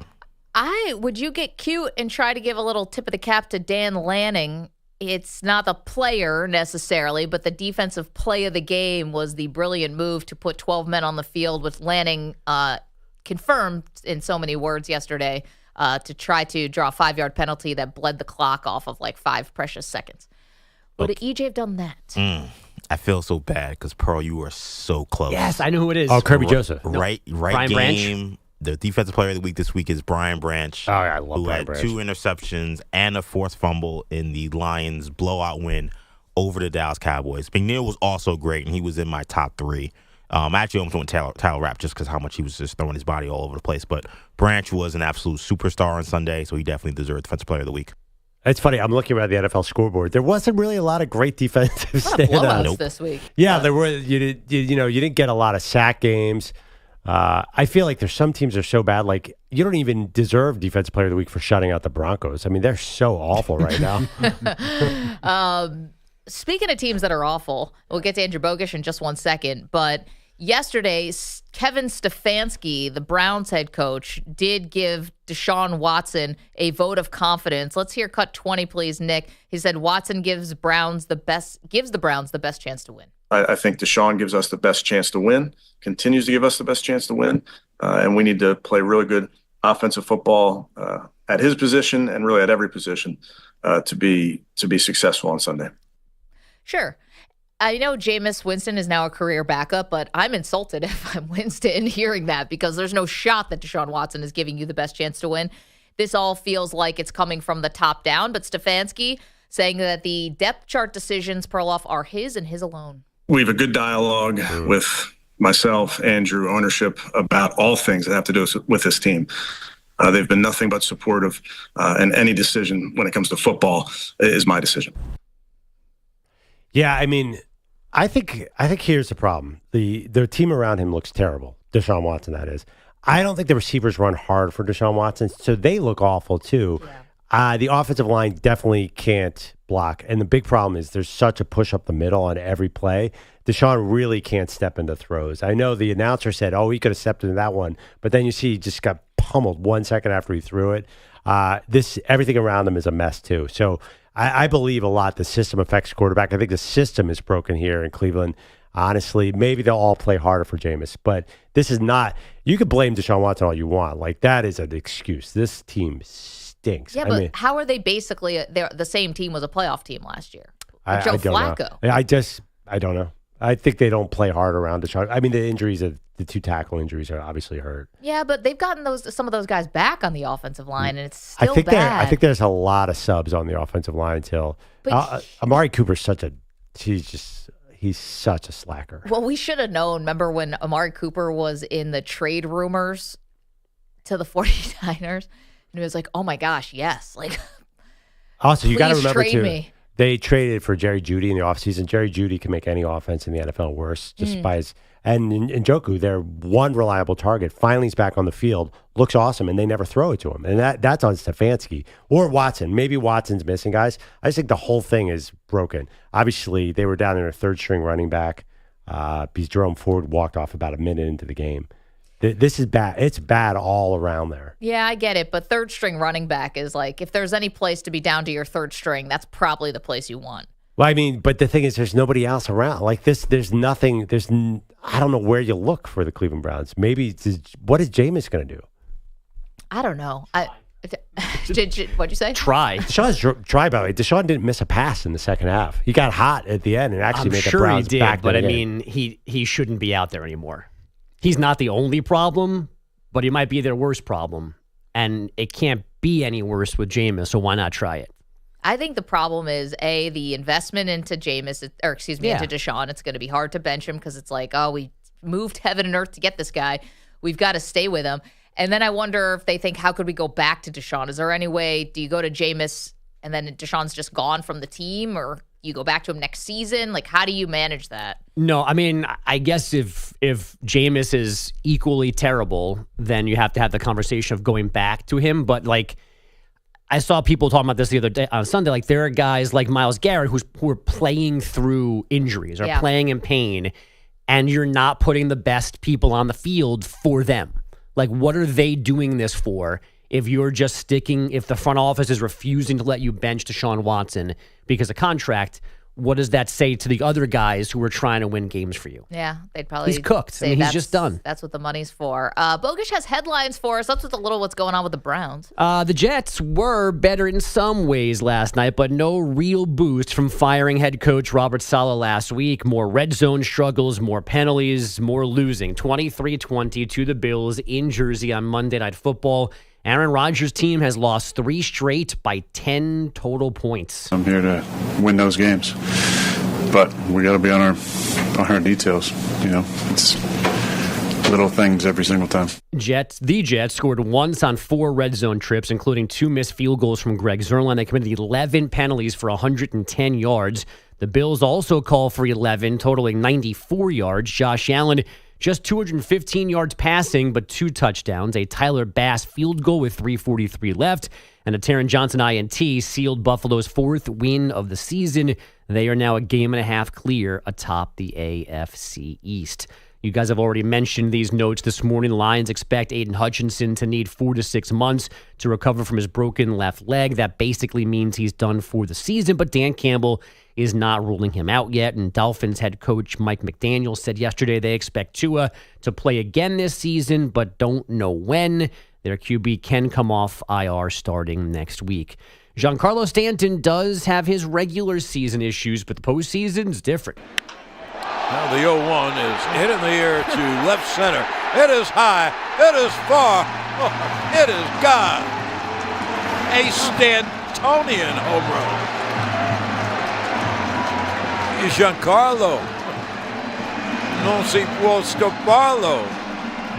Oh, Stanton, who is a terrific postseason player, bangs out another one, and the Yankees have a 5-1 lead. And then a 5. You're good at it. To win. You're really good. Over the Guardians to start the ALCS. John Sterling, of course, had the call on Yankee Radio. 13th postseason homer in just 32 games as a Yankee for Stanton. Bogus, you haven't mentioned who was in attendance last night. I thought Yankees Guardians. Surprised you didn't lead with it, you hateful. Spike Lee? Yes, Yeah, Spike Lee was there. Yeah. Mm-hmm. Sure. Yeah. Yep. He'll go to the Who opening else of an is- who's the envelope. other Yankee? My friend Michael Dylan Butler, the Imperioli? voice of Long Island High School Sports, was there. I'm not sure that's who Maggie was referencing. John Fanta was there. Oh, good for him. Okay. Fox Sports. Sure. Was I Jimmy don't Fallon know. there? These other Yankee fans? No, guys. Taylor and Travis were there on a date. And some people think they saw an engagement ring. What? Oh, I didn't see that part Yes, of the story. she's wearing some kind of fancy, tall is not the right word, but something large going up off her finger on her left ring finger. Okay, so here's the thing about that. There has been absolutely nothing subtle about this relationship. They have Here we hidden go. nothing from us. Except when it started. Okay. Why would they hide the biggest thing that everyone's been waiting for? Because it's none of your business. They make it my business. Who goes on a first date, or not a first date, a mid-season date to a baseball game like this? Sports fans. I get it too. Travis Kelce's from Cleveland. He wants to see the Guardians. I got a lot of people in my mentions who are disappointed that it's a game week and he was in New York at a baseball game with Taylor. I mean, Tuesday's generally a day off for most veterans, especially, and they have a game against the 49ers coming up this week. I'm looking at this picture. It looks like a ring on the middle finger. This doesn't look like an engagement. I can't even find the picture. Listen, TikTok doesn't lie, EJ. I saw more than one video this morning like, oh my God, that's a ring. Oh my God, that's a ring. And I trust, Elizabeth 5642499 on TikTok. An army of 20-something women who are just, for some reason, very much feel a part of this relationship, even though they're not. But yeah, I guess he's got there's no way they're off again today. So, they are off today. So he's flying back today and That's have what I to was practice thinking. tomorrow. Yeah. I'll bet you. So they were coming off a bye, right? Yep. So they probably their first practice is probably Wednesday. I just forgot what day it was. Where do they play this week? Are they on the road or home? San Francisco, I think. Francisco. In San Francisco. Ooh, that's a lot of travel. Well, I mean, he's a famous person. Their whole lives are travel. He's an athlete. Yeah, but ideally he's a football player before being a famous person. I kind of get that. I mean, he's also, does he deserve the benefit of the doubt? I mean, Have you paid attention this year? No. Like 90% of the talk about Travis Kelce is how he's too Out of shape? out of shape and famous. well, he does have 3 Super Bowls, and I kind of trust that they're going to get things going when they need him. All right, they are 5-0. Yeah, they're so. 5-0. Yeah. And wasn't his last game his best game? Yes. It was, right? Yeah. At least numbers wise. I'm but just he's convinced still- that nothing the Chiefs can do will stop them from winning again. Yeah. I've been beaten down too much. I think Kelsey's a little peeved that he doesn't have a touchdown yet. You could tell he's because he said something to Jason about that, how disappointed he is. He hasn't gotten in the end zone. Yeah, by the way, Jason, fraud. Just get How so? off our bandwagon. You're not a Bills fan, dude. Stop. Again, with He's the also Bills a- costumes last night and drinking out of the bowling balls and stuff, I loathe this part of him. And generally, I like the guy. This bothers me to no end. Well, do you really generally like the guy? I feel like you bash him a lot on this show. I said he was a He- little he- overexposed. He was also a Jets fan last night, too. I Oh, know. he had the Bills, Yeah. But I Flintstones also saw he was costume. doing some Jets things earlier in the day in the parking lot. Like, He had a buffalo chicken wing necklace on. Just get out of our stuff. You are an Eagle legend, and your brother plays for one of the team's biggest rivals. You're worse than Perloff. You need another bandwagon to jump onto? Stop it. Worse But you really like this guy, though. I respect his playing career. And if he wants to suit up for the Bills somehow, he's welcome with open arms. But he's wearing he's also, I thought I saw he was wearing a Klecko jersey for a big part of the night, too. Yeah, He's on every guy can't bandwagon. be stopped. He's everybody's fan. Madness. Yeah, I think if you're going to be with everybody, that's okay, right? No. You're not on a bandwagon if you're doing a shtick where every city you go to, you're going to wear the team's jersey. Especially leaning into the Bills stuff. Just get off get our out of lawn. here. Are you Get kidding out me? of our tailgates. The guy is a face painter for the Chiefs. That's what I'm saying. You're a Chiefs guy. Stay with the Chiefs. Chiefs you have. Your brother is an all-time great for that franchise. You can be on the Chiefs bandwagon. The Bills? Come on. Maggie, I think he's Who doing you this. rooting for next? Russia? I think he's doing this. Go bit. all of our rivals? Come on, dude. He's doing this bit everywhere. It feels like Buffalo is especially. He wants the love from the Buffalo fans. This goes back to him climbing out of the window, I hated bare-chested and whatever, in Buffalo. He was tailgated with everyone in the parking lot, and then he's, it's not about you, dude. It's a playoff game. I just wish he wouldn't just steal Pat McAfee's whole bit. That's the whole thing. Oh, my God. I mean, Pat McAfee's doing this on game day, and I feel like he's copied his whole flow. And word for who's word, Pat bar for McAfee bar. copying it from? Wrestling. Yeah. WWE. He's taken everything from that. So McAfee throws in a little bar stool. He's got a lot of things going on. a lot of He's stole a little motivations. Dan Patrick show with his show. I feel like if McAfee's also great. He's excellent at what he Yeah, does. I feel like if Jason was doing this, I think doing this for pro teams is hard. I think that's why I think pro teams we're almost a little more protective of. Like I always say, Perloff's welcome in the Miami bandwagon whenever he wants, even though he Yeah, the for some Hurricanes. reason wants them to lose every week. Like I think when it's your pro team, you're even more like, get off my lawn. I don't want anything to do with you. I've suffered too long. Yes. College, I think we're all having a fun time. I think we all know their kids at the end of the day, even though they're making money now and they were before. It's something different about the energy. I Agreed. think that's the problem with Kelsey's gimmick right now. I'm just jealous you guys have things to be mad at him for. What would he do to the Giants that I would be angry about? What Well, he already beat territory your would team's he butt for about a decade. I'm sorry. We don't have territory to infringe upon if he was ever working a Giants game. Isn't he an assistant coach with the Eagles too? Whatever happened to that story? I think I thought he was like a consultant or Is something. in the building every day working with O-line? Isn't that what he said? No. I thought that's what they said. That's when what they the said. We Eagles did were on that Monday story. Night. Yeah. And by the way, your guy Cam Jurgens, he had a bad snap, but he's playing very well, they say. Almost at a Pro Bowl level already. Told you it'd be important. Yeah, but you meant it in a negative way. Well, I watched that game in Brazil and the other game. Francisco Lindor, a home run. Mark Vientos, a grand slam. Edwin Diaz, a 4-out save. The Mets get even in Game 2 of the NLCS, 7-3 at Dodger Stadium. In hockey last night, the Avalanche took a 6-2 home loss from the Islanders.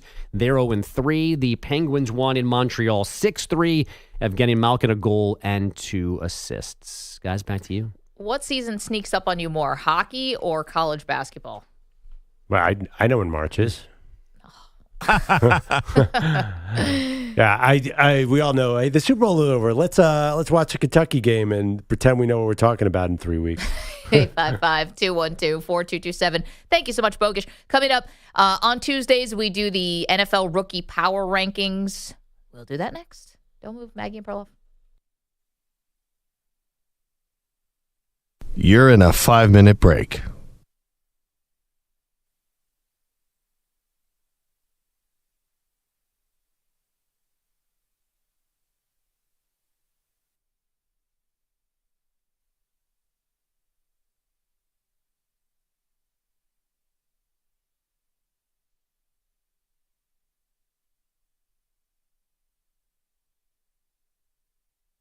Four minutes, 30 seconds remaining.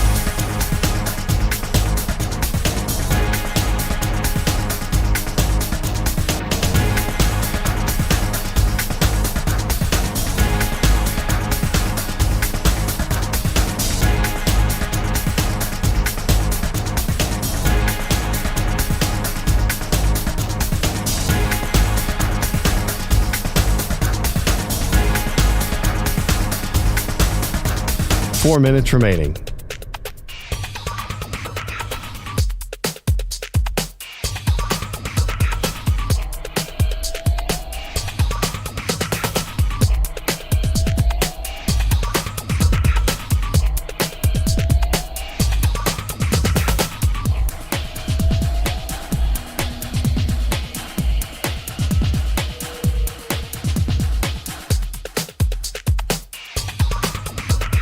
3 minutes, 30 seconds remaining.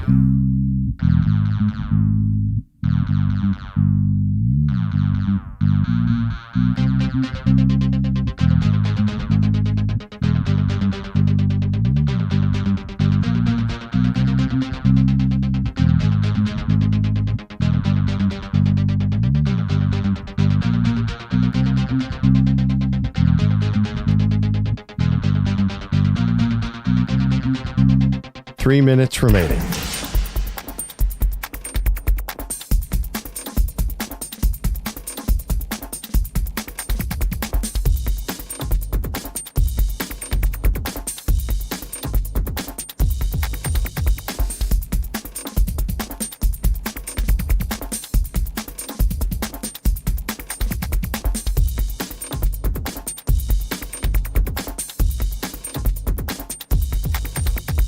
Two minutes, 30 seconds remaining.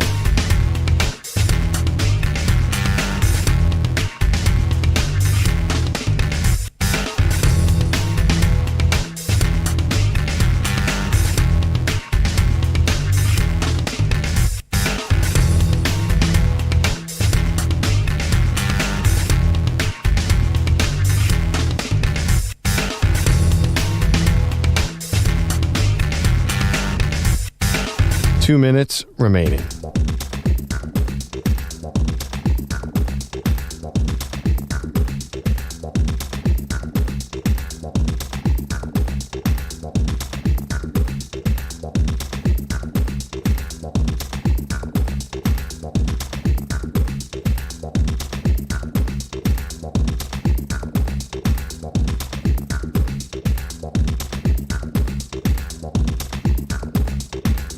One minute, 30 seconds remaining.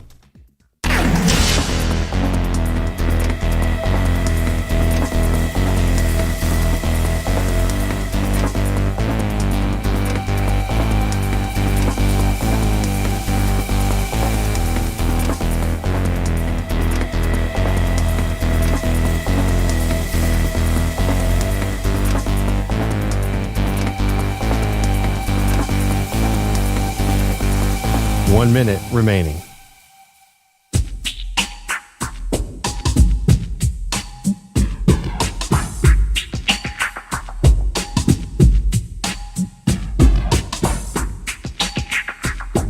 $45 seconds remaining.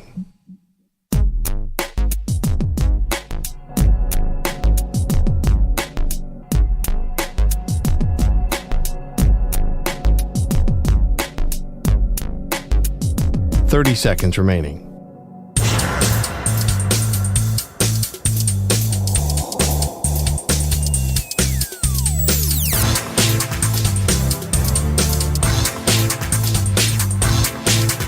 $15 seconds.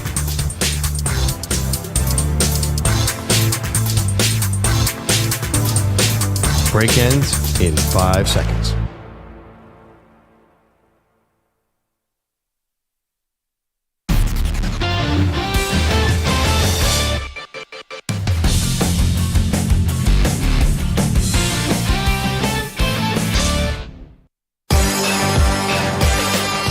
Which rookies are on the rise and whose stock took a tumble? Maggie and Perloff give their rookie power rankings. Welcome back. All right, we do this every Tuesday once full NFL week is in the books.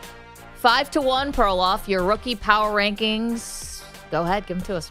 Okay, I know we're going to disagree on this one, but I have Spencer Rattler at number 5 just because I have a very low bar for a rookie quarterback. If we were only doing quarters 1, 2, and a part of 3. Dude, the guy's got a cannon, though. Can we at least talk about that? I assume, I don't know if we've heard, is he's starting on Thursday. He's going to be playing with basically a practice squad out there against the Broncos, who are also a practice squad. I love him. So I'll go Spencer Rattler. I'm sticking with, now, is this last week's performance or cumulative? Hardest choice. I'm going cumulative. I still like Brian Thomas Jr. of the Jags. Oh, he was not good in London, though.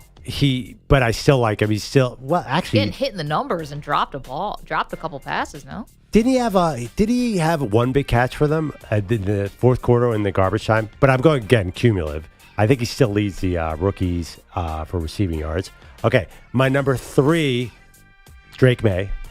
Baller. I was wondering about that. Number 2, even in a losing effort, Jaden Daniels was really good. The Ravens afterwards said that we love this guy. And number 1, I'm moving him up to number 1. I don't know if it's a season-long thing, but Caleb. Wow. I wasn't sure if you'd put Caleb number 1. Caleb looked great. Caleb had, great numbers. He had great numbers. It's just that Jags defense might be terrible. There you go. All right, that's Perloff's rookie power rankings. Let me give you mine.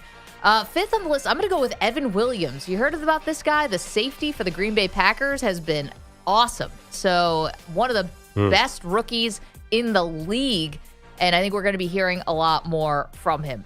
4 on my list, Perloff, I didn't realize this until I saw the stats. For your Philadelphia Eagles, can I give it to the combination of Quinyon Mitchell and Cooper DeJean? According to the score,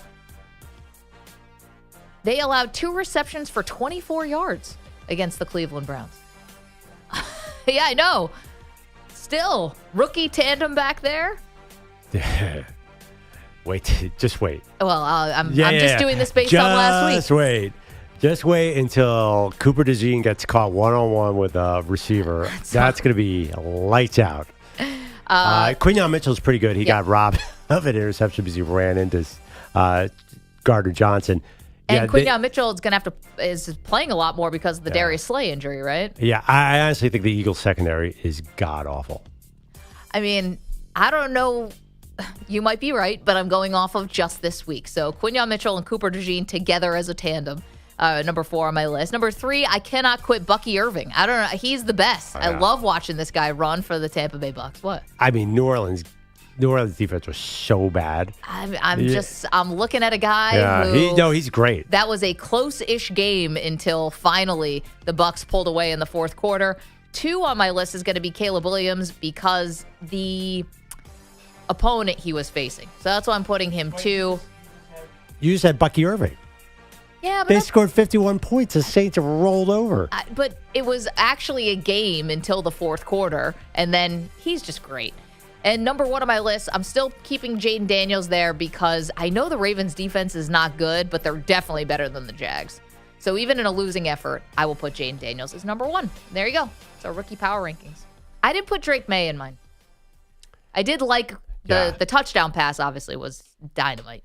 I had that stat yesterday. He's the first guy to throw 3 TDs and lead his team in rushing in his first game in 60 years or something. Again, I think that's a matter of where you put the bar for Drake May. He's got an awful team around him. So just the fact that he looked competent, you got to give him a lot of credit for that. I think he looked better than Jacoby Brissett, who's been in the league forever. So I think if you're a Patriots fan, you have to be very happy about that game. No doubt. Yeah. I mean, it wasn't perfect by any stretch, but I just don't think he should be out there. I mean, you and I have talked about this a lot, just because I wouldn't want to risk him getting hurt his rookie season, and then he's not developing in the offseason, he's rehabbing in the offseason, and you're not playing for anything this year. Well, right. But then again, you could run into the same issue. Is he going to be so ready to go next year that he's not going to be an injury risk? This is a long project. I think he'll be better. I think he'll be used to this thing. I think maybe, hey, this gives you a chance. You didn't want to go into year 2 of Drake May never playing a snap with that team around him. I think it was now. I mean, you're saying even in week 9 you wouldn't put him in? Well, I don't know. It depends how that O-line would hold up. I guess the one thing is you want to start Jacoby Brissett was playing so badly, you couldn't even evaluate anything. You couldn't evaluate the coaching staff. You can't evaluate any of the players because he was just not competitive. Also, why did Jerome Mayo, everyone knew Drake May outplayed Jacoby Brissett in the preseason. Yeah. I think he wanted to avoid some of those really tough defenses that they faced. The Jets defense was supposed to be tough. I think they played the Niners, who was supposed to be tough. But I think he was like, let's throw Brissett to the Wolves for 4 weeks. It turned out that those defenses were more vulnerable. He should have started Drake May week 1. That's my point. Like, there was no excuse to not play this guy when he was the better quarterback. Yeah, you're right. He definitely outplayed Brissett in the preseason, but we were like, well, but Brissett's the veteran, and he should take some of the bullets, I guess, like metaphorically. Obviously. Mayo said there's a lot that goes into it, and it really shouldn't be that way. By the way, can we talk about one quarterback? Bo Nix he's not great. I don't know what's going on there. Well, I was actually just looking at the over-under for the Broncos-Saints game. Yeah. 37. That's pretty low for an NFL game. I mean, so I assume I haven't heard it. Is it rather? Definitely Olave in concussion protocol. Rashid Shaheed I think he's questionable. He's been in and out of the lineup. Believe it or not, the Broncos are a 2-point favorite on the road. Yeah, I mean, believe it or not, who's on the Saints? I'm just saying. Spencer Rattler's throwing to Bub Means. I get it, but they always say New Orleans is like one of the toughest places to play. I know Sean Payton obviously knows that place well, but. Ooh, I don't know. They are just so decimated right now. Remember 2 weeks ago, they were number 1 in the power rankings? Or 3 weeks ago? Well, yeah, when they were off to a 2-0 start. Yeah, after they blew out the Cowboys, I was like, oh, man. Saints are back, baby. We have got to talk a little college football. One of our absolute favorites is going to join us next. Brian Jones, CBS college football analyst and Texas alum. How strong of a hold does Quinn Ewers actually have on this job? Get to it next.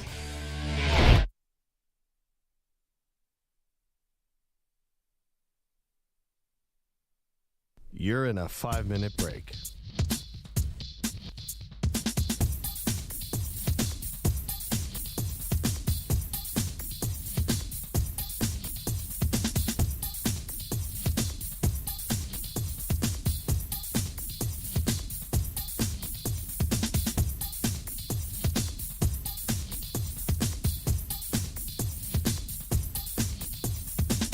Four minutes, 30 seconds remaining.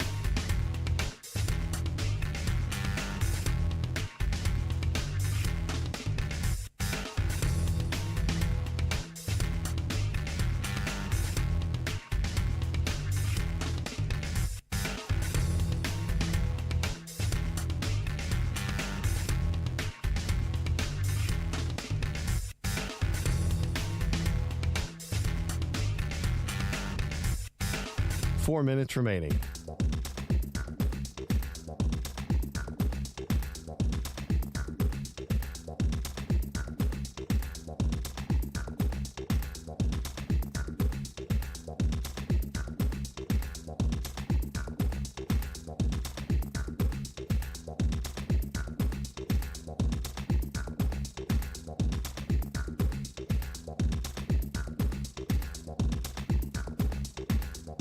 Three minutes, 30 seconds remaining.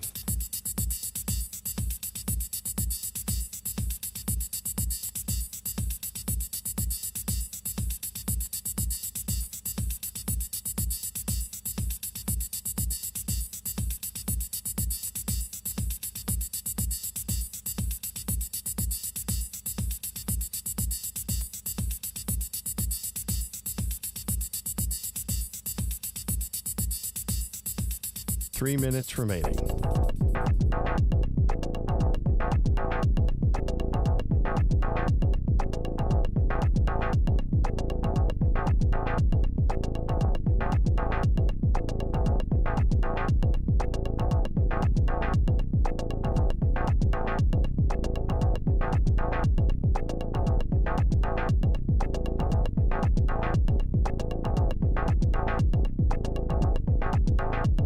Two minutes, 30 seconds remaining.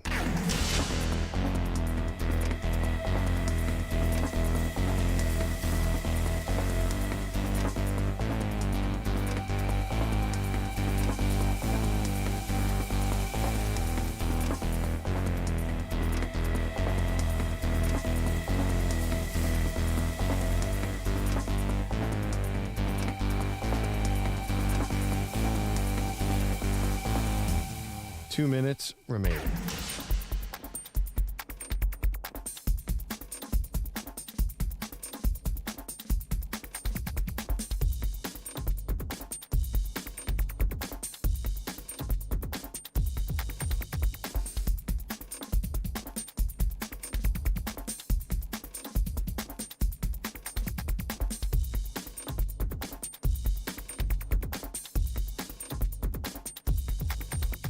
One minute, 30 seconds remaining.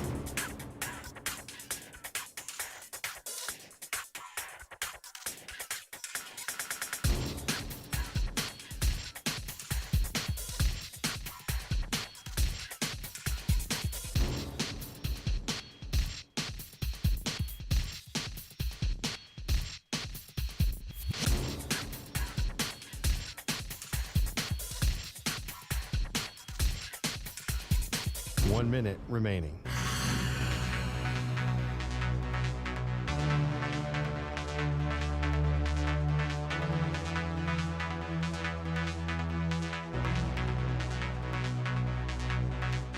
$45 seconds remaining.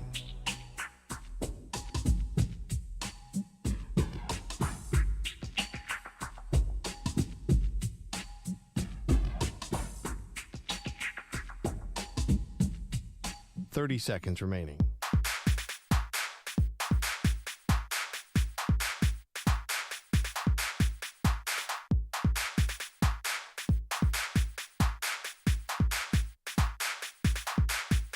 $15 seconds.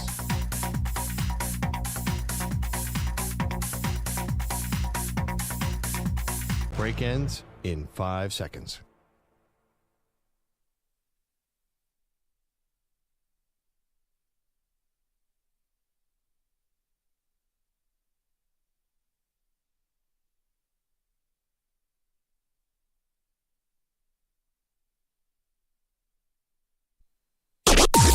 Maggie and Perloff on the Infinity Sports Network.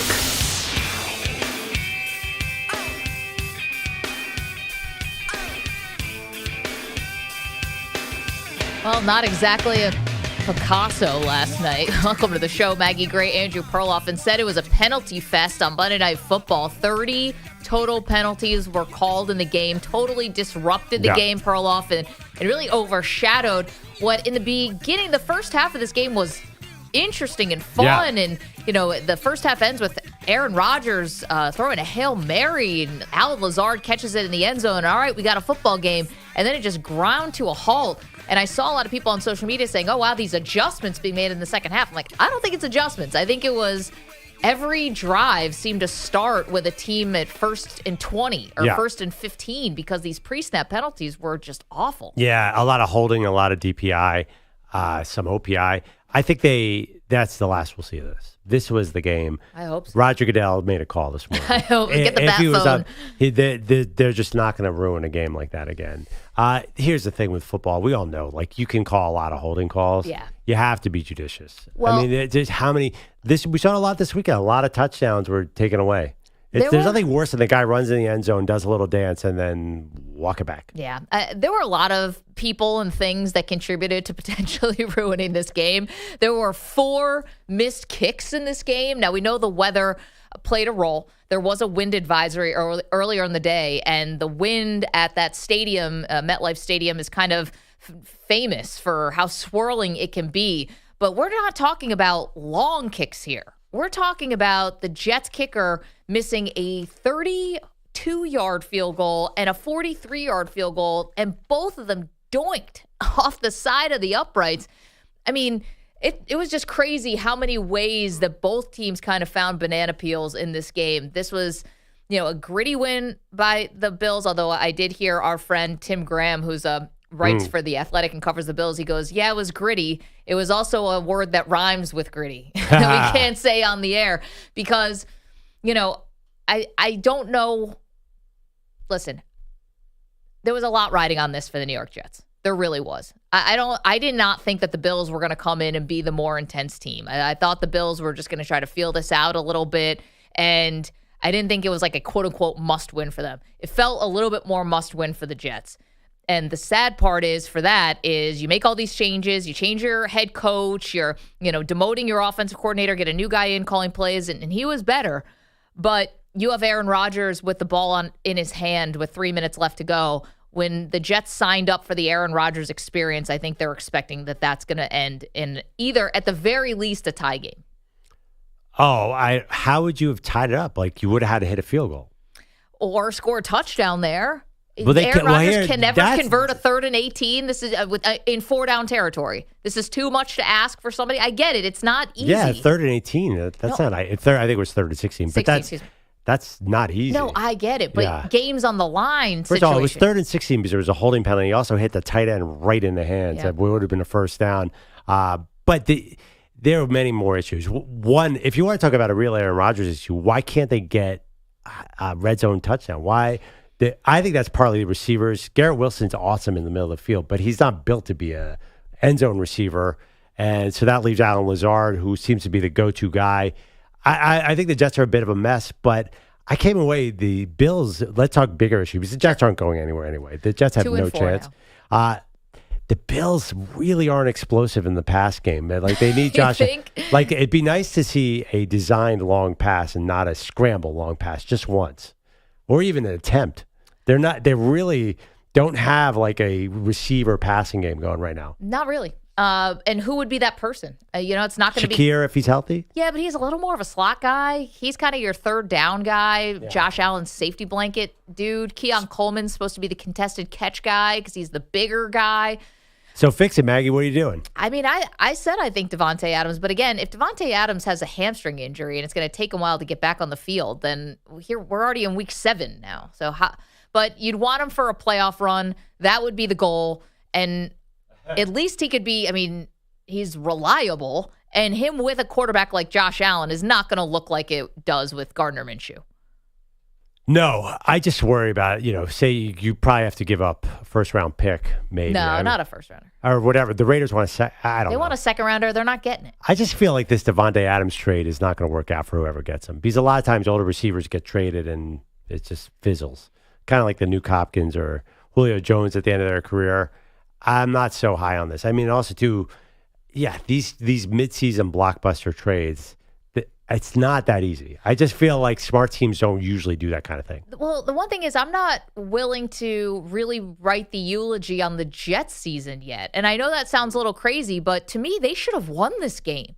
The Braylon Allen touchdown that got called back on a questionable holding call, I thought that should, they take the lead there. Who's to say that the Bills are coming back in this game? And I just think that they've been so close in all these games, and maybe call it the muscle memory of watching Aaron Rodgers for 18 years, but I don't know. He played well last night. The offense is definitely better. Now, listen, the last interception, he underthrew that ball.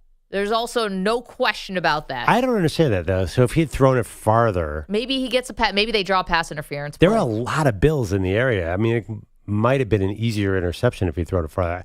There's no way Mike Williams was making that play, but it was 3rd and 16. No, I know, but he did have Breece Hall in the flat and didn't see him.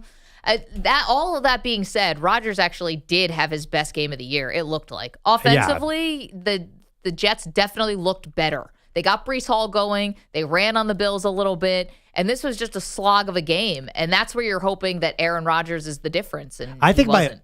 The ultimate reason I don't believe in the Jets is because they fired Robert Saleh and they went to this guy, Jeff Ulbrich, who seemed overwhelmed. I mean, there was a stark difference. To me, your Bills coaching staff blew the Jets coaching staff out of the water, I think. You saw they came out their first 15. The Jets had no idea what was happening. Then it slowed down. The first 15 plays, that is. I think there was clearly a better coaching staff in that game last night, and it was Buffalo. I know you don't love you think like the Jets seemed so disorganized. Well, and especially you had like a 12 men on the field penalty that Josh Allen was able to take advantage of. It's like, again, this is your defense. Like the defense you thought would stay the same. And I think that was part of the reason they even went to Ulbrich is, first of all, you can't go to Hackett. Obviously, he can't be elevated as head coach. But I think they went to Ulbrich because they thought the defense is fine. The defense doesn't need to be tended to. We need you to focus on the offense. I think they had no choice. So wait, what did the Bills coaches have to do wrong? I know you're mad at the Hail Mary because they didn't rush more passers. Oh my gosh. I mean, you're sending 2. And I get it. They're trying to defend the sidelines, but you have to know your opponent. Aaron Rodgers was built to throw Hail Marys. It's like the best. It's one of the best, besides the pre-snap drawing guys off sides and getting free plays and just sort of being a great quarterback. He's got this special quality. It's like he's a superhero when it comes to Hail Marys. Why do you think that he wouldn't attempt one there? Yeah, totally. But generally, I give him a lot of credit for the way they came in there. James Cook was out and they dominated with the run game, had 1 million first downs. I thought the defense looked like, even though they got run on a little bit, I thought they at least were tackling hard. They seemed tough, even though when the offense would not hold up their end of the bargain, I always thought the defense was flying around a little bit. They did, and the Bills, I think, smartly played conservatively. Do you remember one Josh Allen pass that was anywhere near trouble? Well, he fumbled, Yeah. so they were able to recover. So maybe they got a little lucky there. The Ray Davis pass was just unreal. Yeah, and there was one down the other sideline when he was scrambling that they drew a DPI on. On Dawson Knox? I just think generally, though, they played a very smart game. Because they were undermanned a little bit.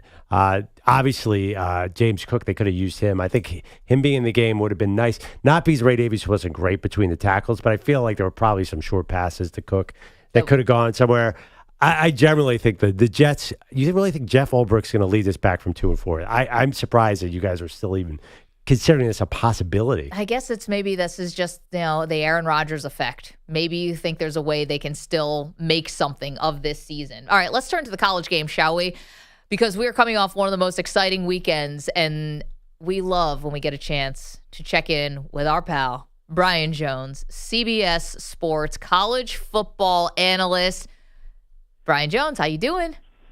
What's happening? Where you been, girl? I ain't talked to you all football season. Why you wait till middle of the season to call me? We've been blowing up your phone. All we want to do was wait until Texas won the Red River rivalry. Yeah. We want to see if Texas was for real, Brian. I mean, let's be honest. You and me both, man. They're looking for real, but right when you take a deep breath, after whipping up on them Sooners, you got Georgia coming to town. But they are definitely for real, just like you two, and hope all is well over there. Thank you, Brian, and same to you. Okay, let's answer that question. How real are the Longhorns in terms of they're the number one team in the country right now? Do you think there's a big gap between them and Oregon or them and Ohio State or them and Georgia? There is not a big gap between them and Oregon for sure, and that one scares me because I picked Ohio State to win that ball game, and they're still in the picture, of course. But I was not a huge, let's just say, I wasn't on the bandwagon when Will Howard left Kansas State and said he was going to take his wares up to Ohio State, and that clearly came shining through. Or it was not too shiny for the Buckeyes in Oregon this past weekend. But Oregon is for real, man. That was a phenomenal ball game, even losing one of their receivers, one of their top receivers who was idiotic, and he should have been tossed. I would have been tossing him if he'd spat on me. I wouldn't have needed the refs to walk him out. I would have walked his butt out. But they were phenomenal. Outrushed Ohio State, held Ohio State running game in check, and so it was a back and forth, great football game, such as the one we had on CBS, USC, and Penn State. But Oregon's for real. Ohio State will get back in the mix. Brian, can I just ask? Go ahead. That game came down to one or two plays at the end. Ohio State could have walked out on a neutral field. Do you think? Do you think Oregon's really better than Ohio State? Yeah, they won. Yeah, so, because Ohio State's linemen couldn't figure out what the heck was going on because it was so loud. I don't know. Everyone's talking about that game like it meant something. I feel like that there is even as humanly possible. They are even. I would agree with that. They're even, but they lost. And the better Oregon had the better quarterback. And Dylan Gabriel, reason why there was a lot of fanfare, him leaving Oklahoma, coming there where he's supposed to go pro, decides not to, he goes to Oregon, is because this guy's been in those big games since he was at UCF. And he showed up and showed out once again. So, yes, they're even, but the better team won because they had the better quarterback in Dylan Gabriel. You're right. It was nip and tuck the entire way. And that's home field advantage, so you couldn't hear. If they were on a neutral stage, who's to say that guy still doesn't jump? Because you're going to have half and half, such as Texas and Oklahoma, and the joint will still be loud. So you can induce some false starts. But, yeah, they might see each other again. At the beginning of the season, I said we'll probably see this one twice. Brian Jones is joining us, CBS Sports college football analyst. You got Michigan and Illinois this weekend, and we'll get to that in a second because there's a lot of fun storylines with that game. Just going back to Texas, though, for a second, Brian, it's your alma mater, and I know you had to be proud of how they just thumped Oklahoma in that rivalry game. You know, Ewers comes out, throws a pick. Maybe it was a little bit rusty. Then he settled into the game and had a good game. But considering that Arch Manning played well in his absence, how strong of a stranglehold does Ewers have on that starting job right now? It's his. You don't lose your job because of injury, and Texas is in a great position, have two excellent quarterbacks. And you're right, he did the same thing a season ago in that ball game, came out first series, throws an interception. They end up losing that one because of Dylan Gabriel and his heroics at the end of the ball game, unfortunately for us Longhorns. But Ewers is a hell of a quarterback. So he got right. He was a little rusty, but they leaned on their running game. They had the balance with Weisner and Jaden Blue. But you're sitting in a great position when you can say, all right, my starter's not Hank. If he ain't working out right now, we're gonna get the ball over to Arch over here, and who showed very well when he was running that offense. So, but it's Ewers. He's not looking over his shoulders. He knows, and everyone in that locker room knows that this guy is our guy. We're going to rally behind him, and if he can't go, we're going to rally behind Arch. So that's a great position to be in, and there's no controversy. And I know, and I've seen this, breathless reporting since Arch hit campus. Oh, he's going to transfer. Oh, this is going to happen. No, just chill out. Let these cats do their thing in college. There's no animosity between anybody in that locker room. They're just fine. So how do you feel about Georgia coming to town for your Longhorns this weekend? Man, I'd love to be able to celebrate whipping up on them Sooners a little longer, but you can't. And even me, even though I'm not playing, I feel that I kind of now focus on Georgia. Georgia, maybe not as dominant on defense, and go back to that Alabama game. Go back to last week at Mississippi State. Man, they gave up some big plays, especially in the passing game. And what does Texas do? They can throw that ball all over the field. They have one of the best wide receiver rooms.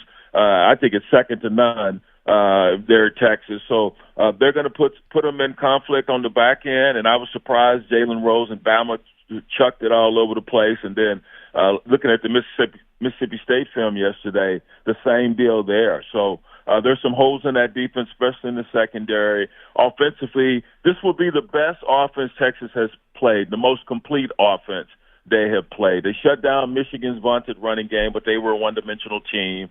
And now you take on these guys, and Beck can throw it. They've got a good wide receiver room as well. And they're going to always try to run the rock. That's what Georgia does. They believe in balance. So this will be a huge test. And my biggest concern, guys, coming into the season for Texas was losing those two big guys in the middle, Byron Murphy Jr. and Tavonjay Sweat, in the teeth of your defense on that D-line. So they're going to get a boatload of runs downhill. We'll see if they can hold up. Brian Jones is joining us, CBS Sports college football analyst. Okay, we mentioned Michigan, Illinois this weekend. It's been a tough season for Michigan because you lose to Washington, but then Washington just gets thumped by Iowa. And so that loss maybe looks a little bit worse. It's been a revolving door at quarterback. Brian, what grade, I guess, would you give Sharon Moore in his first season so far as the head coach of the Wolverines? Well, it's been a mixed bag. He doesn't have really a quarterback, and he went to Jake Tuttle the last time out before their bye week versus Washington. And Tuttle actually was playing pretty well. And this guy's moved around. I think it was Utah, it was Indiana, now Michigan, and so he's moved around. But I think I think Warren, who started the season, is the better passer. He just threw it to the wrong color jersey. I think he's more athletic. He just can't. Maybe he's colorblind. I don't know. But Tuttle, at the end of that ball game, just ill-advised pass. You're throwing that speed out, man. You got to make sure it's far out where only your guy can lay hands on it, or it lands out of bounds. He threw it too far inside, and Washington gets the pick and closes them out. But you're talking about Iowa and Caleb Johnson running the rock. He had about 160 on Washington, and then you got Mullins and Edwards, the two-headed monster with Michigan. These guys, they hang their hat. That's about all they can hang their hat on is their running game. But their defense is tough. They've got a stout defense. Washington did some work on them late in that ball game to pull out the victory after losing the lead in the first half. So this is going to be a fun ball game. Illinois, can you believe? I don't know if you guys. We were of course on site at SC and Penn State out in LA, and we're keeping up with these scores. I think it was 27-3 in the first half. Illinois was up, and then you look around and it was 50-49. What, man? And you turn on that film and it's just up and down the field. This is Purdue we're talking about, folks. This here, I bet you guys didn't know. I didn't know this till yesterday. Purdue's head coach Ryan Walters. He's a former DC. That's how he got the job. He was at Illinois and at Missouri prior to that, and got the head job there at Purdue. But he fired Graham Harrell, the OC, a couple weeks ago. He took over the play calling. He took over the play calling last week, their head coach, and they got another quarterback in it, Ryan Brown, who looked phenomenal. This offense looked totally different. So they come back from 27-3 deficit, take the lead. They end up losing in overtime in that ball game versus Illinois. So I don't know what to believe about Illinois. I thought they were much tougher on the defensive side of the ball. I will say this. Altmaier quarterback is playing well. They got some receivers and Franklin and that are damn good. But their defense gave up a ton. So Michigan, I think Tuttle will start, but they should be able to find some running room against this defense that gave up just googobs last week. They're to Purdue.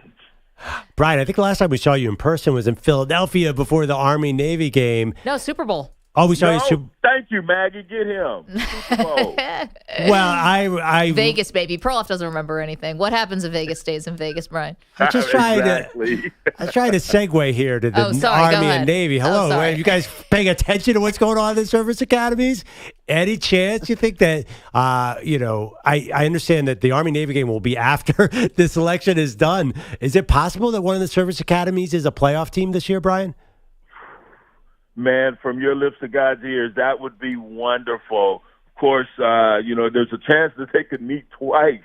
They could meet in the conference championship game, then have to play again in their normal stint versus each other. So we're holding out hope, but both of them are excellent offenses, right? Bryson Daly, they're at Army, and the way they're throwing the ball, and, of course, Blake Horvath with Navy and the way they're chunking the ball in this new hybrid wing tee offense of Drew Cronick, their new offensive coordinator. Man, it is fun to watch.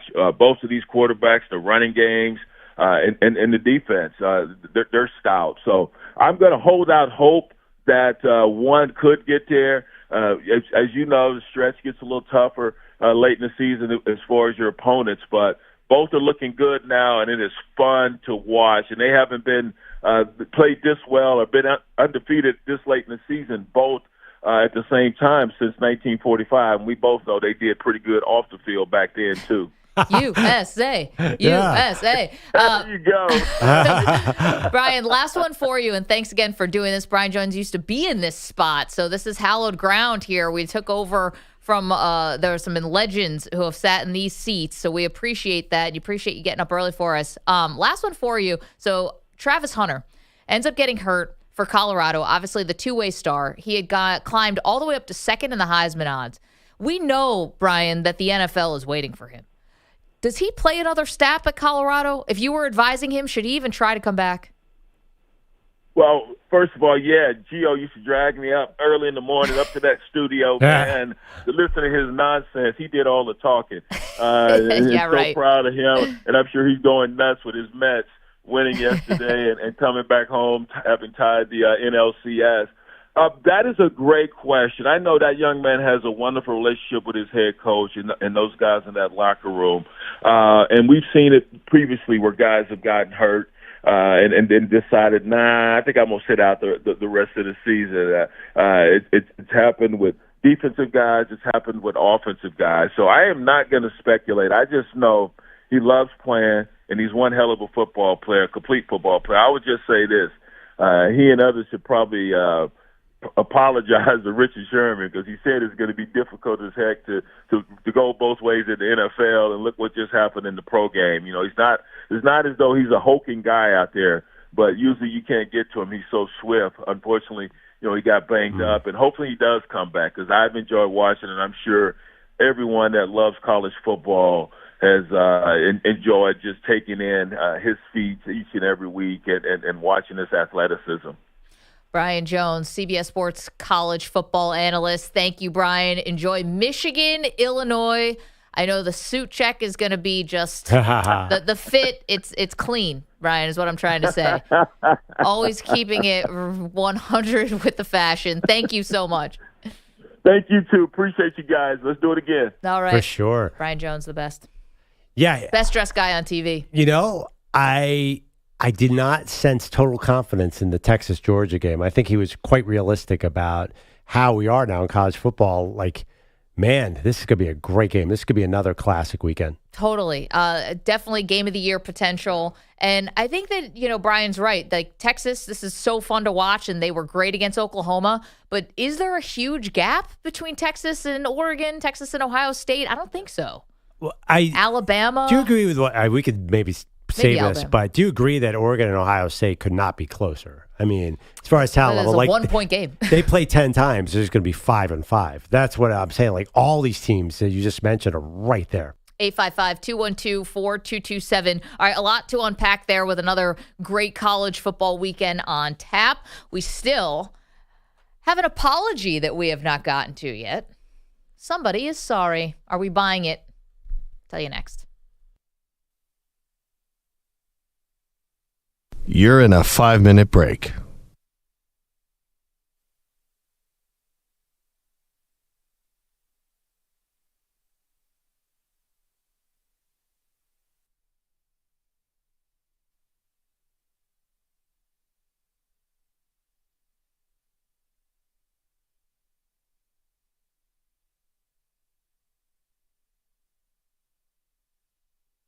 Four minutes, 30 seconds remaining.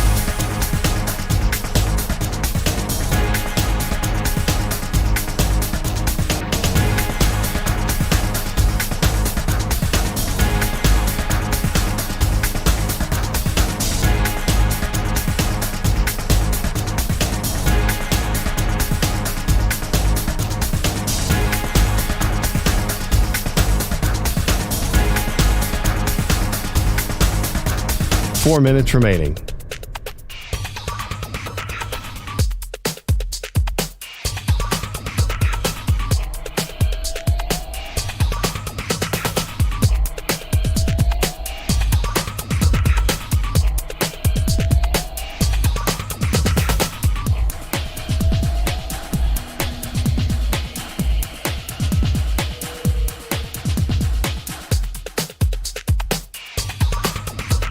Three minutes, 30 seconds remaining.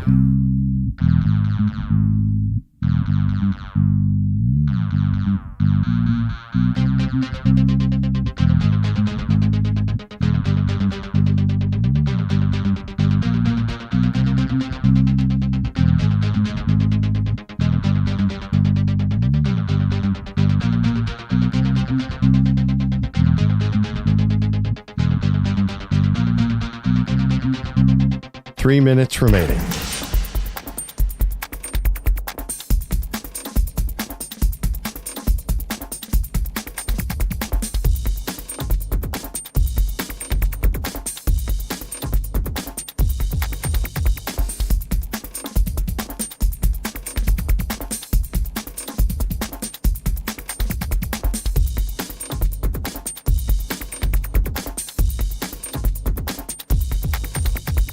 Two minutes, 30 seconds remaining.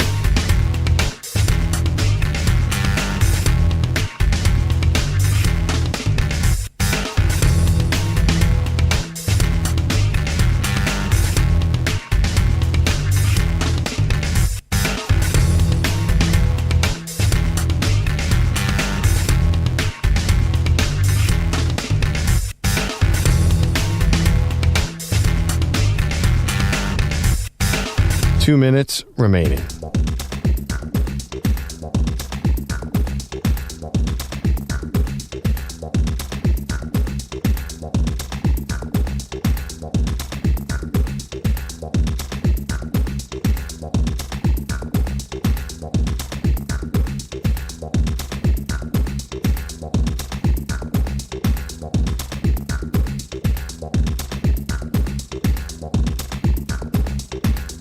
One minute, 30 seconds remaining.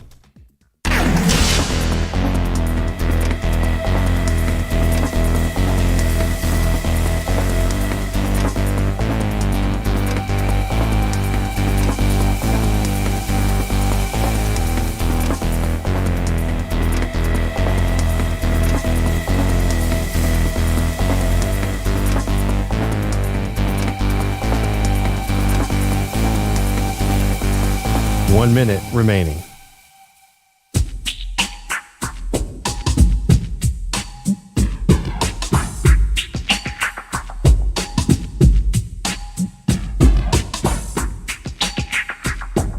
45 seconds remaining.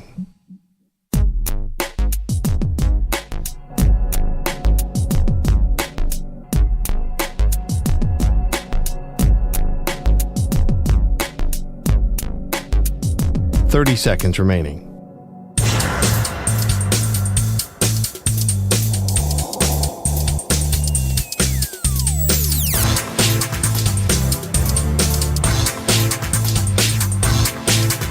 Fifteen seconds.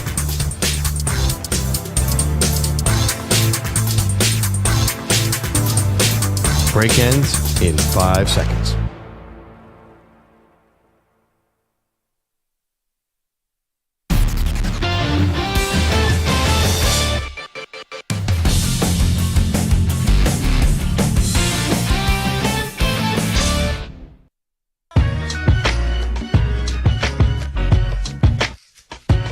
This portion of the show is brought to you by Ethos Life, the easy way to get life insurance in 10 minutes, up to $2 million in coverage with no medical exam and just a few health questions. Get your free quote at checkethos.com. Not available in all states. Man, I'm getting fired up. I think, and this is based on nothing, I think I like Georgia against Texas because Brian mentioned, like, Texas sent a lot of talent to the NFL last year. And they're number one right now. It feels like this is a season you don't want to be number one in college football. You have a target on you. It feels all these teams, you mentioned there's such a thin margin here that I don't feel confident like anybody's better than anyone else. And I think that's partly a function of NIL. The talent's been spread around. Alabama and Georgia don't go 6 deep with 5 stars. So I think there were going to be a lot of turnover at the top. Yeah, that was Brian Jones, CBS Sports college football analyst, who joined us in the last segment. If you missed any part of the Maggie and Perloff show, you can always download the podcast, which is excellent in our opinion. If you give us a 5-star, it'd be great. 5-star review. And also the free Odyssey app. So this is the thing, though, about Georgia. It's not like they didn't send anybody to the pros, and they keep reloading. Well, actually, last year it was not it wasn't big, historic, record-setting like it was 2 years ago. Yeah. But I think I like Brian's idea that Georgia just basically running downhill right into the teeth in the middle of that defense. But this will definitely, he said this would be the best offense, obviously, that Texas has faced too. Yeah. What's the spread right now? 3.5 Texas in Texas. Man. Just betting wise, I'd probably take the points. Because right. Georgia has also shown that it doesn't really matter what's going on in the first half, that they can come back in the second half. Again, by the way, I keep harping on this, but Ohio State, Joe Klatt, Fox Sports, came out yesterday and said that was a bad call on the offensive PI that cost Ohio State the game against Oregon. I cannot stress enough of how much of a coin toss that game was, and I cannot wait for them to play again in the 12-team playoff because they're going to be right back. I'm so psyched. Oregon's in. I mean, they're going to run. They can afford 2 losses, so they're so ahead of the game. It's going to be great. It does water down the regular season just a bit. But this year it's going to be so good because there are going to be so many premier players in the final 12. Yeah, the games are still exciting, though. See, that's the thing. It's like, maybe it waters it down because not every game is so life or death. Like, you get a little safety net of still being able to make the playoff. But it didn't make Oregon, Ohio State any less exciting. It didn't make Penn State, USC any less exciting. Well, yeah, but I mean, Alabama, Georgia, for example, would have been like season altering, and it wasn't. I hear you, but you're not going to get the Alabama LSU from back in the day where it won.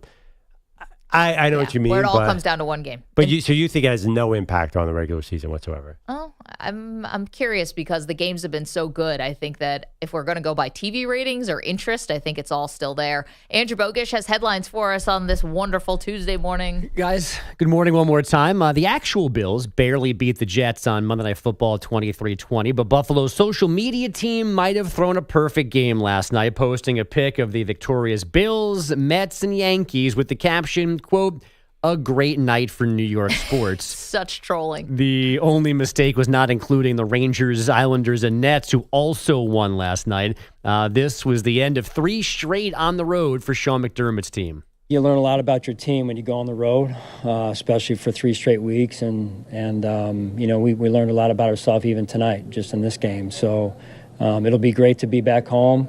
We can't take that for granted, though, in our preparation. That game against the Titans, so you can skip the preparation. They're bad. Last night, the Bills gave up a Hail Mary at the end of the second quarter, so they led by 3 instead of 10. They were lucky that Greg Zuerlein missed 2 second-half field goals, and they needed Taron Johnson's late pick to secure that 23-20 win. The Jersey Jets were undisciplined under Robert Saleh, and then they were called for 11 penalties in Game 1 under Jeff Ulbrich. That can't happen. It can't. It puts you behind the sticks, and it just puts us behind before we even get started. So it's wasn't good enough in that way. The Jets are 2-4 after their third straight loss. A win would have put them atop the AFC East. Friend of the show, Diana Rossini, is now reporting the Jets have given Hassan Reddick's new agent, Drew Rosenhaus, a small window of time to find a trade for the unhappy pass rusher. I was kind of surprised. I thought that the new agents would try to work something out with the Jets. Well, they were supposed to talk yesterday, right? So maybe the talks were like, okay, this is not going to work. So feel free to see if you can find a better. This might be the Jets negotiating with. You think it's not good enough here, see if anybody else wants you. How about, let's just go obvious. They lost. 4th round pick for the Lions. Lions make sense, Although sure. the Lions need a guy who can also stop the run. Because that was Aiden Hutchinson's by far their best run defensive end, too. Yeah, now he's out for the year. Hassan Reddick's very much a specialist at this point of his career. I'm just wondering, EJ and I were just talking about this.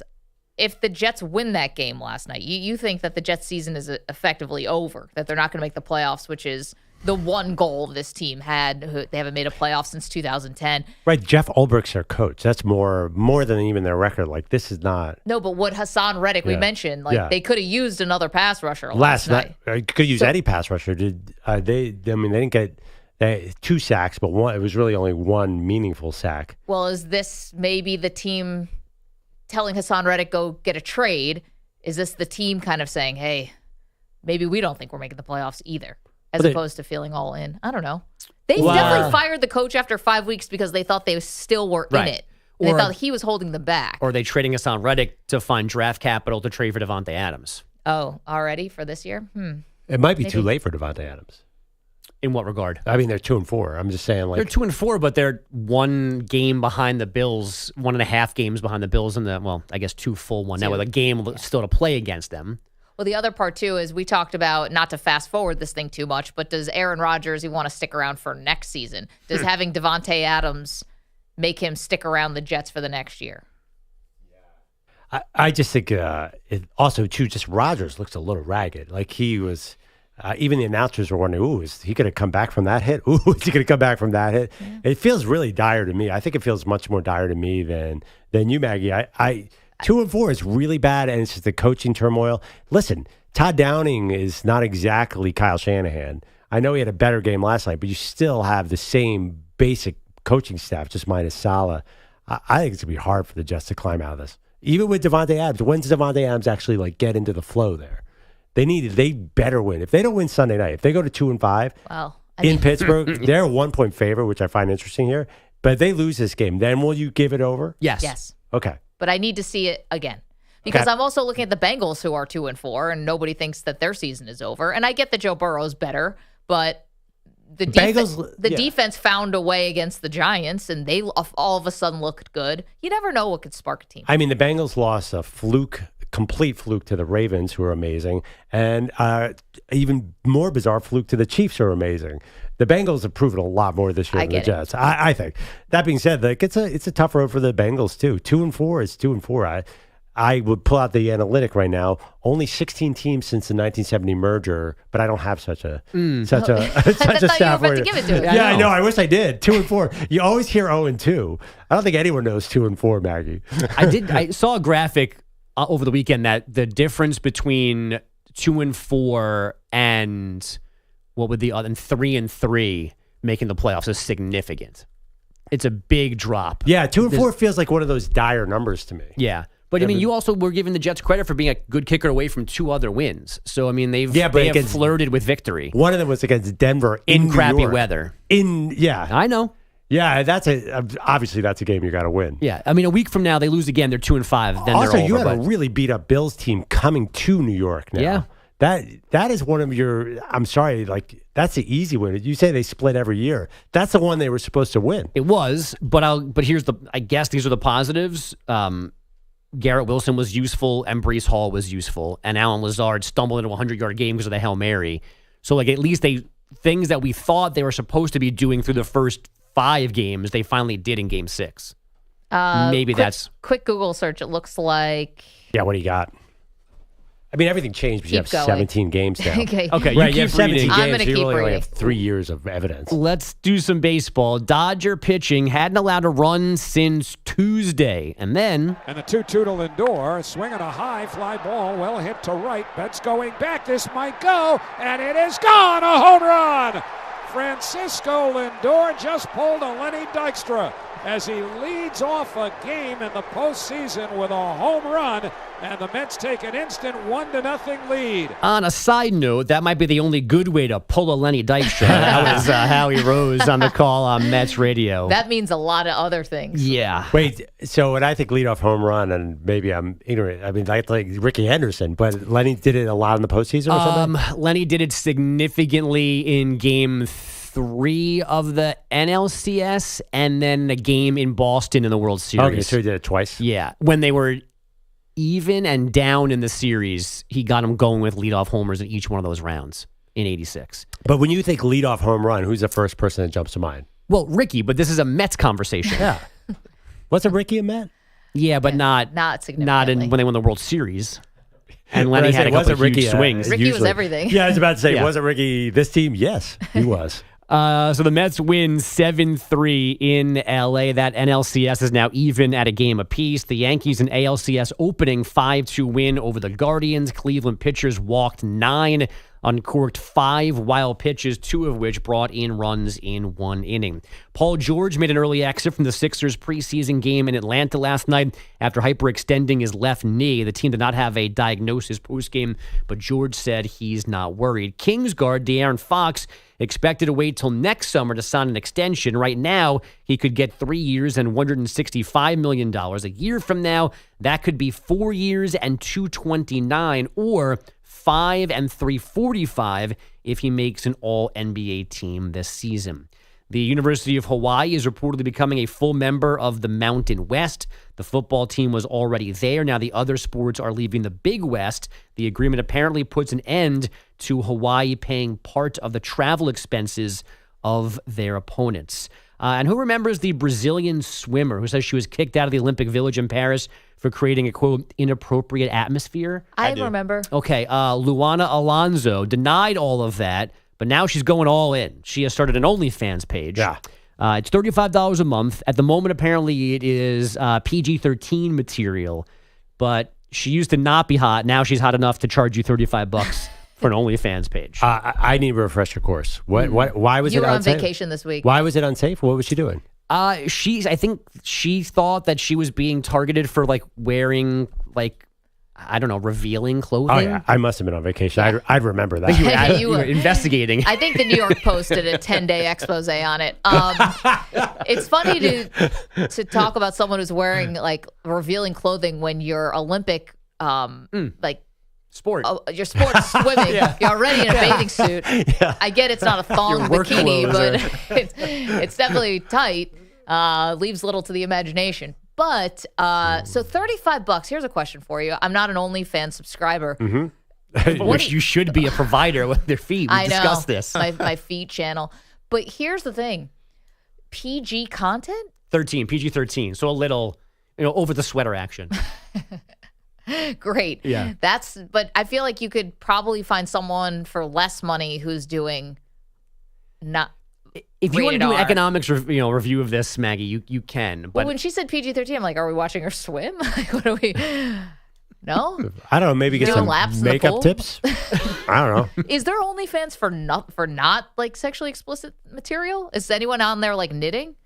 Yes. Or just like, this is how you do your Yeah, taxes? there are people Okay. who don't do explicit sexual stuff. They play video games on there and you can watch them? I don't know about, no, that's more of a Twitch thing. Yeah. Got it. This New York Post story says there are people that don't do explicit things, but the large majority are explicit. Right. So like I was watching the Sopranos documentary that Perloff turned me on to So recently. good. And How are you getting this? Dreo Oh. De Matteo, Yeah. whoever played what was her name? Adriana. Adriana has an OnlyFans. But I'm like, is she just like reenacting Sopranos scenes? I don't know. She's just doing, I don't know. She's just being her? Doing porn. I don't know what it is. Yeah, for some reason, I saw that same thing. It didn't strike me as she was doing adult content. Exactly. But she must be, because I don't know why you wouldn't just start a YouTube channel if you were just doing makeup tutorials. Maybe it's like not super explicit adult material. Maybe an occasional boob shot. Like erotica? Like she's reading naughty novels to us? Exactly. I don't know. An Like occasional one. R-rated. Like you gotta you just log on and wait. Maybe today will be the day. Every third Tuesday. I have no idea. Just an occasional, like, just a nip slip. Just, you're never sure when it's going to happen. And it'd probably get you a lot of followers. I'm not doing the research on this one. I nominated Nick on the other side of the glass. You're not married, right? No. Yeah, This you're is not a gonna new get in thing. trouble. This is like for younger people, I think, OnlyFans. I'm sure it's for all ages, but it still feels very new. I think if you're looking for what you're looking for, you'll find it no matter how old you are. Great point, EJ. I'm not sure this is TikTok, Maggie. I think this is for the older perv types. I was going to be like, kids today, but it's probably not kids. Yeah, why do you think we have this fast broadband internet? It wasn't invented so we could look up stats on what 2 and 4. It was invented for pornography. This whole operation was invented so guys could do stuff like this. I get it, and I always think it's funny. I forgot which comedian had that you know how you can like a video on the internet, that somehow there's porn on the internet that people give a thumbs down to. It's like, who's thumbs downing it? Well, poor deprived teams that started 1-4 to make the playoffs. Will you take that stat? I don't have 2-4. Absolutely not. All right, well, I've got 1-4. I couldn't find 2 and 4. I got 6 teams that made it starting 1-4. I'm not the research Since team, when? dude. The first one was 1970. No. That means since 1970, 6-1 have made it, sure. Right. But the other thing too is we have a new playoff format. We have a new number of games. Everything has changed. So you get a little more games. Yeah, maybe. Honestly, the last team that started 1-4 and made the playoffs was the 2018 Colts. Jeff Olbrecht's their coach. But he's like an unknown. Well, last night wasn't great. So, from what we know. Gosh, we got to go. Thank you, Bogish. Appreciate you. See you guys on the phones. Our final thoughts about last night's game next. You're in a 5-minute break.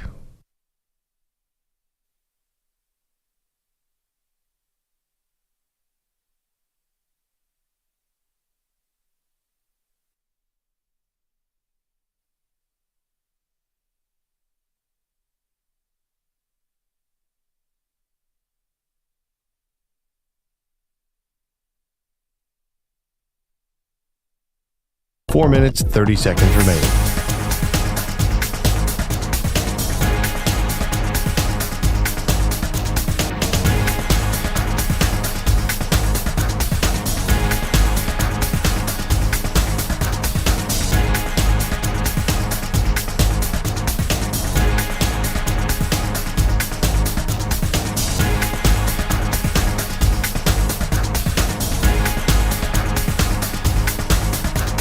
Four minutes remaining.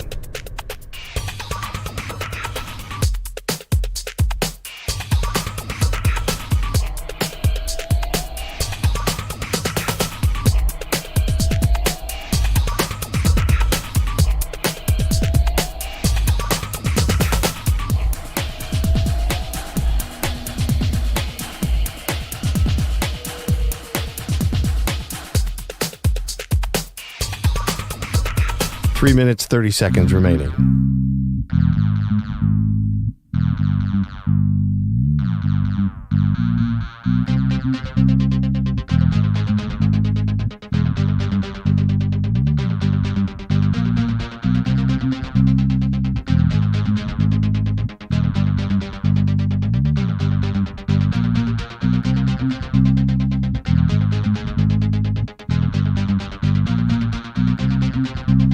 Three minutes remaining.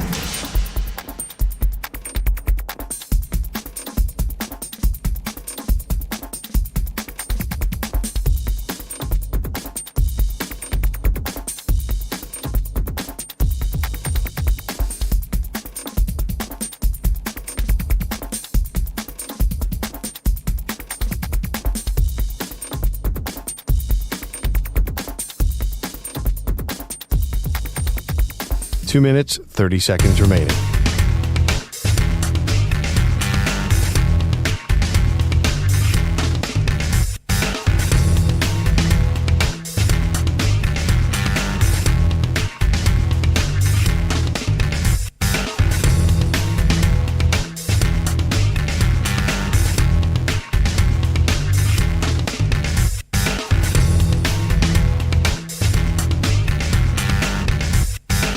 Two minutes remaining.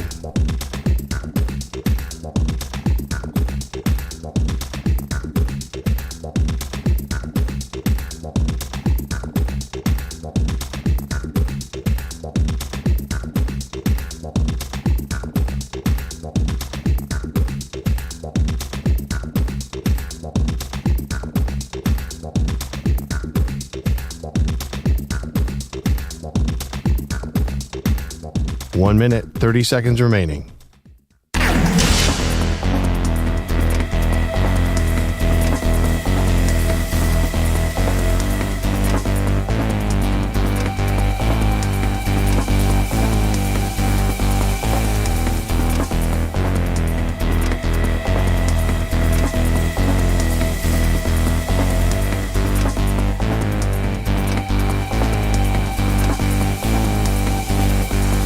One minute remaining.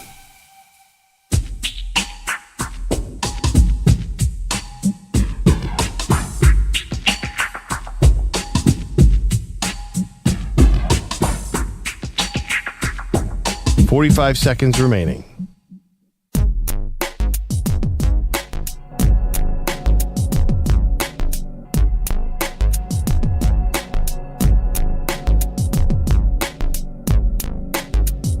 Thirty seconds remaining.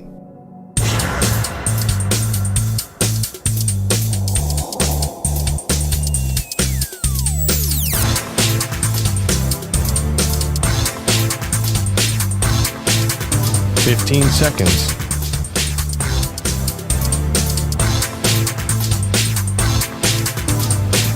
Break ends in 5 seconds.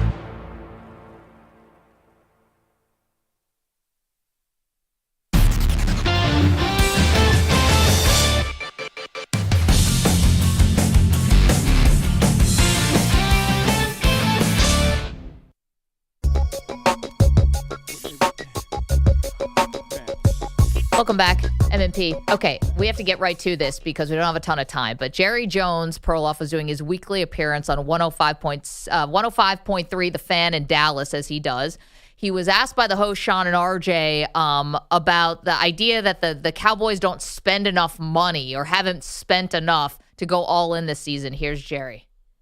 Now, if you think I'm interested on a damn phone call with you over a radio, and sitting here and throwing all the good out with the dishwater, you have got to be smoking something over there this morning.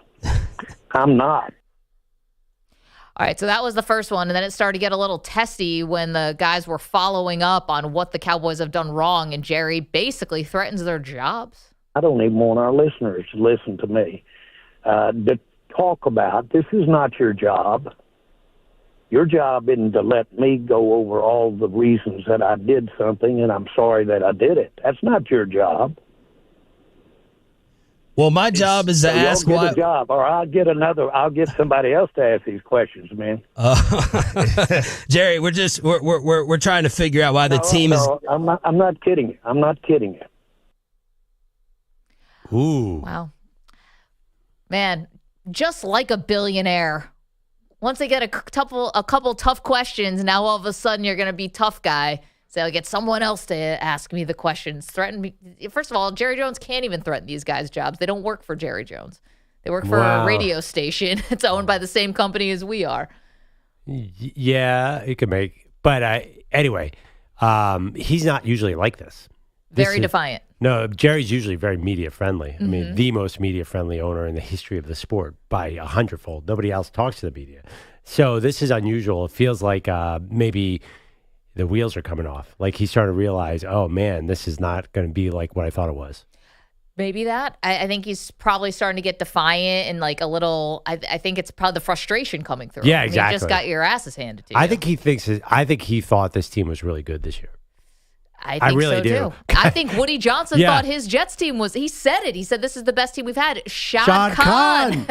These owners, We've been together man. too long. I know. I think they're in this delusional world where they think I made a lot of money over here, or I was handed a lot of money, and I got this figured out. I think they thought something different about this season. I really think they thought they were going to win at a high level. Well, here's the thing: if Jerry's, yelling or not yelling, if he's getting snippy with radio hosts, why don't you get snippy with your head coach? Why don't you get snippy with some of the guys on the field who look like they didn't want to play football on Sunday? Jerry just seems to love his head coaches. Yeah, he does. When Mike comes down from breakfast after a sleepover, just be like, "Hey, Mike, why'd you run that zero blitz on Jared Goff?" That wasn't bad. Nick, that was Jerry Jones, just in case you're wondering who I was impersonating. I'll lie to him. Sounded a little like Reba McEntire. Same. EJ Stewart, thank you. Nick Theodoro, thank you. Andrew Bogish, Andrew Kaplan, Weedo's Coffee Drinkers, Brian Jones of CBS Sports, the college football department. We appreciate you. All of you. See you tomorrow.